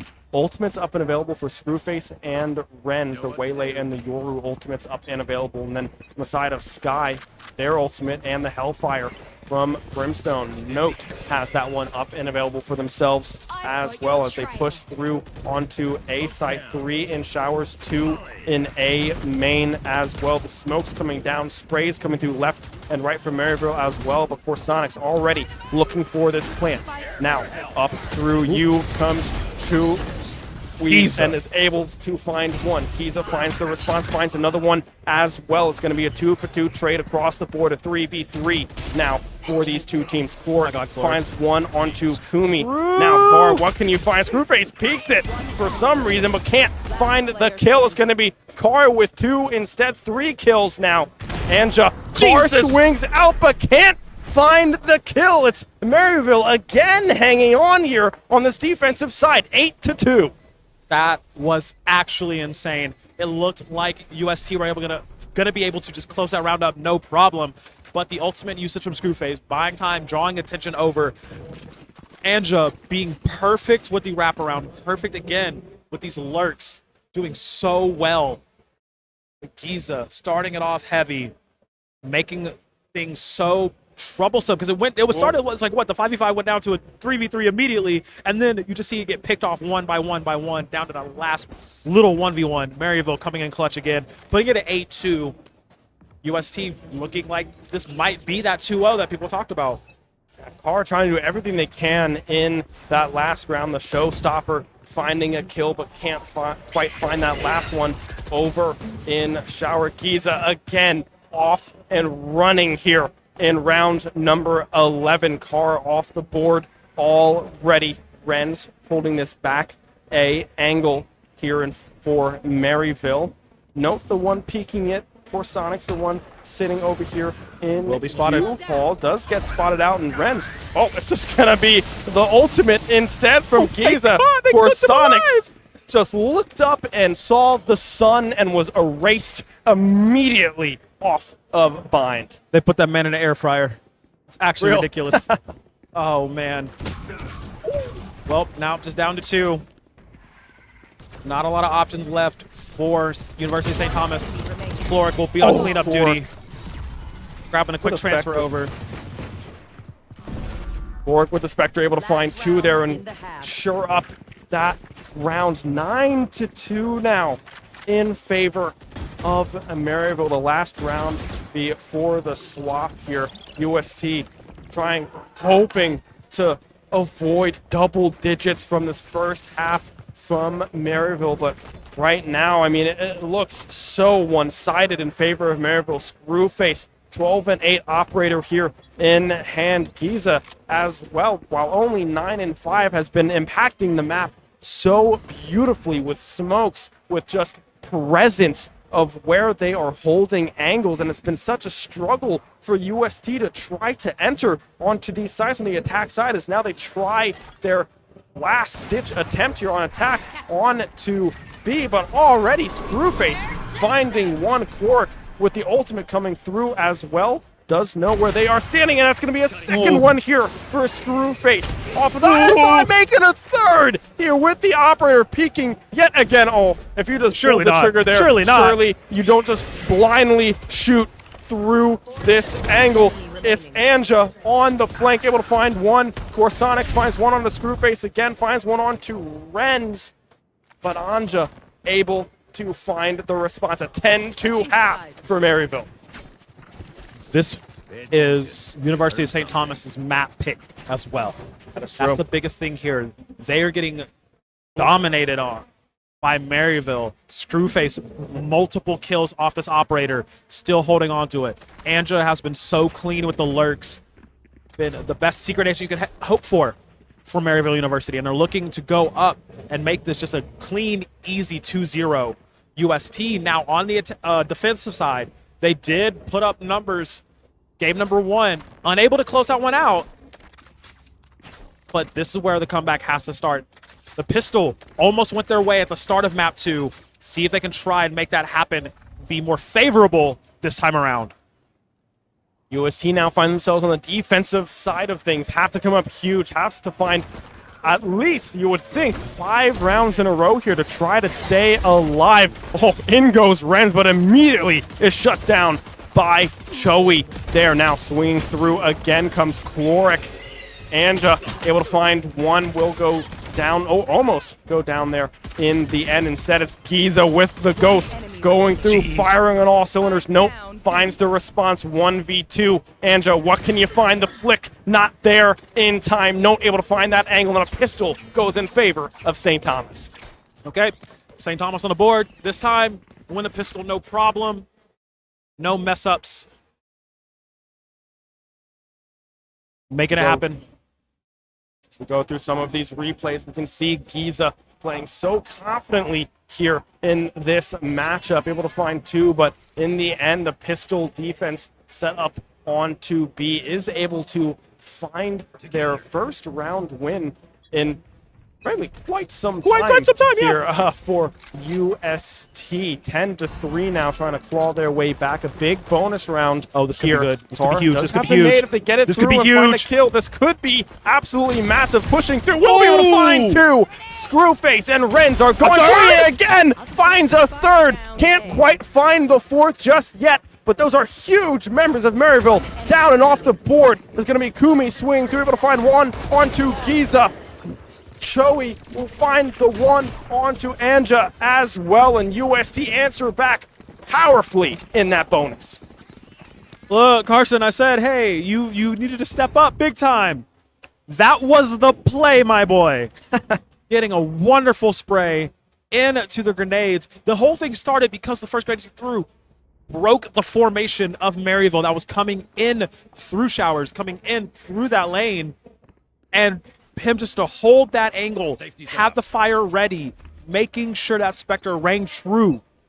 Great pickup from St. Thomas as they now try to press on, controlling the situation, saying they're not done just yet. Full buy here from Maryville in round number 15.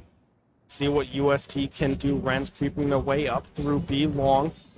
Or Sonics opting to back away from that angle as well. Possibly looking to find some more scout potential. A spray through the smoke as well. Doesn't quite find any connection that they were looking for onto Ren's. Will move over towards that CT angle, a very common angle here on Bind. We'll see if that pays dividends there if Ren's opts to push in. On the far side of the map, however, Anja taking on some damage. Very, very low now. A close encounter there towards A main. Joey as well backing up back into B site. It's going to be the hit through hookah from Maryville. Look at this hold. Look at this hold. Joey has such a great spot to cause some damage as long as he does not break his focus. McCloric rings true. There's one, there's two. Going for the third, has to reload. You're out of bullets. Switch to your sidearm, son. Will fall. 2v3, but look at the health bars for both Cloric and Anja. Very, very low, and yes, Kumi will take down one. So now this is 2v2. Very, very good scenario for UST to keep the momentum in their favor. Just keep up these wins that they have been getting, but they have to get rid of the demon in the corner, the demon in the back. 1v1. Kumi, it is on your shoulders. Very healthy Screwface versus not so healthy Kumi. Sticking it. Sticking it. Kumi is sticking this one. The jump up from Screwface cannot find the angle. The spray coming through as well. Not quite there. Kumi will find it, but do they have enough time? Plenty of it. UST 5-10 now. They're making a little bit of a run here on this defensive side. You know Screw is kicking the table for that miss. So close. He normally does not mess up in situations like that. Normally is so clean with the lineups, with the headshots, with the spray transfers, everything. But in that moment, when they needed to secure that round, his skills had failed him. UST keeping it going. Looking at this, the climb back is a long one, but it's doable. Outlaw in the hands of Carr here. Instead, we do have Vito's ultimate up available on Joey as well. Note the one holding U-Haul. Looks like Maryville's going for an A main hit, but already Ren's off the board. Note able to answer one. Anja able to answer back with one of their own. Note still alive here in this corner. A spray coming through. Instead, it's going to be Screwface able to win out on that one. Giza catching one as well alongside Core Sonics. A 2v2 now. The plant coming through, but will ditch back through the portal. The rotations are there. Full B control now here for Maryville. The rotation from UST coming through defender spawn. Spike site wide open. Forcing the rotate to come out from UST now. Very good job with that pump fake. They know it's just down to those two. Extended 2v2. There's the shot. There's the information gathered. No meaningful damage really hit. Do see both Kumi running through. But Joey. Oh, what a wrap round. What a wrap round. This could be good. Screwface trying to make up for the mishap for last round. Doing a lot of damage here. It's winnable. Oh, dear. It's so winnable. Similar situation. Gun not out. Has to make a choice. Who's going to be first on the trigger? Screwface needs a little bit, but he's just forcing time. He's forcing time. This time he does not miss. You give him a second chance, and he will make up for it, putting Maryville up to 11. Screwface with 3 kills in that round and really playing on the wire there out of CT as well. Able to win out on that 1v1 scenario. Almost able to find Corsonics there in hookah as well, but playing the mind game, playing it slow off of that diffuse coming through from Corsonics means that they find themselves now 11-5, 1 round away from match point, 2 rounds away from punching their ticket to grand finals. Look at the buys. UST does not have a lot in their favor. Only 2 rifles, some sheriffs, and a Spectre on the side of Maryville. Almost a full buy, an Outlaw in the hands of Screwface. Will be challenging. Note here in you. Won't be able to find the kill. Screwface goes down. Note keeping UST alive for the time being. I will say that was a great pickup. Unable to grab the Outlaw, you know, for an extra gun. For Note. You kind of ask, what notebook is he? He's the Death Note in this scenario. There's another pickup. Job, Joey. Carsonics doing super well. The timing onto Kumi there, not what you were looking for. The snake bite was coming out, but Giza was swinging through hookah. Carsonics holding the CT angle. Anja finds 2 over towards A as well. A 3v2 now in favor of Maryville. Anja hovering in this U-Haul area. It's going to be Chloric running over with the spike, looking for this plant. Joey up towards heaven. What can they find? Carsonics finds nothing. Anja goes down with the Sheriff, trying to find the angle, but Giza shuts that one down. Maryville now on the match point. Match point. Series point as well. Looking to be the 2-0 from Maryville. Being able to stop the momentum, pump the brakes for UST. It was looking really good. The comeback was in sight for St. Thomas. Currently, just scattered by. Not the worst equipment you can grab. A very, very tall order for them to try to get this done. Now the buy heavily in favor of Maryville. A full buy coming through. A quick swing out, a trade across the board there. Carsonics goes down, but Giza in response. Look at Screwface's ultimate. The information that they were just able to buy teleports into CT. The showstopper up and available as well. Fires that one off. Will be able to find it, but the trade is there. Ren's able to find it. A 3v3 now. Screwface, 10 HP and a Dream. Hellfire coming down. Will be able to find the trade. A 2v2 now. The rotation over to A site is there. UST booking it, hightailing it through the defender spawn. Chloric now finding the plant. Anja with the pit in tow as well. What can USC do? Kumi, note, what can you find? This is the moment for you guys to make a name for yourself here on the grand stage here. Winners, finals. Anja has the angle, able to find one, but Note answers back immediately. Chloric has the shorty in hand, has this angle. Can Note read it? Can Note find it?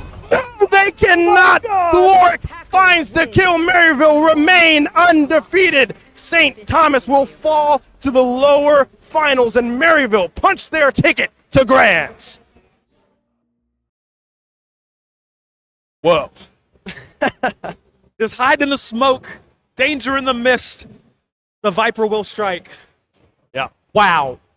What a way to end that game. That was some great last few rounds. I mean, the biggest thing I really have to talk about, though, is Screwface needing to come up clutch 3 rounds in a row to make sure that the economy stayed bad for UST, to make sure that the momentum that UST was accruing just full stop eliminated, and to make sure his team was up in a favorable position to take this 2-0.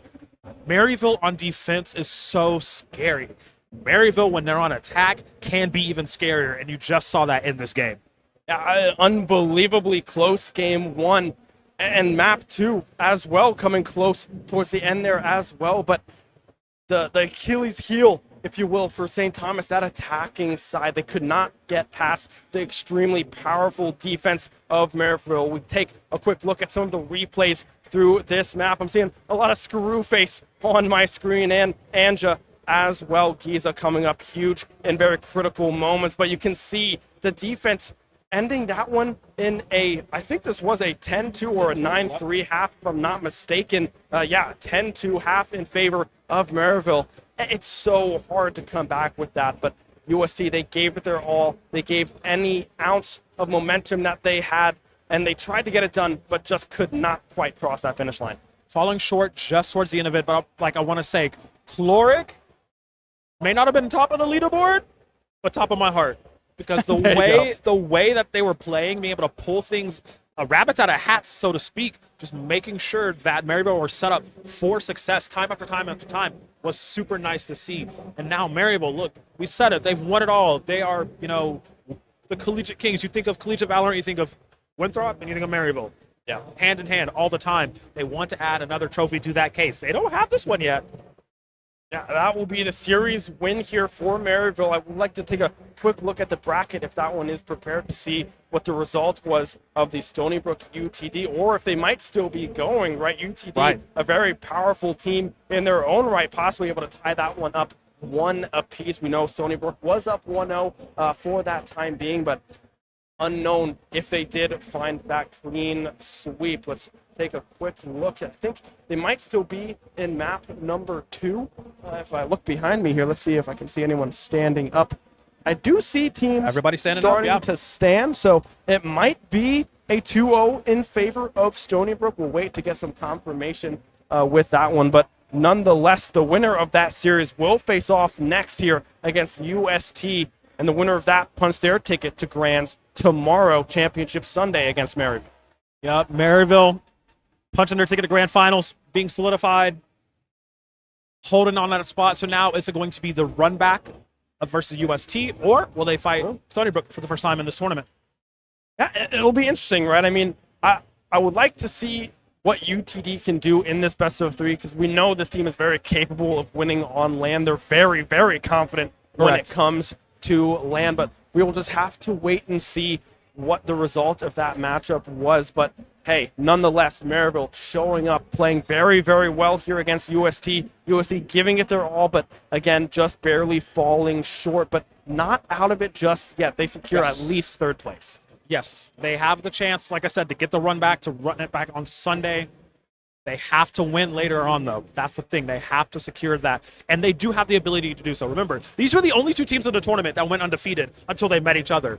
So if they still hold that same level of play that they had in the group stage and just bring it a bit more forward to this next best of 3, we might be seeing them back up again tomorrow. We might be seeing this matchup again just tomorrow. I totally believe they have the ability to do so, because when they are able to, get things going, when they are able to have the ball in their court and play on their advantages, they can pop off very, very hard. It's just a matter of punching a little bit higher, breaking through that glass ceiling to get through on that Maryville level is still TBD. Yeah, a very, very tough team. Maryville trying to remain undefeated here this weekend, now advancing to, I believe they are 5-0, looking for a 6-0 weekend here tomorrow, frankly, in Grand Final. So we'll have to wait and see what that one looks like. That'll do it for us here for this series. Coming up next will be the lower bracket finals to punch whoever is meeting Maryville in that Grand Final. So I've been Exil, joined by Crow. Thank you so much for joining us. Stick around for that lower bracket finals. We will be right back.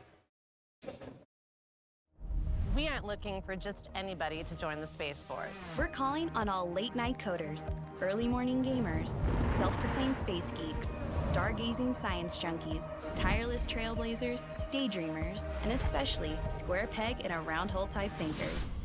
To shape the force that protects our interest in space and our everyday lives on Earth, the only force created for the 21st century. We need people like you. So consider this your invitation. Let's test your speakers.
Oh, hi, I didn't see it. I bet you're an extra lifer. Wait, what is Extra Life? Seriously?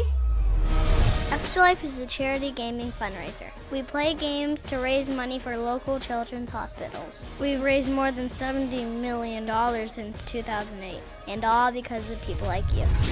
What are you waiting for? Donate to Extra Life to help kids like me.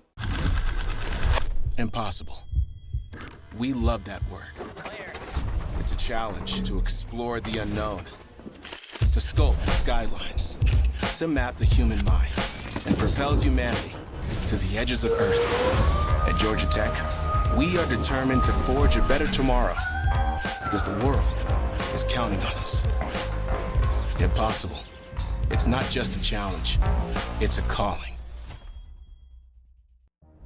We aren't looking for just anybody to join the Space Force. We're calling on all late-night coders, early morning gamers, self-proclaimed space geeks, stargazing science junkies, tireless trailblazers, daydreamers, and especially square peg in a round hole type thinkers. To shape the force that protects our interest in space and our everyday lives on Earth, the only force created for the 21st century. We need people like you. So consider this your invitation.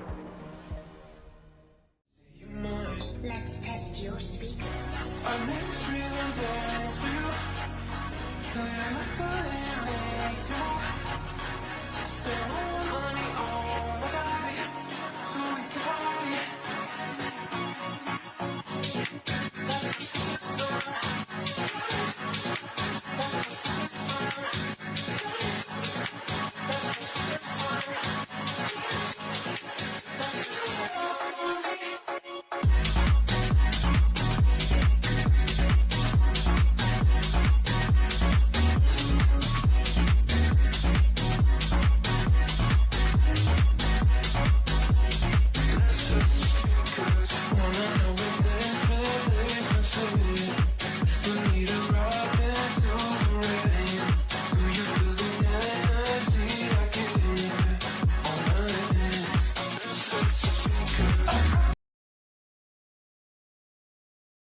Well, it has been a crazy time here at the DreamHack Collegiate Invitational at none other than DreamHack Atlanta.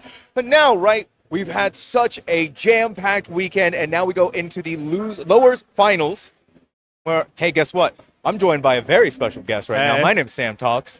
You might recognize Jensen Screwface. Sorry. Oh my gosh, I stole your thunder. He stole my thunder. He doesn't even need me to introduce him. That's how this man rolls.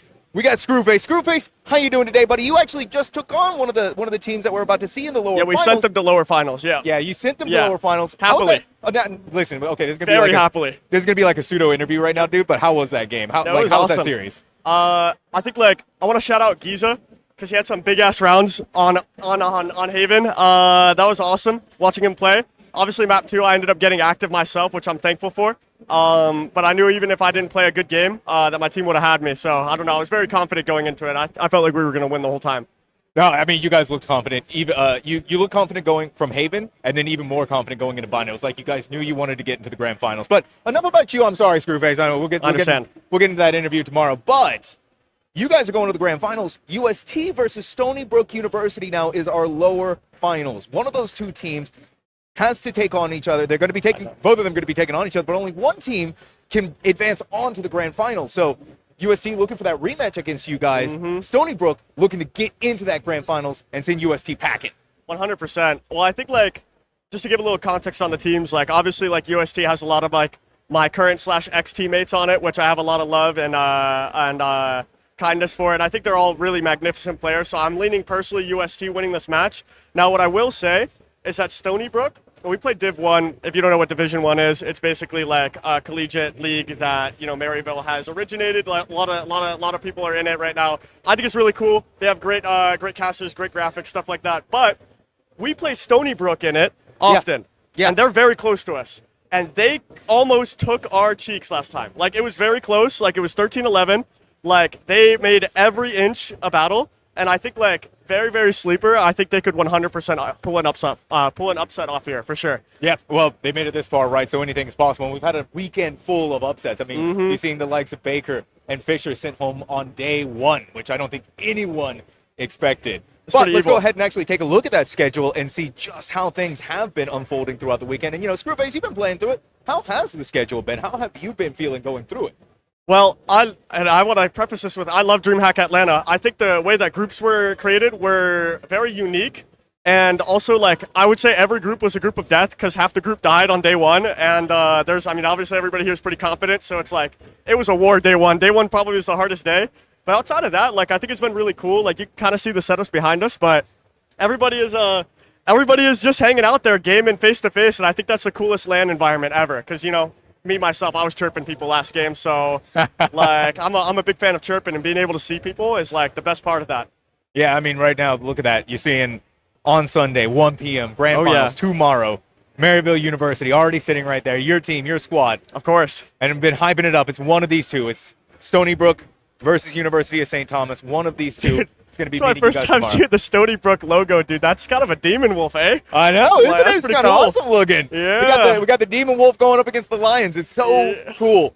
And then Maryville just sitting there waiting for one of these two opponents to come towards them. So now that we've seen how the schedule has been looking, let's take a look at the bracket. Let's see how that's been progressing, because that's been also just a haymaker after haymaker going into today. So these first semifinals, right? These were still the sort of best of ones. Then you go into the semifinals for SBU versus UTD. That's when we started getting into the best of 3s. And then obviously Maryville versus St. Thomas, that turned into a best of 3 as well. This is going to be another one, and tomorrow's grand finals is still going to be those best of 3s. But how was that transition going from BO1s into BO3s? Well, I think I'm a bad person to ask for this. I think the majority, if you pulled literally every single person that's in this cubicle over here, every single one of them would say that BO1s suck and that they hate them and that it's not indicative of skill. I think that BO1s make me feel alive because everything's on the line, and I have to play right here, right now, and win right here, right now, or I'm out of the tournament, and that's always lit me up. And that's what we talked a lot about yesterday here on the desk, was the fact that your backs are already against the wall. Yeah, off rip. And some teams, they thrive on that best of 3. They need that extra map in order to just get themselves going. And if they don't have that, well, then they languish in that attempt to really get the engines revved up once again. Dude, 100%. And so for you and your squad, I mean, you guys have been pretty flawless so far. I don't think you've dropped a single map yet, have you? It's just been 2-0s, 1-0s all across the board. Yeah, I mean, you've only played one best of 3, but still, it's against St. Thomas. 100%. Yeah, and I think, like, just to have some context, right, because a lot of the people watching this stream probably don't understand how early Valorant worked on. Obviously, I've been playing this Johnson for about 5 years now, since beta. And I used to be known as the VCS Slayer, right? And what that was, no one's going to know what that is, but it's the Vanguard Sunday Showdown, right? It was a tournament only on Sunday for $1,000 that, like, 64, 128 teams would play. And the only way they got through that tournament was by doing like a chain of BO1s. It's like 6 BO1s into BO3 finals. And like, dude, I won like 6 of those, 7 of those in my career. Like, I don't think there's anybody playing as much BO1s as I am out here. I love it. Same with Premier. Oh my God, that was all BO1s. I love that. Yep. Oh my goodness. That shit was, that was very free. It was very free. It's very Listen, it's right. You're going into those, you're amped up, you're revved up. I mean, look at this man. He's just thinking about the best of ones. Got him going. Dude, I am, bro. I'm thinking about him right now, dude. I'm thinking about tomorrow already, dude. I'm like, I want to play. This is what makes having a player on the desk so much fun. This is what makes having a man of your talent and skill of history so much fun to have on the desk. You're just chomping at the bits, ready to get back into it. But we got to calm you down, right? Because you're up here with me, and you know, I'm like gold 1. So you know, you can. I'm for coaching. I'll take you up on that. We'll talk after this. Yep. You know what else we're going to talk about? We're going to start talking about some maps because it's best of 3. Now we have a nice big selection of maps that we get to go into, and thankfully, right, we're not starting off with Haven. Listen, up here on the desk, we have beef with Haven and we have beef with Ascent, but we're starting with Split. One of the first times that we actually get to see this map on the desk. I'm going to be honest. I don't think your team chose. No, it's probably not us. It might have been us. I think it's going to be. I think that's Stony Brook. I would probably say that's a good guess. Yeah, because we got UST on side choice. Yeah. So to talk about that, right? We're going from Split into Haven into Sunset. Split starting off for Stony Brook University. That's a kind of a interesting map choice for them. It's a weird map.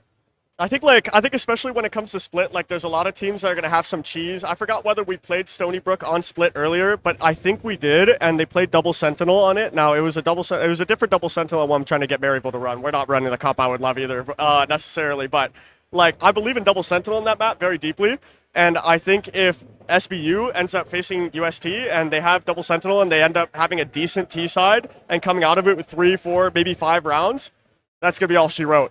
For UST on map 1. Man. It's very scary. The Split is very scary when you have a Sage or a Double Sentinel deadlock. Like, it's very easy to set up win conditions, whether you're a better team or a worse team. And do you think it's an interesting choice, right, to come back on the Split with how long it's been out of the map pool to, it's only been back for a couple of weeks now? Yeah. So do you think that Stony Brook confident in the amount of reps they could have gotten on Split in between now and then? So I think especially when it comes to like a team like UST and when on paper, you know, UST has a lot of VCL quality players already, right? Like obviously, like on paper, they're probably favored to win. They're probably better as individuals, right? Taking a team to Split, which one allows you to play on a map that people don't have time on because it just came out, right? So for example, a practice team with good ideologies that they're going to create an identity for, right? Like UST, like they could easily create a game plan for Split long term, but maybe we should pass this back off to you. I think it's time. You think it's time? Think it's time we're about to get into game?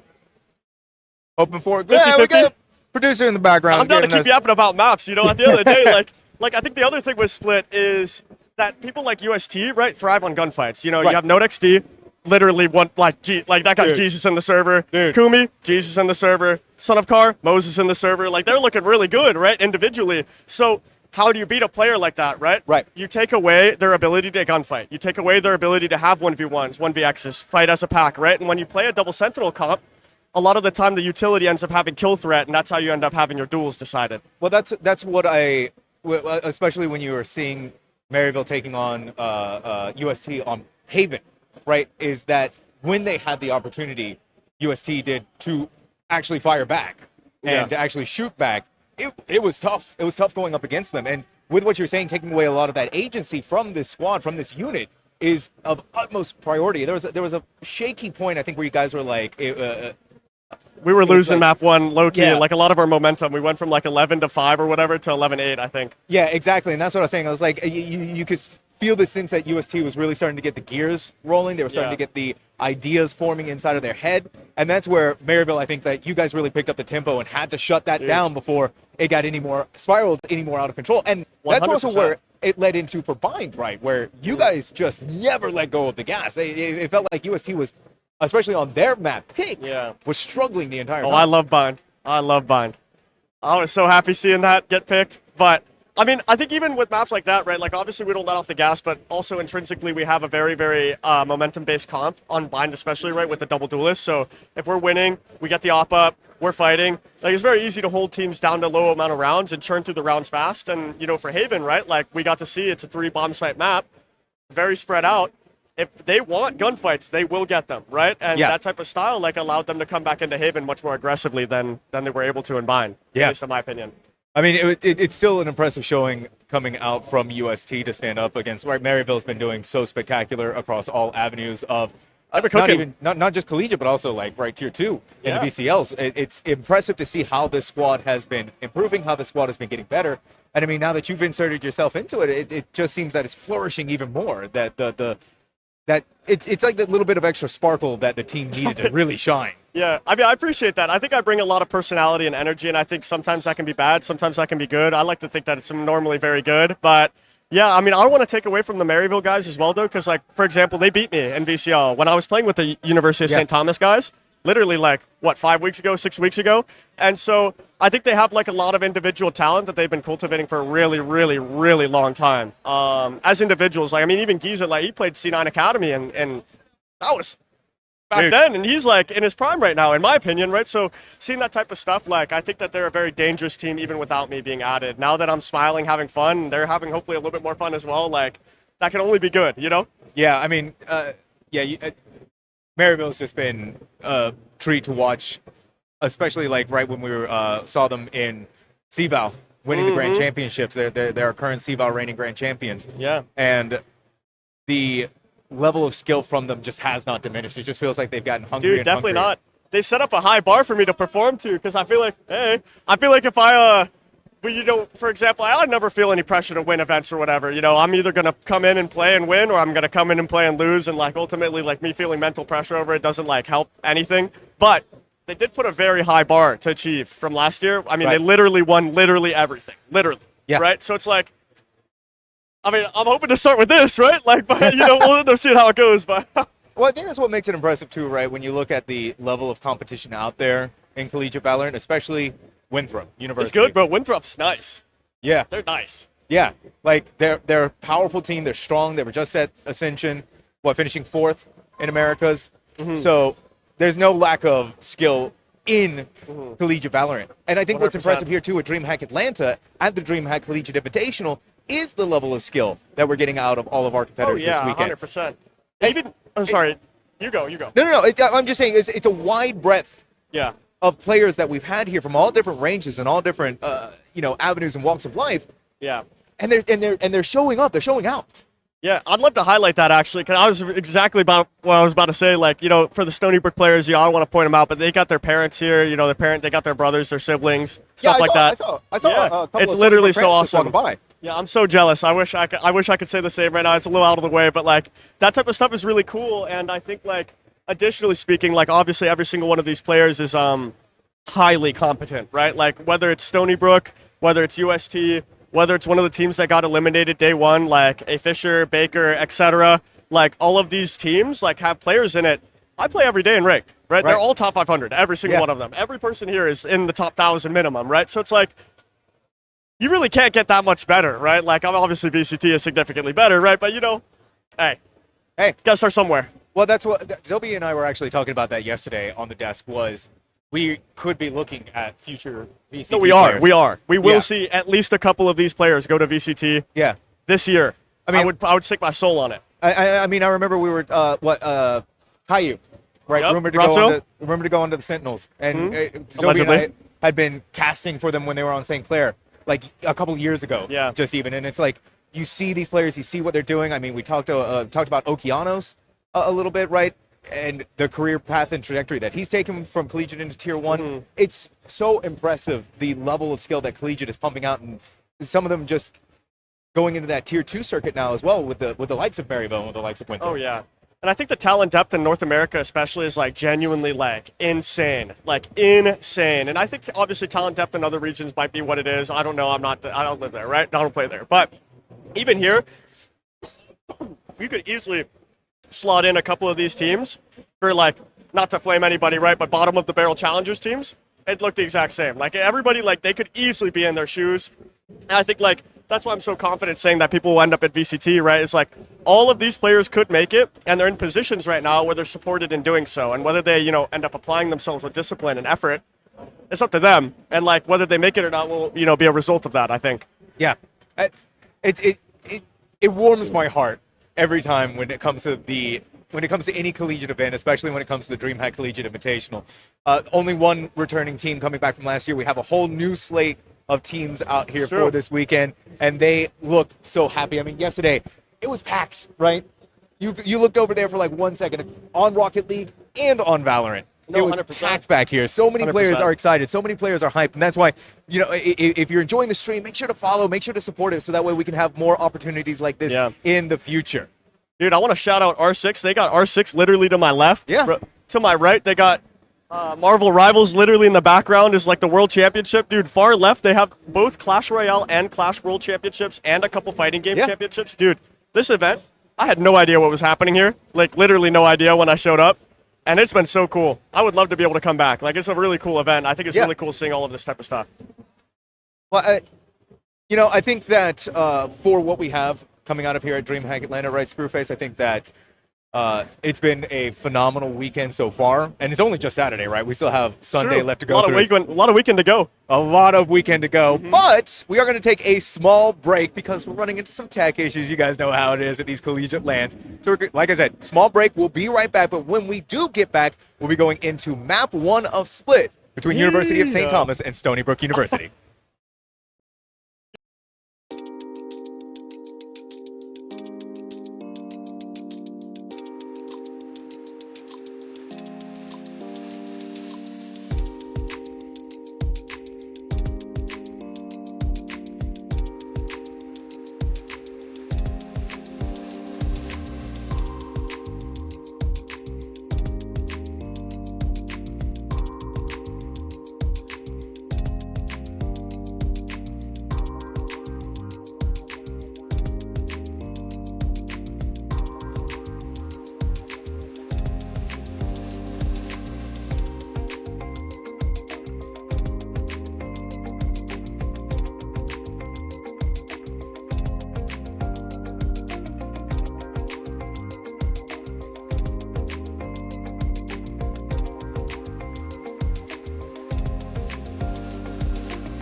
Thank you all so much for being patient with us. We're going right into Agent Select for map number 1 of Split. And my, oh my, looking at this right now, this is, we got UST on the defense. Over on the other side, Stony Brook giving us the attack. I'm going to be honest here, Screwface, right? Looking at the agent composition-wise, we're getting kind of the stock standard from UST, but a little bit of a creative ideas from Stony Brook. Yeah, and I think this is the comp that I was talking about, right? It is definitely them that we played yesterday. They end up playing a very off-meta double duelist comp, and I think that type of stuff could do a lot of damage, you know. We'll end up seeing, I think especially UST, no offense, I love all of them, but today they've been very prone to slow starts, and I think, like, you play double Sentinel, you start slow, let's say Stony Brook, I don't know what sides are happening, but let's say Stony Brook gets like 5 on T side, or they start CT side, and UST starts slow, we could easily see them run away with the half here. Really? Okay. Bold statement already to start things off, but I hope they don't, though, low-key. I kind of want to play UST in the finals again. Yeah, I think what I saw there was UST is going to be starting on the defense. So yeah. We saw their defense on Haven just a little bit, right? The way that you guys were playing against them on your own attack, it was kind of that, like, try to bait and switch them away from, create a lot of noise in one space and then re-hit back towards another area or yes, another. Sir, the old push and pull. The old push and pull. But UST is that kind of team where they don't fall very easily into that kind of trap. Their rotations were, they're kind of rock solid on where they want to stay. But finally, we're about to get into game, starting off with Split. And it's looking like right now for Stony Brook on the attack, right? We got the 3 going up through mid, fast kind of through mid. Notice just waiting, but now we're having some action inside of Vince. Of course, Onyx going to back out. The oncoming onslaught coming towards them. A little bit of a poke. Ooh, back away. Shall we? Getting shot in the back, right? That's going to be big here. Big Tongue T grabbing first blood. Another couple flooding out through heaven. Of course, Onyx already there to meet the 1, but only 22 HP. Oh my God. Unstoppable, it feels like, almost able. Finally trading it out. Now we're down to the 3v3. Yeah, I think that was a huge round from Corsonics there. Kiss the ladder, you know, getting 2 there in an impossible situation made this round winnable. And now we're going to see, you know, in a 3v3, this is where the mechanic differential can come through for UST. And I think we're going to see Node XD hopefully open the round here for them. Yeah, it's hurting right now, but Son of Car on the high ground looking down towards below. Noded's got the first kill onto Abel. Make that a second one. And of course, who better than Big Pappy? Of course, Jowie to close things out. Yeah, and I think that was a beautiful round out of Stony Brook. Unfortunately, they ended up falling kind of flat in the post plant, but they clearly went into a set piece off round start, and I think keeping an eye on that type of stuff is important because I think that's the best way that Stony Brook could compete with a UST. I mean, right, they had 3 go up through mid, and then towards Vince, push out the player that was in there, which who was Corsonics, force him all the way back onto site where, I mean, this is what we're talking about, though, before the game started. If UST has that opportunity to fire back, right, it's going to hurt. Yep. I think if Stony Brook had set up into more high-lows, maybe contact setups, you know, doing some form of info-gathering jiggles, their post-plant would have looked very different. But, you know, that's what VOD review is for, you know? Maybe they can watch it back. They'll be better for next time. You never know. You never know. But Sonakar obviously knows something because, hey, look at that. Already ripped the head off of Abel, but Tonka T, top of the town. Fire him back big time. Dude, I love the name Tonka T. I think I'm rooting for him. I'm rooting for him just off of that. Just off of that. 100%. I love it. Still alive, too, which is the important thing. Still another opportunity to make that happen, but my God, Noted. Spamming through the smoke. Ruki's gone down. We got a couple of these Asher smokes, Asher utility being popped. For Stony Brook University right there, they're backing off, they're going towards different directions. They've given up the beast hit. You're going to see them rotating spawn here. Hopefully Stony Brook is playing for a double orb farm. They're able to get the B orb on whoever. I ended up not seeing who it was. Now they're regrouping towards A. Probably going to try to get it on the sky. And I think overall, you know, win, lose, this is a good eco round. It is a good eco round. We've already got someone up through mid, though. Corsonics, that Phantom. It may be quiet, but it's lighting up the kill feed. Stony Brook University, the final 2 players still inching their way onto the site. The real question is going to be, yeah, right, you're just going to get I don't really blinded, like that. though. But I think smoking the turret off and then flashing through, like, so you can, like, isolate the fights for exactly what we're seeing right now is, I think, a good idea. Obviously, Kumi ended up clean up crewing them, but I like the idea from Stony Brook, and I think they have a lot of creativity with how they play. I think they do, too. It's just that creativity, right, is meeting the stone wall of mechanical skill. The stone wall of Jaden, Node XD. I mean, look at that, though. Right, Sonakar gets that first headshot. Tonka T was kind of a menace yesterday on the BO1 that we watched Stony Brook play. If you give them an inch, they're going to take that mile. 100%. I think Stony Brook really thrives in these situations, even though, like, UST's a brawl-heavy team, you know, with Gunny and Tonka T especially on Stony Brook, they're looking for the 1v1s equally as much, and I think that's a very, very real win condition for them with the Clove comp. And now they're going into an early mid default, scouted the Raze, they have the Viper's Orb. I would like to see them reset out of this very dangerous situation, but Gunny with one. Oh my god, Gunny. Has that overheal. Extra little speed boost, tries to This is my favorite part of Stony Brook, dude. Gunny is a crazy person, bro. Every time this guy's running around, he takes space so fast, takes gunfights so fast. Like, I love it, bro. He's a man after my own heart. And he's a man after even more blood. Oh my. He's going to be playing the distraction game, letting Abel swing out through main. Taking down Zhaoui. Now all players of Stony Brook on side. It's a 3v5 UST on the As back you notice foot. here, as Son of Car tries making his way to the bomb site, CT is walled, there's a sensor on CT, Vent was walled, and there was a sensor male. How can you retake against this comp if you let them on site? It's really impossible. As Corey is finding out. Corsonics tried to play off the flash, but immediately stonewalled by the sensor. And then Abel, what are they doing? They are bringing you down. Son of Car up in heaven, Majestic. Peeks out through the corner, takes down one, but Super Heaven has the trade immediately. Now you're looking down to the ground below. 3 players fighting as best you can, but a Bulldog can only do so much as Abel closes it out, giving Stony Brook their first. Great damage coming out of UST. You know, for Stony Brook to secure the site with numbers and this comp, to lose 3 players in post-plan is a really, really big loss, in my opinion. And we're going to see that this next round when they're forced to have worse guns than what they could have been had they been a little bit more disciplined. It always comes down to that topic of discipline, and it always comes down to what happens in those final few moments of a round. Looks like we might be having a small tech pause. I think a little earlier. We were, Oh, they were not saying again. that. I know, right? Dude, I got on desk. I'm a bad luck charm, dude. Every tech issue under the sun has come up. Listen, dude, you were on those PZs. What you did to them? You like playing to the button? I took all the juice out of them. I just dropped too many kills. I just killed too many people, and I used it up, bro. Dude, I'm telling you, we saw you on that Bind gameplay, man. You got that operator in your hand. Things are destroying. Oh my god, I love getting the op with the bucket in my hands. Oh my god, I love that. Think we're gonna see the operator from? Oh yeah, UST round 3. on Round 3. Split? Oh, Round 3? on split? No, Yeah. no, probably not. Neither of these two teams care about it like I do, which is crazy. It should never be the case. It should never be the case. It's genuinely crazy. Actually, I'll go as far to say not a single team in this entire event cares about the op and how that affects micro and macro on both T and CT side. They don't care at all. If they did, they'd be getting op up way earlier, and they'd be game planning around it. They'd have setups around it, and maybe they would be taking maps off of people who are very, very dominant gunfighters like UST, right? Right. And that actually goes into another topic that I see you do a lot, right? Is that you played that outlaw operator game, right? When you know that your opponent is about to be on that lighter buy, boom, outlaw in your hand almost immediately. Then when you get the opportunity, boom, operator. And you were really making that operator go nuts on Bind. I think there was that one round where you had like a 4K, and I was watching the casters, I was seeing their face, and I was like, oh my god, what is... But Screwface, you give him, you're giving this guy so much, you give him so many opportunities to use this weapon. Yeah, and I think, like, well, at the tier 2, tier 3 level, it's just very difficult to deal with ops in general. And then, like, you know, you add the fact that, like, for example, people like UST, like, you know, they live and breathe gunfights, right? And they're obviously all very highly intelligent players at the same time, right? But they're going to default into that as their win condition. And when you get an operator online, and especially, for example, Go Saints, we're a decent team, right? So we're building setups around the operator. There's reasons as to why I'm opping where I'm opping. The other side is strong as a result. We will condition the op in a specific way, right? And like, dude, it's just so hard to play against when your only option is to rifle and your only option is to go fast and slam and like take the gunfights, you know?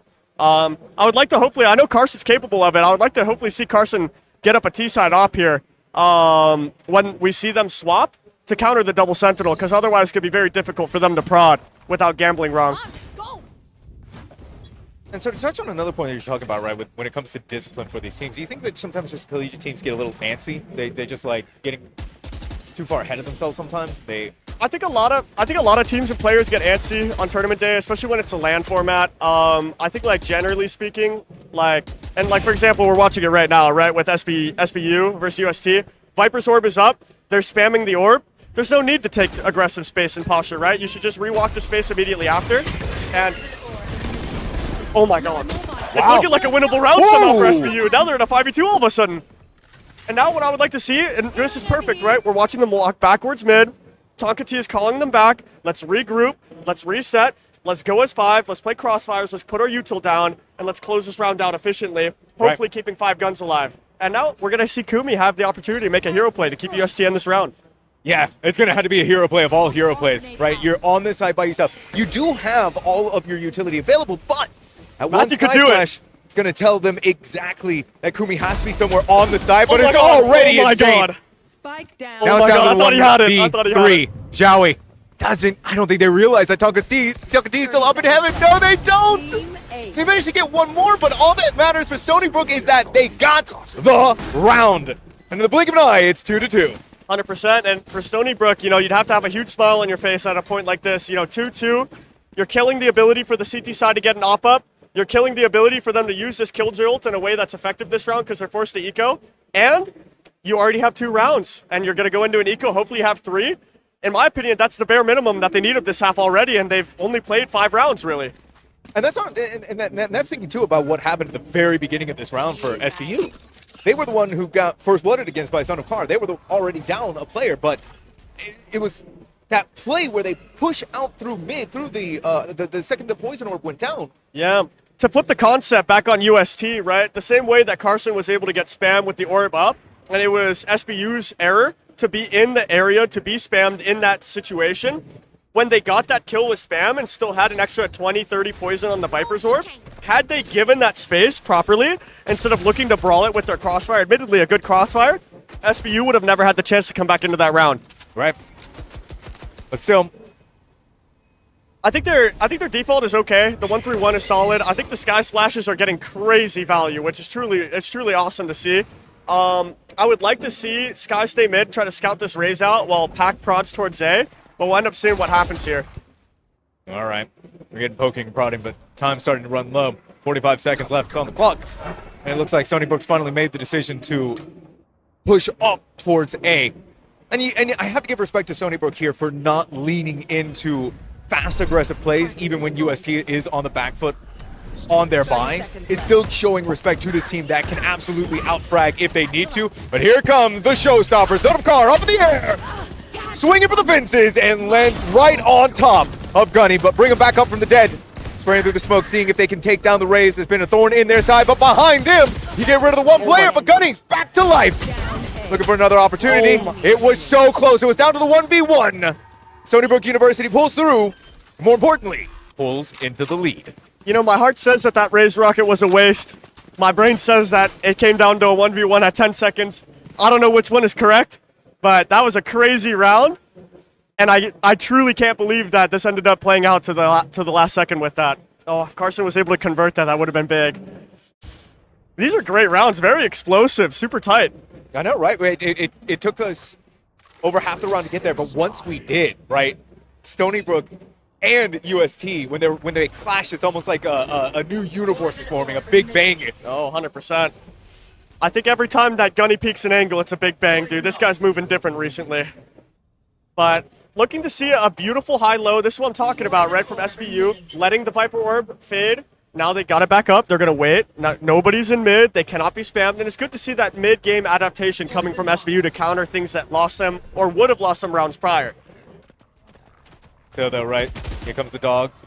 Through the Very smoke. good bait for the Viper. They have no idea the Viper's in mid, and now Gunny's going to do something crazy again. Gunny! Again, we were talking about aggressive plays from this Clove, but they are showing up in so many different forms. Tonka T, the lurk by themselves. Are they ready for the player on the high ground? No, they're not. Corsonics sweep the legs right out from underneath this Omen. Now noted they may be smoked off, but the Boombot's going to clear out.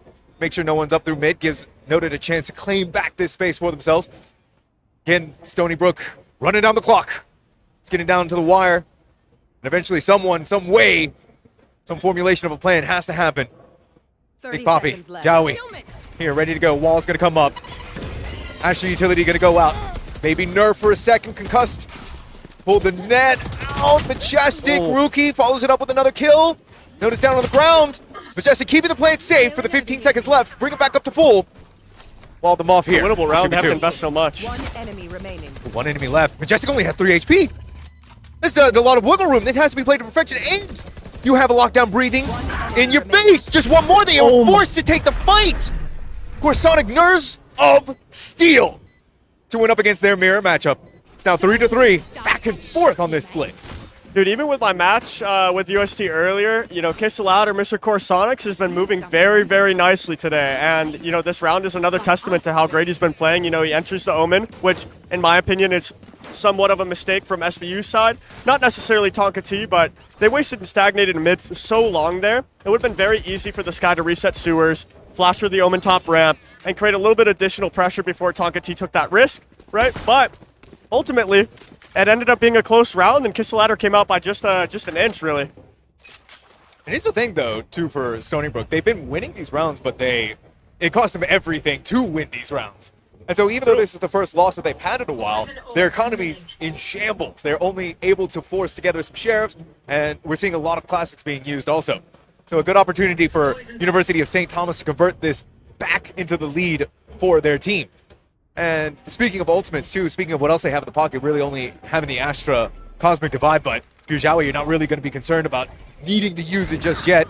Although, Abel catching them off guard, didn't realize that they'd lurked up that far. Yeah, it's not optimal. And I think, like, you know, it's cool to see someone looking to abuse the Outlaw outside of yours truly, right? Because if you spy, obviously Carson's on light armor. Their Big Poppy, the Astra, was on light armor. I'd be interested to see if Sky, Viper, and Killjoy on the side of UST are also on light armor. And having the know-how to track econ and create situations where your advantage, like, you know, their Sage just did Abel, it's really good. World class. Oof. Dipped out a little too far, though. Abel peeking through the corner, Son of Car, still on the side. Gunny, concussed, and there, you're being hunted down. There was nowhere that they could go. Stuck in the corner, bullied in the corner. Flashbacks of high school all over again. Spike's going to be planted, though. Son of Car being on the site is the key crux of this issue. But while we're looking at them, Noted is going crazy in the background. And they know that Tonka T is in this corner. They know that a player is there. Tonka T trying to make the stinger sing. But unfortunately, only a one-note song. University of St. Thomas gets the Spike defused. Back in the lead. Yeah, ultimately, it's kind of unfortunate seeing the SBU lurk get caught out so early mid there, because had he been able to hide a little bit longer, play with a little bit more discipline and patience, you know, he really could have had a round-changing opportunity there for his team, because it ended up being decently close with Kumi coming out at 1 HP. And had they had one more person alive, or maybe had he killed one person mid, the whole post plan could have been different. Now we got Viper's ult and Astra Wall, I think, on the side of UST. Hopefully we end up seeing a Viper's Pit mid, and, you know, ideally they would rotate out of it, stack the extremities in a way, which is looking like they're already starting towards A. This smoke is really throwing me off from SBU. I don't know if I like it or not. It's an interesting smoke. I think it puts a lot of pressure on them, but oh my god. Okay. I just don't understand how they're able to take mid against this setup with anything, like, less than, like, their whole team being dead every time. It just is it's miraculous to me, to be honest, going through the Viper. They're going through Viper Orb and Astra Star before either one runs out. Like, dude, it's crazy. It's just next level. All right, here it is, though. A real battle of the wills. Abel's going to take a boatload of damage, but a heal's going to bail him out of some of that. But it's still UST, right, that has the numbers down. They don't have that numbers advantage. And more importantly, right, you're missing your Viper, so you're missing a little bit of that extra smoke that you had to protect A. And it's feeling like now, especially with the Seekers being invested, that some of that is there. And in the middle of using that, Gunny had already pushed up so far. The timing's just so off across the board for University of St. Thomas. And look, Gunny's so deep. He's able to control screens control, preventing the flood. Here he's going to decay. Maybe he'll get the spam on him. And I think, like, the way that SBU is playing is very oppressive. You know, you have one guy top ramp, one guy low ramp, two people mid and a high-low. You got one guy spotting B main early for pressure, and then they group up into an A split off of their initial kill. And I think that type of defaulting is very powerful on split specifically. All right, blinded out by the Paranoid. Couldn't even get out of there. Majestic makes the swing out of heaven almost immediately. An immediate answer back is just going to cripple any chance, I think, for Zhaohui to walk away with a win. Let's even see if they can even walk away right now, Kyle. No, I hope he gets to walk away, but you know what I would like to see is hopefully SBU keeping more than 4 guns up literally one time ever. Like, that's it. Like, one time ever, just to make it so that their economy is able to stack up and snowball. Because had they done it earlier in the half, and that's they wouldn't have to do it now. Yeah, and that's what they're doing. I think they chase for a moment. Don't leave. Yeah, I think somehow they're hearing us. Are the comms leaking through? Because you said that, and they immediately back up in the spot. It's good, bro. I gotta start calling more loudly. Yeah, gotta help them out. And this has been a tug of war of a split so far. Oh, right? very This has much been so. very back and forth between the two teams. And again, that's what we're talking about. We had USC set as the number 2 seed. Stony Brook is number 4. So these two teams right now are giving us a lower They're giving finals us a good game. show, 100%. And I think, like, at the end of the day, like we spoke of in the pre-round, precast, I'm not really sure what to call it. Like, if you look at their comp, they have Sage, Deadlock, very annoying. Omen is very difficult to exec on. Sky is very good for flooding and getting info. Like, dude, their comp is built to win CT side. And as they get more and more rounds on T side, if I was SBU, I'd be feeling real confident right now at 4 rounds. Yeah. I mean, even talking about SBU, right? They're not using a duelist in any way. You're relying on this Clove to be that pseudo duelist. They're netted. They're decayed. Someone just needs to push out of the smoke. But no, I just stuck there. Shall we still? Even in the midst of all of these disadvantages, are back Tonka T. Secondary revive. They're already put back down to the ground, but Majestic, while the distraction of someone being brought back from the dead is going to put someone into their own death. Abel working towards planting the spike, but still trying to figure out where the final 2 players are. It's down to this lone Sage to win the round. A 1v2. My word, a lot of damage on Takumi, but you still have so much of an obstacle left to go through. And Corsonics proving to be the final one. Corsonics doesn't miss though, Sky Diff. Hey, sorry. No. Corsonics has been really looking so good, and I think even, honestly, Majestic's been having some great rounds. It's been very interesting seeing how the Sky ends up defining these rounds in this split matchup, because normally you don't end up seeing that being the case. A lot of the time it's dictated by your Sentinel or your Duelist. So it's very interesting to see that. It's been very fun. Oh, and we're going into a tech pause, just like you and I love. Yep. All right, what is it? Let's take a gamble. Is it the monitor blowing up? Is it someone's audio falling apart? Do we need to replace I hope it's a monitor again. Bro. We just gotta replace all 5 of them at this point, dude. Like, let's just get new monitors, period. Let's get new monitors. Let's just whole fleet of new PCs. Next tech pause is fine, $20, bro. That's it. Bro, we'd be bankrupt in the whole No, company. yeah, it's bad, dude. These college kids and the esports players, bro, dude, it's been a winter. It's been a winter in Tier 2. Hey. But we're they're ready. Hey, look away. They're ready already. That's great.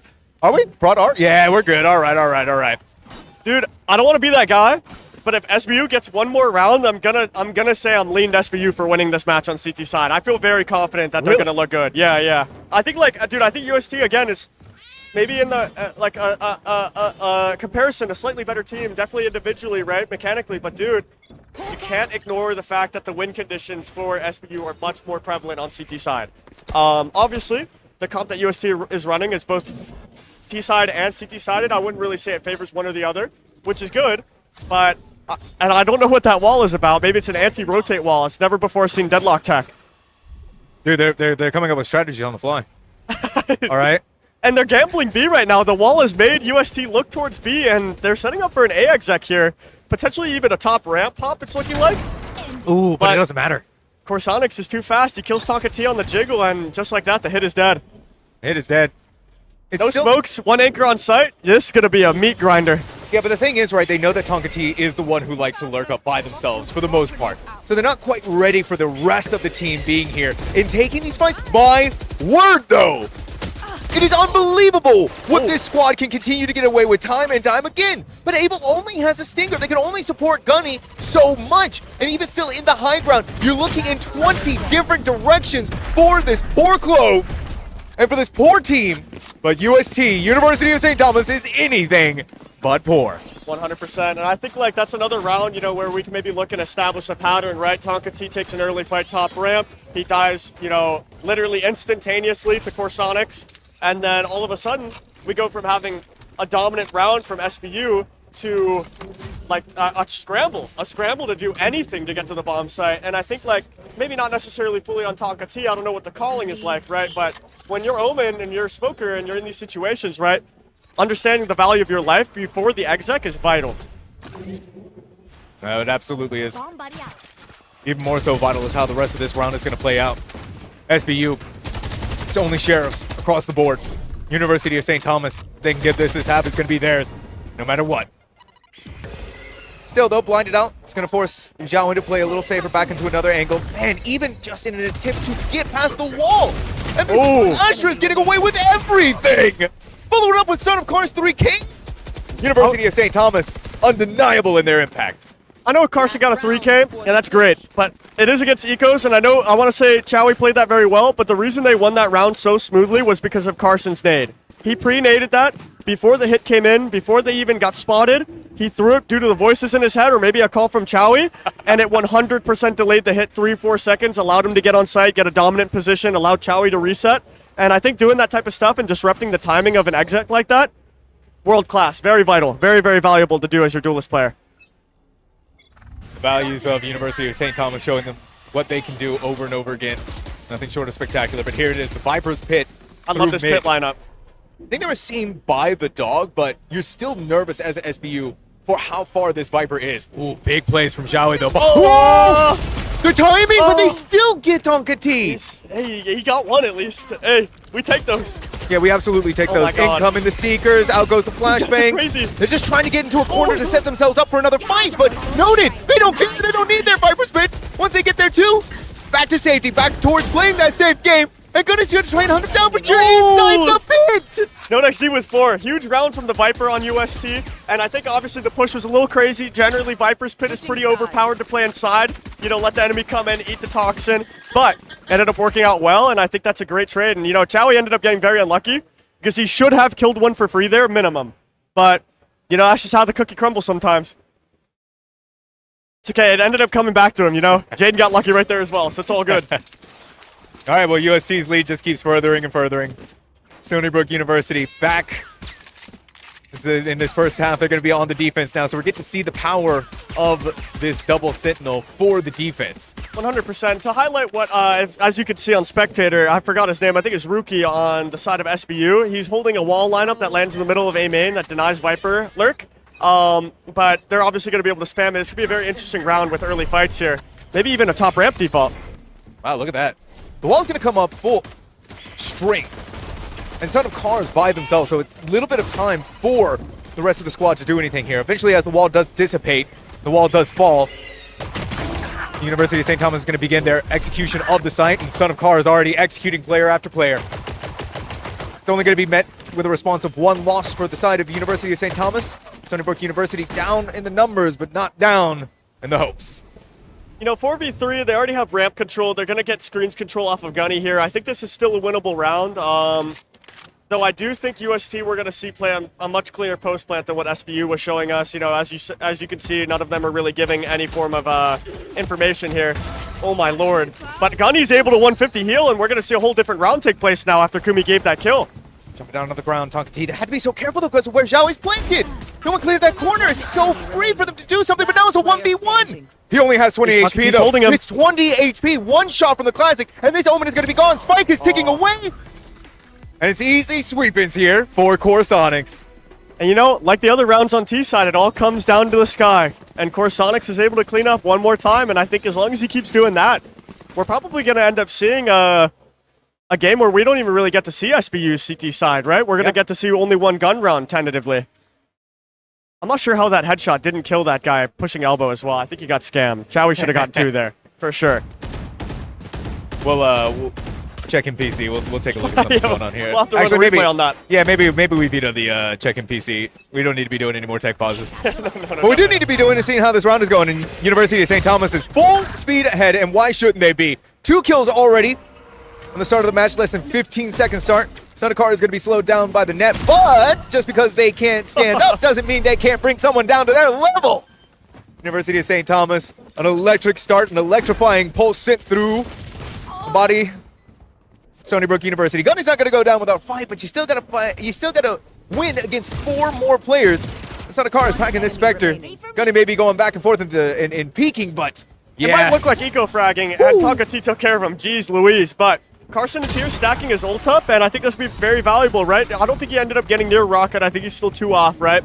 But even though he's only 2 off, like after this bonus, we're going to see Raise Rocket online, and I think that type of stuff is very valuable because UST has 2 rounds where they can full buy here. They have a full bonus, and they have their first gun round. And because of all of those ecos that they concentrated on Son of Car, they're now able to guarantee Rocket for minimum 2nd gun round, which you don't see a lot of teams do. And I think that type of stuff, managing the ult economy, is one of the highest skill caps of this game right now. And not a lot of teams, especially even in VCL, not a lot of teams play to that win condition. It's looking like a win condition right now for UST that they're in tune with. Over on the high ground yet again. If it worked once before, let's try it again. Majestic has different ideas, though. Throwing a wrench into that, but all across the map doesn't really matter because UST is winning on almost every single one of these war fronts for their bonus round. Tonka's T, back on A. Lands a killing blow on one, but has to do it again. This is beautiful from Tonka T. I love this aggressive posturing. Flash hits, he's backslide. Nice. Yep. One more off Omen Blind. Good paranoia. Push them back. Good Give yourself some paranoia. breathing room. 100%. Maybe even, yeah, you even have reinforcements on the site now. So UST is in this weird position where they have to keep pushing onto site. They don't know where everything else is. As Big Poppy drops down to the ground, Tonka T shows us what's possible with a 4K and keeping Stony Brook in this fight. 100%. And I think Tonka T, you said it yourself in that last sentence, bro. He's keeping them alive right now. They needed that round badly. He was in a 1 versus 4 position. He played all of his 1v1s beautifully. Hey, no offense. I think it was Gunny whoever swung top ramp. Hey, this round's on you if they had lost that, bro. After you guys get that free kill, you got to make sure you reset, play a high % angle. But luckily, Tonka T's in the serve. He's able to play it nicely and come out with a big 4K. Big 4K. Stony Brook University stemming the tide, stemming the bleeding just for the moment. Whether or not that's going to deter University of St. Thomas now that they have the big weapons on their side, yet to be seen. Different look this time, though, right? You're giving up the A push and instead trying up through mid. Gunny completely blinded out, but still safe inside of Vince. Tries to go back for another swing and a fight against Noted. They're going to lose that one. Noted, taking them down. University of St. Thomas may be slowed by the Sage wall. And again, it's all just about using the double sentinels to corral them where you want them to go or get the information on where they might be going. Yeah, and I think something that I'd like to talk about for a moment, it doesn't really have much to do with this current round, but the way that they split their Sentinel util, I think, is inefficient. And I think if you were to run a double duelist as a spectator or a double Sentinel as a spectator, right, like, generally speaking, you don't want to condition the same util in the same spots, right? We saw Sage wall mid multiple times, right? What happened this round? They default mid. They do it very aggressively. They immediately break the wall. They immediately reset now with 40 seconds, right? And if you start mixing and matching where your deadlock sensors are, where you're defaulting the deadlock wall, and using the Sage wall more for the mid round, I think this round could have been very different, even disregarding the first kill that they had. Okay, the players coming in, and I heard the call of a showstopper. But what also I'm seeing is the call of players dropping all around the map. Senecar, the rocket feed, the showstopper is eventually going to be dissipating away, but what it does is it zones out SBU, right? It stops them from coming in. Hey, I got a call too, bro. This shit is GG. This is not looking good, dude. This next round, because this is a 2-for-1, right? For the people watching that may or may not understand what that means, it's when both teams come into the round and they spend everything. Oh my God. Noted. Jaden is out here looking nice as well. He's primed up. But when both teams invest, the team that loses will be forced to eco, which is generally regarded as a free round, as we see on the side of SBU with 2 of them being unable to buy, and a 3rd in Rookie, right? And what that does, right, same with UST, is whichever team wins the round tends to win the second one, therefore calling it a 2-for-1. Probably going to secure the 12-5 scoreline here for SBU, which, in my opinion, is very, very difficult to come back from. If I was SBU, I would be forcing here for sure. Yeah, it's big investment, right? 3 Singers, a Phantom, and a Vandal. It's just... It's duct tape. They're down to the duct tape, dude. They got regen shields, stingers, and a dream. Hey, it's a dream that's keeping them alive. Whether that dream's about to turn into a nightmare, we'll find out. And again, they swapped their setup. Now Deadlock's towards B, right? But what is Sage doing? She's walling mid. Let's see what happens. They heard the wall. They're walking red this time. They're not spamming it, which is good because they wanted to crunch A, it looked like. Now their lurk died. They're going to break the wall. And this is going to be a very difficult round for SBU to come back into because they have no info and they're completely out of Sage util at a minute 11 seconds, which is way too early in the round to be in this position. And what do you do if you're gunning, right? You gotta pop your res. You gotta try and hunt down Noted to get rid of them, but hanging out inside a vent with the shorty, yes, dude. That's gonna be rough. Rookie, there's almost no chance. Son of Car, of course, it's just University of St. Thomas. They are feeling themselves. They are brimming with confidence, and they know where this map is going to be going, and it's in their pocket. 100%, it's looking to be that case, and I think right now Tonka T is in the only position that he could be to win this round. Unfortunately, does not have trigger discipline, and just like that, oh, the round is not over yet. Oh, Tonka T! Wait a minute, Tonka T! Oh my God. It could have been. I saw the vision. I started believing. I saw the vision. I was about to become a Tonka T worshiper, okay? Bro, if I play Tonka T tomorrow, we will be high-lowing him. We will be high-lowing him, I promise you guys. We will not be fighting him one-on-one a single time. I'm good on that. I'm good. But yeah, no, for UST, right, they're on match point. This is it. It is the map choice of Stony Brook University, and they are getting slaughtered out here. Yeah, and I think, like, you know, a lot of that ends up being the fact that they're running a somewhat unconventional comp, right? I don't think, you know, a lot of people can hate the Clove. I don't care either which way on the Clove, but when you run Sage Slow, when you run Deadlock Net, how do you kill them? How do you kill them with this comp, right? If you deadlock that someone, you have to swing and shoot them, right? And as we saw last round, Carson was 1 HP and netted in the middle of the open. He still hit the bullet, right? And I think that's a very important part of making sure, oh my god. My world, it is a massacre. The blood is running red. He's got Sage Res, though. He's good. Yeah, you get, okay, we got a Sage Res, right? It's something. But now UST, investment of every single ultimate. There is nothing left. Nobody doesn't even need to be in the Viper space. They dip back over there. The University of St. Thomas is going to crush Stony Brook University 13-5. That was beautiful from them, truly. Like, I thought that T side was going to be much harder from them. Yeah. Oh. Hey, there you go. My fault. Got you back. No, it's all good, man. Got you back, you know. But hey, man, that was a crazy match. Split 13-5.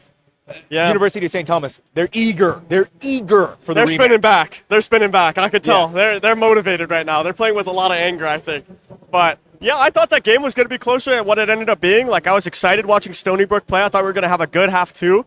And then we just watched them get absolutely ransacked, you know? And, you know, at the end of the day, like, I think they're going to watch the VOD back and really want to kick themselves because that's the half that they need to have. Layering, they need to have ideas, and they need to have plans that are going to work out well. You know, even like looking at Pistol on T side, right? Those are the rounds that cost you against good teams like UST. If you ever get a 5v3, if you don't convert those, you know, UST will. And it only takes one or two that you don't convert for UST to have an insurmountable gap in rounds. I mean, we're looking at the replay right now. Look at this. Kumi almost won them this round. If he was a little bit faster, he could have had that. Again, right, we go back to talking where Collegiate is at right now in the whole grand scheme of Valorant, and you're seeing some of these plays, you're seeing some of what UST can do, of what Stony Brook can do. And even though it was a 13-5 scoreline, Stony Brook was really pushing themselves, I think, to really elevate themselves towards that next level. But when you're going up against a team as, especially with players on it like UST, it's difficult, it's tough. Yeah. But they're still going toe-to-toe with them. And I'm not here to, you know, talk down on anybody, right? But, like, I think ultimately, like teams like Stony Brook, you know, when you have these moments, you have these, like, round situations against teams like UST, you have to really make them count because you don't get to play teams like this very often, right? Like, outside of obviously Mr. Funhaver, hey, shout him out, that guy's awesome. But I think that type of stuff, right, you know, DreamHack Atlanta and other tournaments like this in the collegiate scene is where it's at, bro. Like, that's it. That's all that, if you're not in VCT and you're not in VCL, this is it, you know? So I think when you're in these situations, you have to make sure you're very well practiced and prepared for the moments that you're going to guaranteeably get. I think that separates, just generally speaking, like, that separates teams like Maryville, right, with teams that just show up to play. Yeah. And, like, you know, when I played in VCL, like, obviously I've had some good games, some bad games, right? But, like, every one of those games I was as prepared as I could be in those situations. And when we got to rounds, like, for example, a 5v3 or 5v2, hey, we're falling into our pre-planned setup and good luck, right? Like, good luck. It could be the best two players alive on the whole planet. It doesn't matter. You know, you can only shoot one person at a time, right? So if you create these situations, it's very easy to close these rounds out. It is, it is. And that's what is making the DreamHack Collegiate Invitational so exciting, is seeing all of these players, seeing the passion, seeing the hunger in their eyes to be able to get these wins. But we are going to take a short break as our players get it set up for map number 2 of Haven. When we come back, it is possibly the final map between University of St. Thomas and Stony Brook. Stony Brook wins it out here and sends us to map number 3. I have a prediction. UST might slaughter them on Haven. I think they're nice on Haven. They're dangerous. Yes? Yeah? All right, well, we'll find out when we come back from this break.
Welcome back, everyone, to the DreamHack Collegiate Invitational here at DreamHack Atlanta. My name is Sam Talks. Joining me once again, none other than Mr. Kyle Jensen, Screwface himself. Screwface, that was a crazy first game, though, right? It was 13-5 going in University of St. Thomas's favor against Stony Brook University. But let's dissect it for us a little bit. Like, what went right, what went wrong, especially what went right for UST? Well, I think, like, what went right for UST, and again, I'm not here to, talk down on anybody, right? But I think what went right for UST was a combination of, like, really good end rounds where they played the 2v2, the 3v3 out better than what SBU could match. And additionally, I think SBU's lack of, speaking of the UST guys that are cooking, bro, but I think SBU especially, right, like, really messed up on their macro because they're playing a no duelist comp, double controller. Why are you stagnating behind the Viper's Orb every round? You should be creating uncertainty elsewhere, whether towards A or B with your smokes, walking up, and they had a great default, right? Where they were 1-3-1, they were holding map space, right? But the default can't be 1-3-1 when people are cycling util mid every round to counter you, right? Especially when your comp has no burst. They don't have a veto TP, they don't have a raise satchel, they don't have jet dash or whatever. So it's like, who's gonna take the space? Like, Tonka T wasn't TPing in, so it's like, there's nobody taking the space. So if that's the case, then, you just have to understand that mid is lost in the early round. You have one guy go there, make noise, pop the Viper's Orb. Yo, guys, the Viper's Orb's up. Okay, smoke bottom A, let's take ramp, right? Right. Like, and you can obviously layer that much more deeply, right? Yo, they're spamming the orb, there's 3 mid, speed up A, whatever, right? But I think starting initially to take the mid control and create uncertainty in mid, especially after they showed the double, like, cross. I mean, they were in a crossfire literally every round UST was, right? So it's like, once you show that one round, the next round you immediately break that by going elsewhere. And SBU literally just never broke it. I mean, they never changed. Right. And I think had they done that, they would have had an even more dominant T side that they ended up having. I don't even know how they got 4 or 5. Like, literally, I have no idea how. Well, they did. And hopefully they are looking to grab some more of that on Haven. Yeah. But before we go any further, we do have a couple of people that we want to thank for helping to make DreamHack Collegiate Invitational possible. We want to say a big thank you to Extra Life. This year, Extra Life is proud to support Children's Healthcare of Atlanta, our local Children's Miracle Network hospital. Every dollar raised through Extra Life helps provide life-saving care, fund research, and bring hope to kids and families right here in our community. Together, we're helping make miracles happen for Atlanta's kids. If you want to game on and give back to the Atlanta community, go to extralife.org and select Children's Healthcare of Atlanta as your hospital support. We also want to say a big thank you to Rally Cry. Student-run gaming events are the heartbeat of college esports. They're where friendships form, rivalries spark, and future leaders take the stage. Rally Cry's college event support program is built to amplify that energy, helping campus organizers transform local tournaments, watch parties, and regional events into unforgettable experiences with support from partners like the United States Space Force. Scan the QR code right here to apply now and ensure your events are always above. If you're ready to take your next step beyond the game, start your future today at spaceforce.com. And so a big thank you to Extra Life and Rally Cry for helping to make this DreamHack Collegiate Invitational possible. You wouldn't be here, right, without the DreamHack Collegiate Invitational. So we're very, very thankful to them. Yeah, I mean, 100%. And I just had my own little portion on the Rally Cry portion, like, starting your future at Space Force. I just want to thank all of the soldiers out there keeping us safe every single day. Thank you for your service, all of you. I appreciate it. Absolutely. Thank you very much for that. And, Screwface, now we look forward to our second map of the day, our potential final map between University of St. Thomas versus Stony Brook University, Haven. Right? Now, UST gave you guys a little bit of trouble on Haven. Things got a lot scrappier. It did get dicey. Question marks started popping up in my head. I'm like, are we looking at that? Are we looking at a possible OT? Are we looking at a possible UST win? Obviously, you guys were able to close it out pretty decisively. I know. Listen. I was becoming a doubter for a second. All right. That's so messed up. I was losing my hopium, but we're going to agent select now, and I don't think we'll see too much difference from USC. They're pretty lock and firm on what they want to run when it comes to Haven, but yeah, I'm going to swap my predictions. I think Split, I really liked SBU's comp. I like their methodology. When we played them earlier, we played a BO1 against them. Obviously, we ended up winning, right? But, I thought that they had some good rounds. But I think UST is going to both mechanically and strategically gap SBU on Haven. It's a very, very strong map for them. It was a very, very strong map for us when we used to play. And I think their team, role-wise, really fits this comp. Carson on Duelist, Chowie filling secondary smokes, Kumi filling Sentinel, which is his best role. I mean, you can play so many different roles.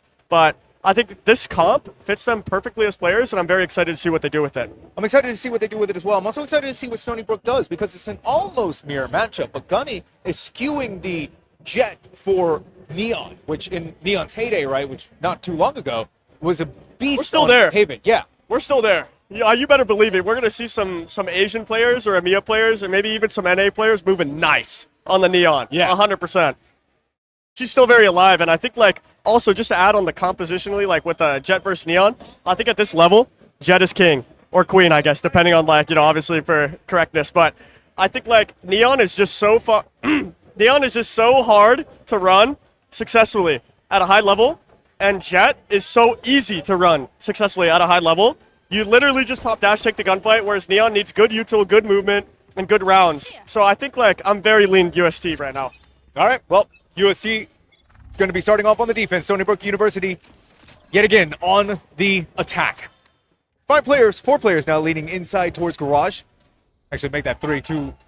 Leaning back towards A, lurking up through it, seeing how much space they can possibly create. The turret's going to lend some noise to it. Wow, though. Greedy, greedy, greedy. He ended up spamming for his entire clip instead of just going for 5 or 8 bullets. And, like, I love that idea and that type of stuff. You know, Matthew's a very smart player. Like, Kumi's a very smart player, probably one of the smartest I've ever teamed with. And him creating scenarios like that, oh my lord, Majestic just rips the skull off of Sonikar, and he just overheats immediately, and they're all thrown now. Yeah, I mean, it's just like, dude, that's tier 2, tier 3, though, in a nutshell, right? It's like these guys come in, hit a nice shot, could jiggle spawn, orb up, then take the angle. Why do that? I'm a beast. Right. I'm him. Yeah. And then he dies immediately. Next guy tries to trade, panicking. He dies immediately, and, you know, we go from a round that, like, is literally impossible to lose to now it's 3v2, and they're not even looking at the right directions.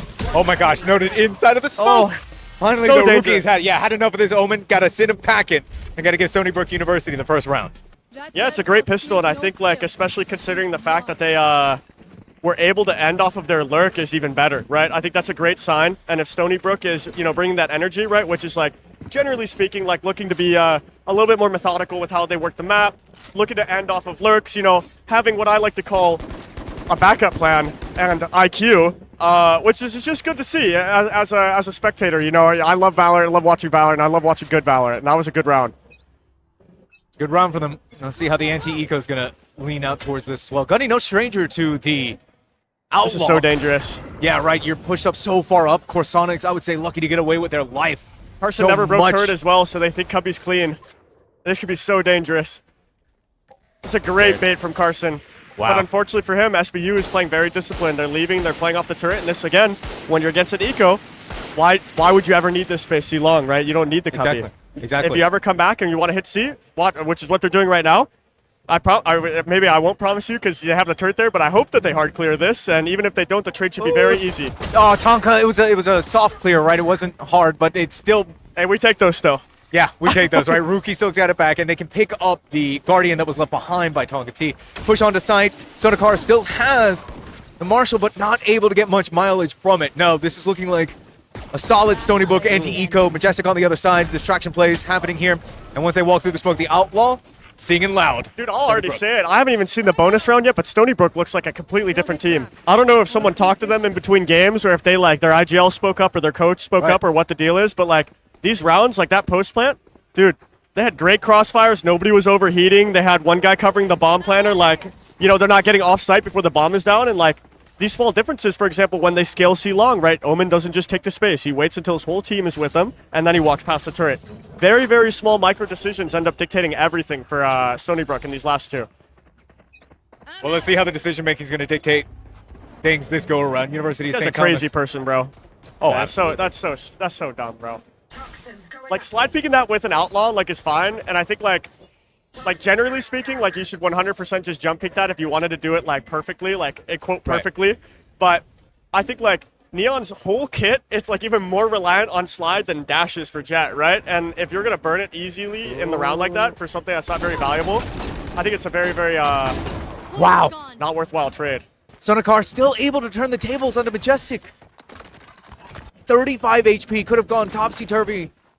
They have no idea Killjoy's through. Yeah. No, this could be... is rotating A-Link. He thinks that Carson still has the line, and if Killjoy checks spawn here or goes A-Link for a heavy play, we could see a bonus round victory from SBU. right? Rookie, all they need to do is just look towards long. And especially once contact is made here, they can go back in that direction. Rookie clearing CT, but oh my god, he's going to get timing again. Oh my god. They've already repositioned at sewers and no weapon out. Sodakar is now on track for the 3K. 35 HP still, by the way. And they knew that Rookie had to have pushed in. But still not quite quick enough on the uptake. The paranoia is going to blind them. Rookie swings out of the poison orb. And in near unison with each other, Noted and Rookie, it's all taken care of. Or Rookie, rather, hey, bro, when you see rounds like that, you just got to chalk it up to Carson having good karma. That's like, dude, he should have died like 3 times there, and Rookie was not able to find him ever. He could, like this, he probably could have died there. This for sure, and again, this is small things, right? Imagine if Gunny had slide still, and he was jump spot running it down to slide peek. Could have been a different round. Even if you are Gunny, right? Let's say Gunny watches this VOD back, he should 100% be jump peeking that, because you're playing against someone who has a 1-bullet rifle, and if you're going to give him a very easy kill, you're going to walk onto the angle, guess what? These are professional caliber players. Son of Carson will hit that every time. Every time you make it easy for him, he will hit it every time. This is so dangerous, though. They're so weak C. Oh, my word. And seen by the recon bolt, there's not very many places that Kumi could have done to keep themselves alive, except tank those bullets. Oh, my god. It's almost in those instances, though, where you look at a player and see what they're capable of. Slide back over, draw the attention away, Abel capitalizing on that, and then Gunny is still pushing the gas pedal forward. Look at how different these rounds play out. Even though SBU had all of the space last round, they moved so scared and so slowly when they had all of the cards. And now Gunny has a rifle, he has slide. He feels like he's able to play make all of a sudden, and I think that the difference is completely night and day for me. Yeah. Huge kill from Taka T, keeping 4 rifles up as well. Again, I think SBU lost at least 1 round on T side due to the fact that they horribly managed their economy. So hopefully going into this map's T side, they don't commit the same mistake. Whenever we're looking at University of St. Thomas on the back foot, it's 3-1 now. They were able to stop the bonus of Stony Brook, but the issue that I think that we're seeing for University of St. Thomas is that they're kind of leaning into the same trappings that they had when they're on the defense against your team, where they're getting util dumped out, they're getting spammed across the board, and they're just in these instances where playing away or not being able to play with each other, playing for those one-on-ones, it's just not happening.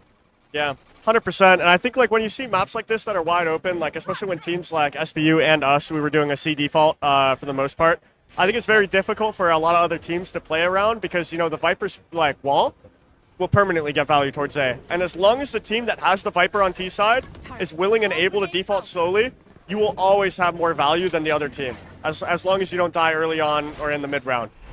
And as you see right now, they've created a ton of pressure in B. They tapped the bomb, TP'd out. They just flashed garage to pump the C split. Jaden literally just TP'd on C. He has no clue what's happening right now. The whole of UST thinks it's a C split, and now it's all on Corsonics. Can he hit this 1v4 one more time?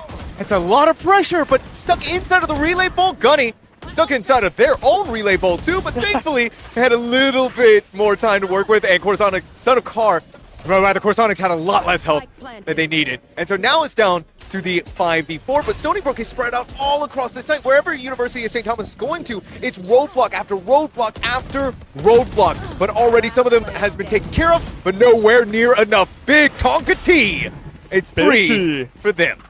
And again, if you look at like what UST is trying to accomplish in that type of round, again, I could just be a chud, right? But realistically, if you're going to force through a Viper Orb, Killjoy Mollies, at least 2-man crossfire with contact off of you, and you're not even able to get a kill from heaven or something to open up the round, maybe we just save, right? It's early on in the half. 4-1 is very recoverable, and if they had all their guns up right now, which would have been 4 guns, pretty close, you know, this whole round could be very different, but now they go in, they're in a 2-for-1 round that's, you know, completely predicated off of their bad decisions.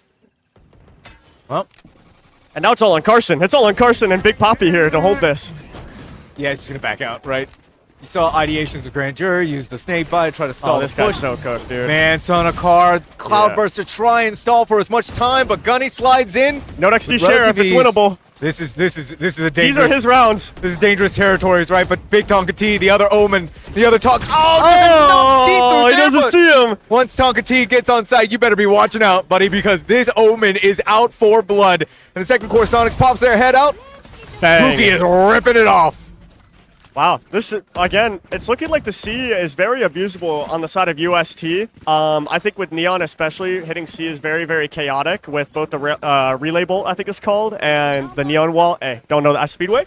Is it Speedway? Fast lane. Fast lane? Ah, well, Speedway felt right, but hey. Speedway felt right. You would. I mean, we could maybe they rename it, bro. You never know. It could happen.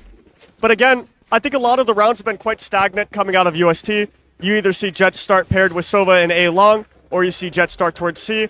I'm not seeing a lot of mid walkdowns. I'm not seeing a lot of, taking deep space. I'm not seeing any really walking up deep A. And I think that type of stuff is very valuable when you're playing against a team like SBU who's going to play out long rounds. They're going to be willing to default your util out and play for an endgame split off of a lurk, right?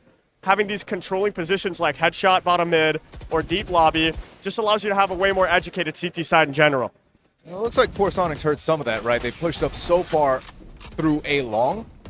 Could be an avenue of some defeat, but Majestic, it's living up to their name. They still try to go peek further inside of there, but Sunakar is in a really dicey position. Oh, Core Sonics! Not your own man! Come on, buddy! You only got one kill and it's your own teammate! Unfortunately, we just watched Core Sonic slime out his own homeboy, but hey, happens. Hate to see it, but it happens. More often than not, sometimes even. But they are finding the only gap here, and they're looking... I don't really know what's going on, to be honest, bro, but it looks like they're going for the round here, but SBU is already reset into very dangerous positions. Obviously, the Omen's out of position, but the fact that Omen's alive in general is going to lead to bomb being one-weight, and the moment that happens, good luck sticking in a 1v3, because that's what you're in when you're one-weight in bomb. Yeah, and they don't even know, right, that where Big Tonka T is. Could just be hanging out with the rest of them, but the pinch could come through. This is... Oh, my God. Oh, my word. Wait a second. What looked like near impossibility has just become possibility. He gets out of the smoke. But your own one-way worked against you! Dude. And that's the thing, right, with UST, right? These are my dogs, like Kumi, Matthew, one of the most talented players ever, right? Carson, Jaden, Core Sonics as well. I haven't had the pleasure to team with Chowie, but all four of them are X-Factor players, and if you let them get into their favorite positions, right, like Kumi was able to, and you're not in a dedicated high-low, you're not 3-2-1-ing, you're not in a contact setup, stuff can happen, you can never, stuff can always happen. And UST is no stranger to getting active. I don't know if you watched the Node XD clip compilation. This guy's a crazy person. Man, you have to play smart against him. You gotta slap that on the back of the box, or like famous quote for UST, stuff happens. Dude. That's the best way to describe this team. And again, no, 100%. I mean, even that round, like the only way I could describe that is that Kumi just got freaking active, dude. That was like, that's what you're talking about too, right? In the preview, they need to have some of these aggressive plays. They need to play for some of this space. Granted, it took all the way until the end of the round, but still, it got away with something. No, 100%. I don't think UST's ever going to win if they end up letting, for example, Node XD taking it out of the enemy's hands, right? Like, if they're able to get gunfights, right? Like, I think across, like, out of 100 gunfights, like, UST is going to for sure come out dominant on that. SBU is looking to step towards B here, though. It's very dangerous with the crossfire, with Carson able to backstab early from from Garage. But I've seen SBU win way worse rounds, so... Wow, again, Kumi's not done yet. This terror talk of the town, wide swing. Tonka just couldn't track it. Couldn't land the killing Baruki. It was going to be tall order regardless, but a slim possibility that Noted shuts down immediately. I don't want to be that guy, but this last round looked very scrambled and hectic from the side of SBU. The rounds prior, the 6 rounds prior, they were willing to end off lurks or willing to play slow rounds out. They look like, they look confident in what they're doing, but this last round, they ended up stagnating in mid for about 15-20 seconds, and Node XD was able to walk in Garage window and rip off the head of their duelist, right? And it's almost impossible to deal with that type of stuff in a mid-round aggression if you're not in good positions and you're not leaving space early. All right.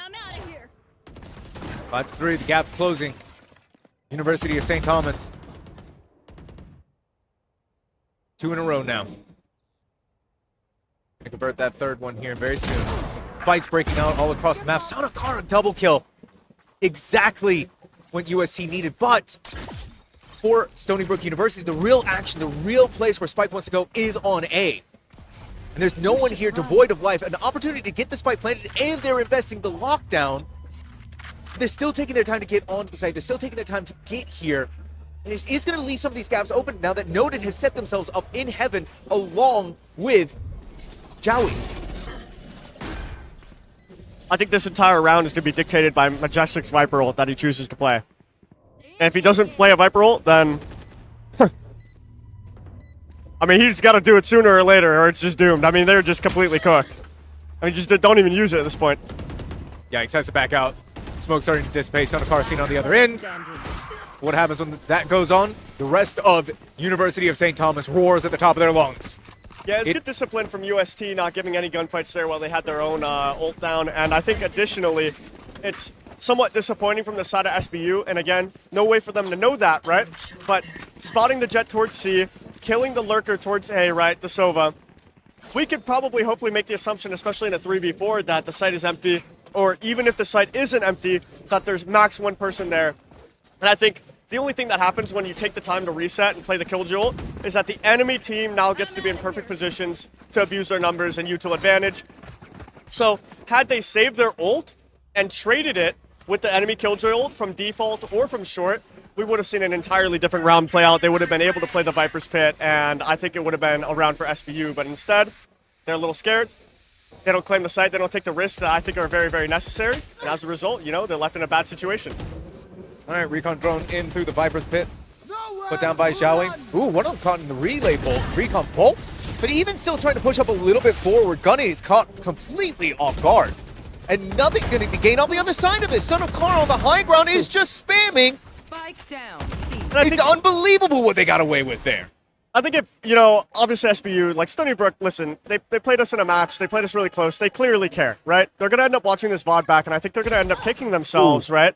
For shifting off of the style of play that was giving them so much value, right? This round, they start heavy C. They see the Viper's Pit, try to force the Viper's Pit. What's happening, right? Like, like their first 5-6 rounds, they played to almost the last second, right?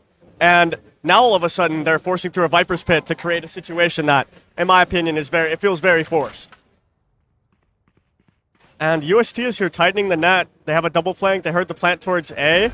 And SBU really, really, really needs a miracle in this situation because I don't think 5 is enough on T side. And if they don't get 6, 7 here, it's going to be a very, very difficult CT side when UST enters the favored half. Well, here it is, though. The push begins. Abel stuck in the corner. Rookie, the last player standing in a 1v3 to keep the dreams and hopes alive for Stony Brook University. Spread out all across these different angles. The car going for the defuse. 3 players down in there.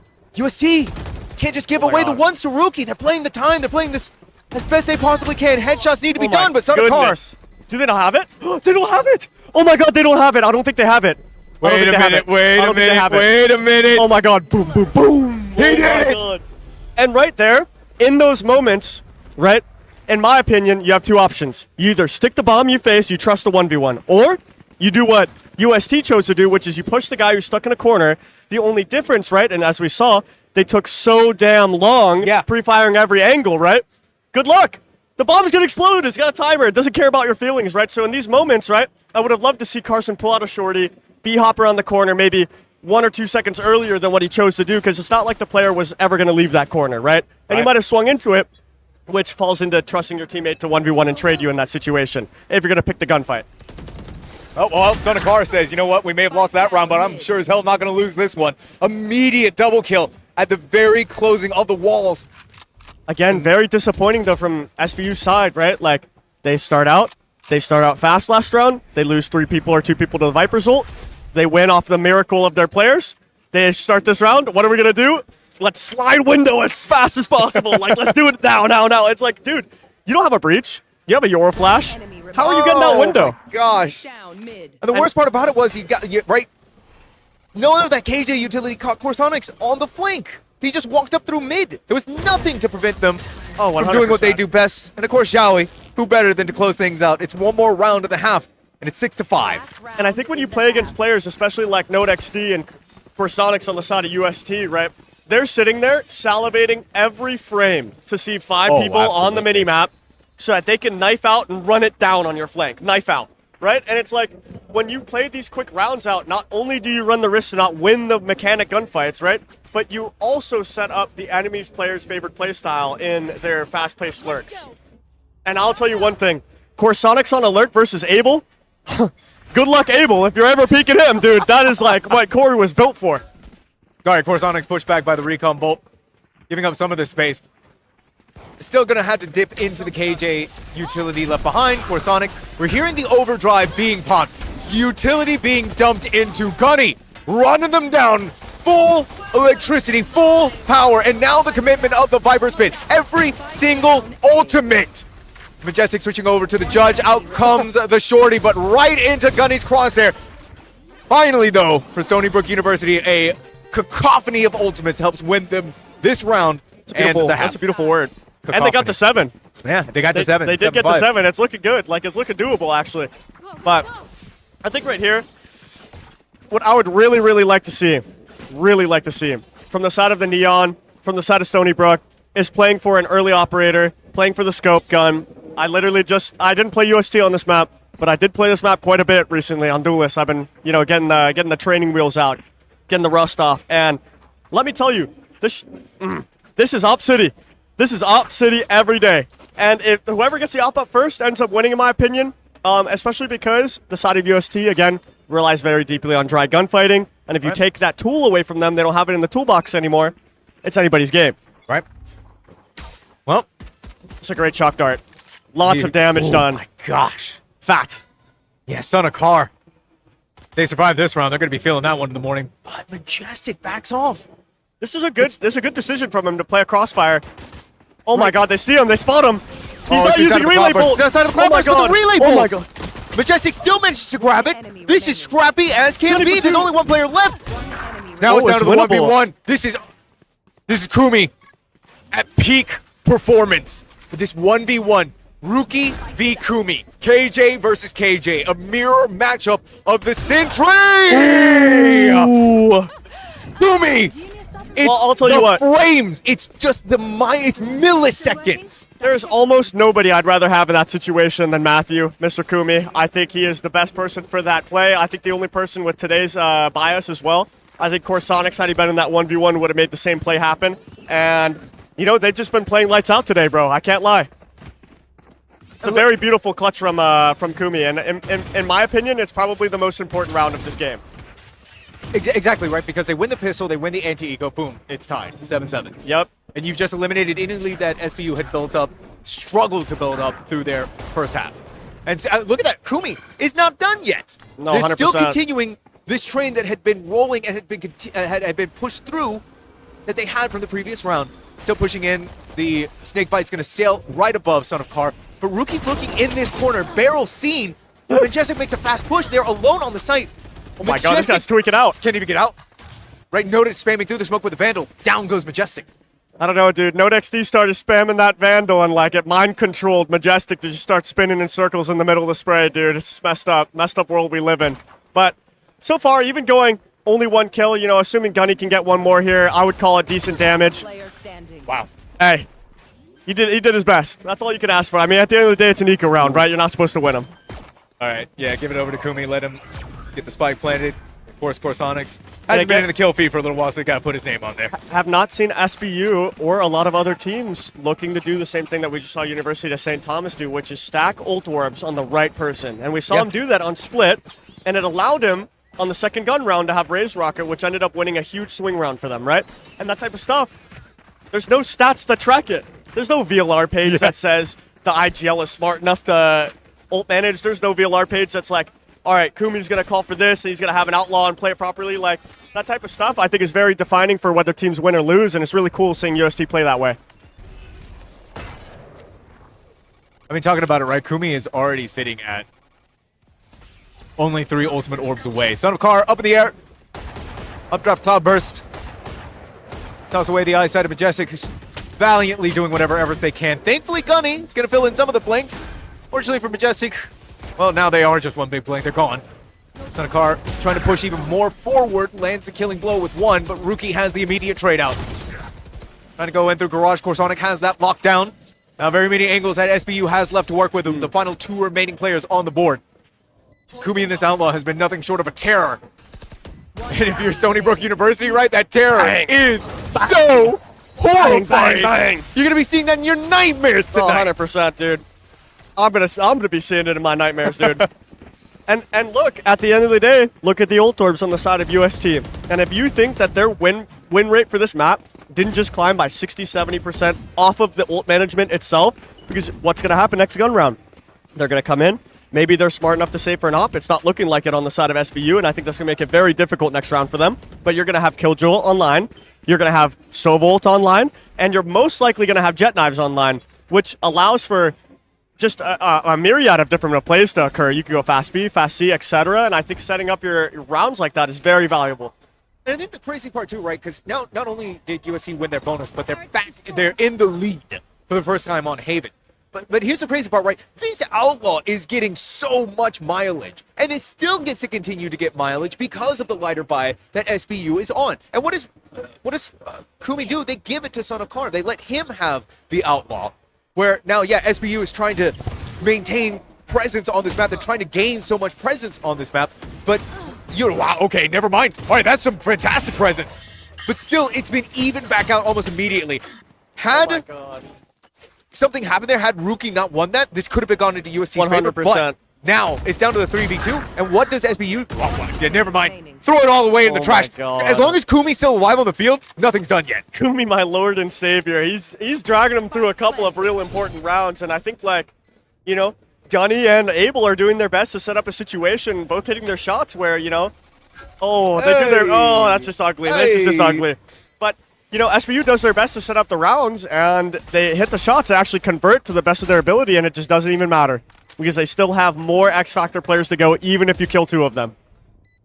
Yeah, what do you do here, right? You walk on the side. You lose. You jiggle left, pre-fire it, and hold left or hold straight. Yeah. Yep. Corsonics play contact, and then the second that happens, Kumi would have immediately swung.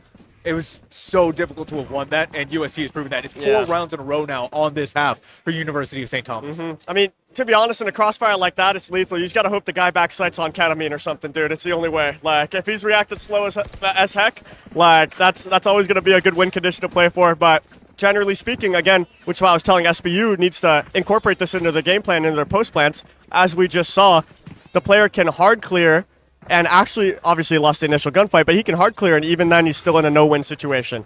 Yeah. Tough all around. Recon drone over the top, though. And it looks like University of St. Thomas just wants to push this A side again. Son of Karn. Great double swing. But there we have it. Eventually, Kumi's going to come in and show why they've been the talk of this Haven down. Oh, my God. Tonka T, 31 HP on the other side of the smoke. Oh, my God. Noda comes out of it. They told him. Right back in there. They tried to teleport, but Corsonics Kumi's still alive. So oh, never mind. I have the spike. This is the other guy, though. He could do it. He could do it. This guy. Okay, all right, Corsonics. Well played, SBU.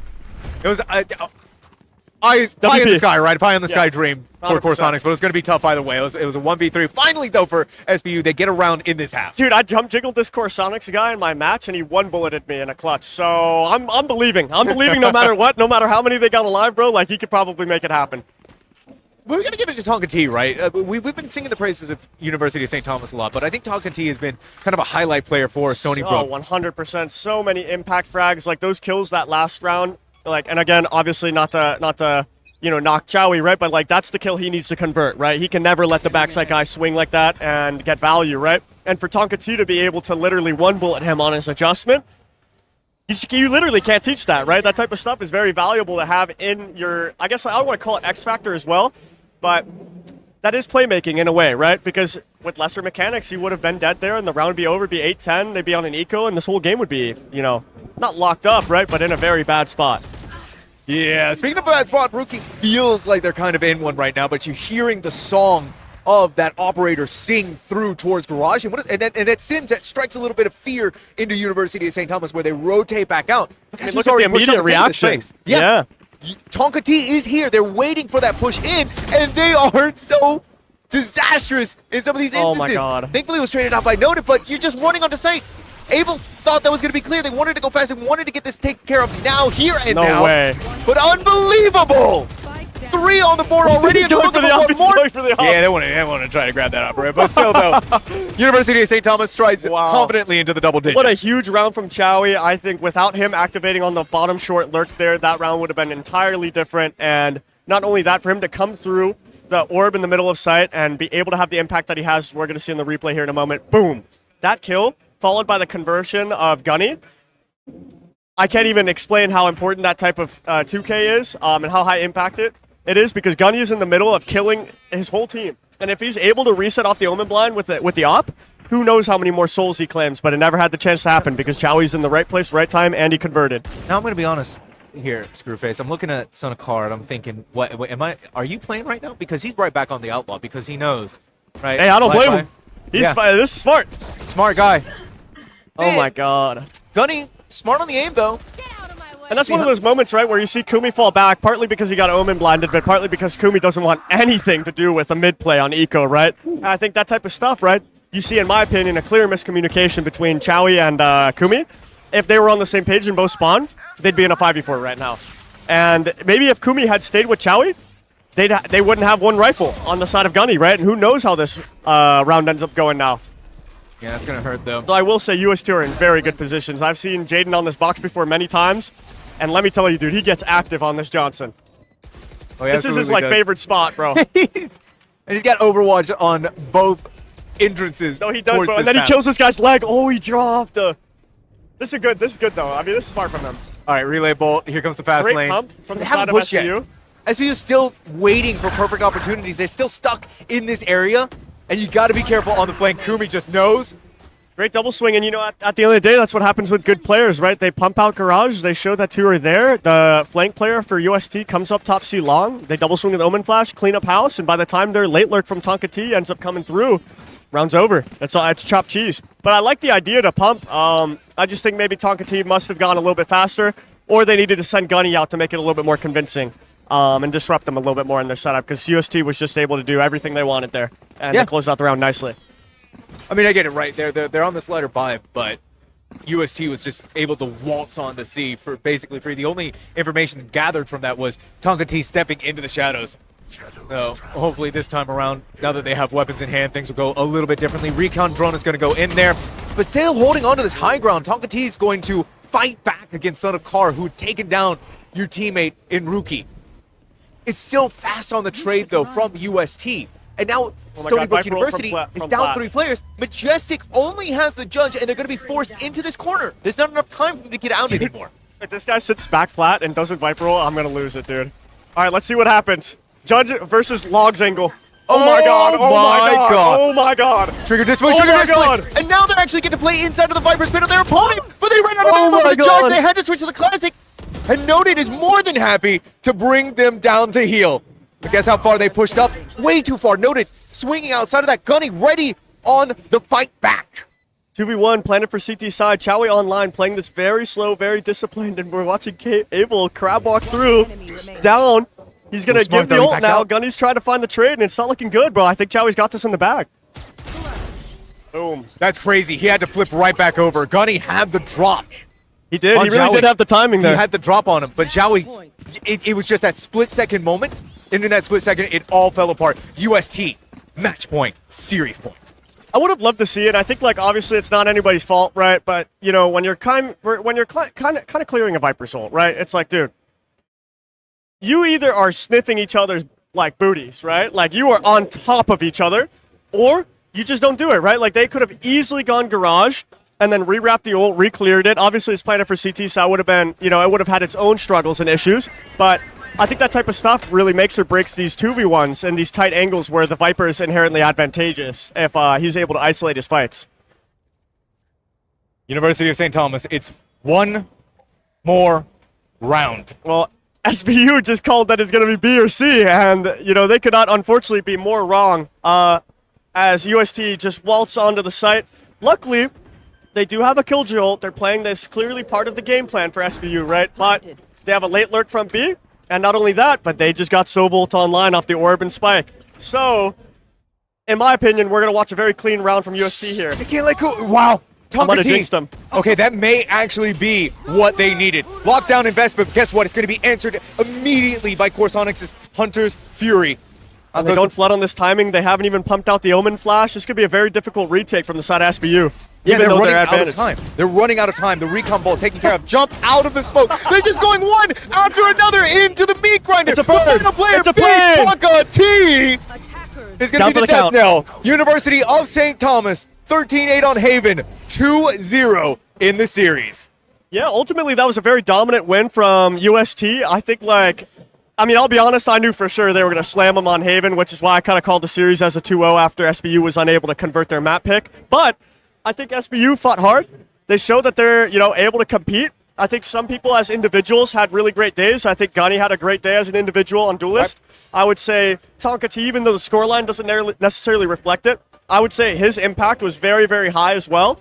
And, as we can see him fist bumping in the background, right? But I think nothing but props in my mind to both these teams. I think it was actually a pretty solid Valorant match. Definitely not the worst one I've seen. Wait, actually, I want to see if we can steal maybe a. Yeah, which one do you want? I'll grab them. Yeah, I want to. Let's see if we can get one for an interview because I'd love to talk to them. Yeah. I'll be right back. The grand finals going on tomorrow. All right. Screwface is gonna go off and grab a UST player for us to talk about. But yeah, I mean, just looking at. Okay, looks like we actually grabbed someone. No, you can't just go. Just go. Okay. No, let's not do that. Let's just go around. Just go around. We're not gonna break. We're not here to break any rules. Okay, we're gonna be safe here. But, I swear I could be hopped at no issues, dude. I've been thinking about it all weekend. Dude, I know you could, right? But you can't do it on stream. You can't have video proof. No, yeah, video proof would be bad. Yeah, 100%. Especially with the admins right there, bro. I don't need that. I'm playing tomorrow. I'm good. I don't need to get fined. I have no money. Yeah, exactly. All right. Yeah, I don't even know if DreamHack can find me. Can you guys find me? I guess we'll just keep your prize money. Well, because now you two are the top. I guess that's true. So. Not much. Not many fines need to happen for all of that to be gone. Come on. Let's go. Let's go. Yeah, come in, Corey. You want to do both or one at a time? Heck, just bring both on. We're going to be. Oh my God! Look at these handsome men. We're giving our producer a nightmare right now. We're gonna. So first of all, let's go ahead get introductions out of the way. Who do we got on here? Hello, I'm Corsonix. I also go by Kiss the Ladder in the game. Oh my gosh! All right, I did call you Kiss the Ladder quite a few times, unfortunately. All right, so we got Kumi, we got Corsonix. Now, listen, this guy right here, right? You're going to be facing him tomorrow in the grand finals. Again? You got anything to say to this guy right now? You're going down, pal. Wow. I'm scared. Kumi? Kumi. Prepare. Prepare. Wow, okay. All right, now, I'm prepared. You're going to be going up against these two guys tomorrow. Yeah. Anything you got to say to them? Oh, that's fair. What happened today? I mean, warm-up, everyone's got to warm up. I was lagging. Warm-up and lag. I mean, we got some good cope from both of them. They're ahead of the game already, which is nice. Obviously, we're going to slam them tomorrow is the game plan. But I love getting to play my friends, and obviously these guys are really, really, really talented players. So it'll end up being a really good grand final, so I'm looking forward to it. Now, I want to talk a little bit about how the event itself, right, DreamHack Atlanta has been for the both of you. And so, Corsonix, we're going to start with you. How has DreamHack Atlanta been? How's the DreamHack Collegiate Invitational, the experience been for you? It's definitely very cool to walk around and experience everything. I met some streamers. That was pretty cool. There's a lot of cool venues you can shop at, and overall, the environment has been super sick. One complaint though is that the Val PCs and the delays have been so bad, but it's all good. We got through the days, so. Yeah, I mean the event's awesome. There's a bunch of cool The event has been great. There's been a lot of cool vendors. Like the building is just awesome. There's so many different esports going on right now, and yeah, it's been a great time. But I've bought a few things as well. So beautiful. Yeah, Screwface. Any questions for these two? I've been hogging up all the limelight here. Oh, I have lots of questions, but none of them for the stream really. I have one though. What is your favorite booth so far from DreamHack Atlanta? Favorite booth that you've seen that you've interacted with, whether it's content creators or merch or whatever. What is the favorite? I think my favorite one, there's a fan section. I bought a fan, and I've been fanning myself the whole time. Yeah, I saw that. It's in the artist alley. A whole different variety of one of those traditional style fans, and it's just so cool to see. Yeah, it's been super high quality. I loved it. You? There's this I don't know, it's a stand over there that has a bunch of props from different video games and anime. And I bought the Fatebringer from Destiny, and what else did I get? I got an Astolfo figure. So that's been Ooh, okay. Very nice. Now I want to bring things back a little bit to the games that you guys have played so far into the DreamHack Collegiate Invitational. This obviously has been a crazy weekend for both teams. You've only lost one game, and that's to this guy's team. But how has the whole Collegiate Invitational experience been, especially when it comes to the best of ones transitioning into the best of threes and going up against all of the different teams that we have on display here? Yeah, it's been a cool experience meeting everyone for the first time in person. Everyone's been super friendly, and we've had some good games. Everyone's gotten along, and yeah, it's been a good experience. Yeah, I mean, it's been fun. It's been fun. We're here to have fun, but we're also here to win. So hopefully we get both. Hey, that's the dream. That's the dream. Now, what is the preparation going to be like tonight going into the grand finals tomorrow? Like, listen, I got to ask, okay? Like, what are some of the things that you guys are going to be doing but you got to take these guys down, right? Listen, Screwface is just laughing over here. Screwface, you know something I don't? I know what he's going to be doing to prepare. That's why I'm laughing. That's all I have to say on the subject. All right, now give me the professional answer. Well, obviously, we're going to look back at tonight's match. We're going to go over like everything we did wrong, all of their micro and macro, and they're going to go down. All right, there's the professional answer. I'm not going to ask the actual answer. Kumi, you got anything to say about that? 500 runs of grid shot. That's it. He just does grid shot. That's it. So we got one guy grid shot and the other guy VOD reviewing. Kappa. That's probably going to happen. And then me, I'm going to hit the town. And I'm going to get active. That's how I'm going to prepare. I'm going to get my energy out. Got to get the energy out. Got to get ready for get ready for tomorrow's grand finals. Now, I think the most important question before we let you guys go. You going to take this guy down? You going to win? Oh, yeah, he's going down. With slight ease. Slight ease. Slight ease. All right, That's fucked up. That's my line. Well, we're taking up enough of your time, Corsonics and Kumi. Thank you so much for coming on. We really appreciate it. Good luck tomorrow. You're going to be taking on Maryville University. Not that much luck, but good luck. Like moderate luck. Moderate luck. Competitor. Sportsmanship luck. Bye. Bye. Screwface, man, it's been an absolute blast having you on for the broadcast, though. Thank you for having me on, Sam. It's been a ton of fun as well. Dude, I'm the one stepping in your domain, so I appreciate you letting me on. Listen, now that you've come on here, I got to come over there, right, back on the PCs. And yeah, honestly, I almost just said one. I'm not going to do it. I've been pretty clean this whole stream. Frick it. We'll put you in versus UST map 1. Dude, let's go. Honestly, you heard it let's here, do it. folks. I'm going listen, they come into my domain, I'm going into their domain. Yep, we are going to win, probably. My cardboard 7 aim is going to bring us so much victory tomorrow. Yep, 100%. But yeah, no, seriously though, man. You know, going into tomorrow, I know you're going out on the town, you're going to have a lot of fun, but there's still that aspect of championship Sundays. You're no stranger to big championship games, and especially for your role, this experienced role, rallying the troops together. Just another day in the office? Oh, yeah, 100%. I'm just going to be myself, and, the cards are going to fall where the cards fall. I mean, obviously, I want to win every single tournament I play in, but, I can't really control that. But what I can control is the person I show up as and, the energy I bring and the amount of effort I bring, and, that will be there 100%. Whether I'm fragging out or not, you'll have to tune in tomorrow to find out. Well, you heard it here, folks. So make sure you go ahead and hit that follow button, Esports GA Tech. And the more people that we have following, the more people that we get involved in the DreamHack Collegiate Invitational, the more opportunities that we get to have to do this in the future. And listen, Screwface, it's a seal of approval, I think, from you, right, buddy, when it comes to this whole event? It's great. I mean, dude, I'm on scholarship. Thank you, Maryville, by the way. But I'm on scholarship, getting my college education, pursuing something I love. There's nothing better than that. And I think, obviously, with people like UST, obviously there's some struggles happening. The program's closing. It's a big shame. Shout out Converse as well. Save Converse. That's another program that's having some struggles right now. But all of these players are very talented. They're very, also focused students. And I think, I don't know. I just love that stuff. I love supporting that type of groups. That's all the groups I would love to support is students, gamers, win, win, win, win. Let's have more of these, dude. I would love it. Let's have more of these. So make sure, again, hit that follow button. Follow us on socials. Get all of your friends involved. The more people that we have out here, the better it can be, and the better we can make the DreamHack Collegiate Invitational. So make sure that you're also back for tomorrow. It's going to be happening at 1 p.m. Eastern Standard Time. It is Maryville University going up against University of St. Thomas for Championship Sunday here at the DreamHack Collegiate Invitational in DreamHack Atlanta. We'll see you then.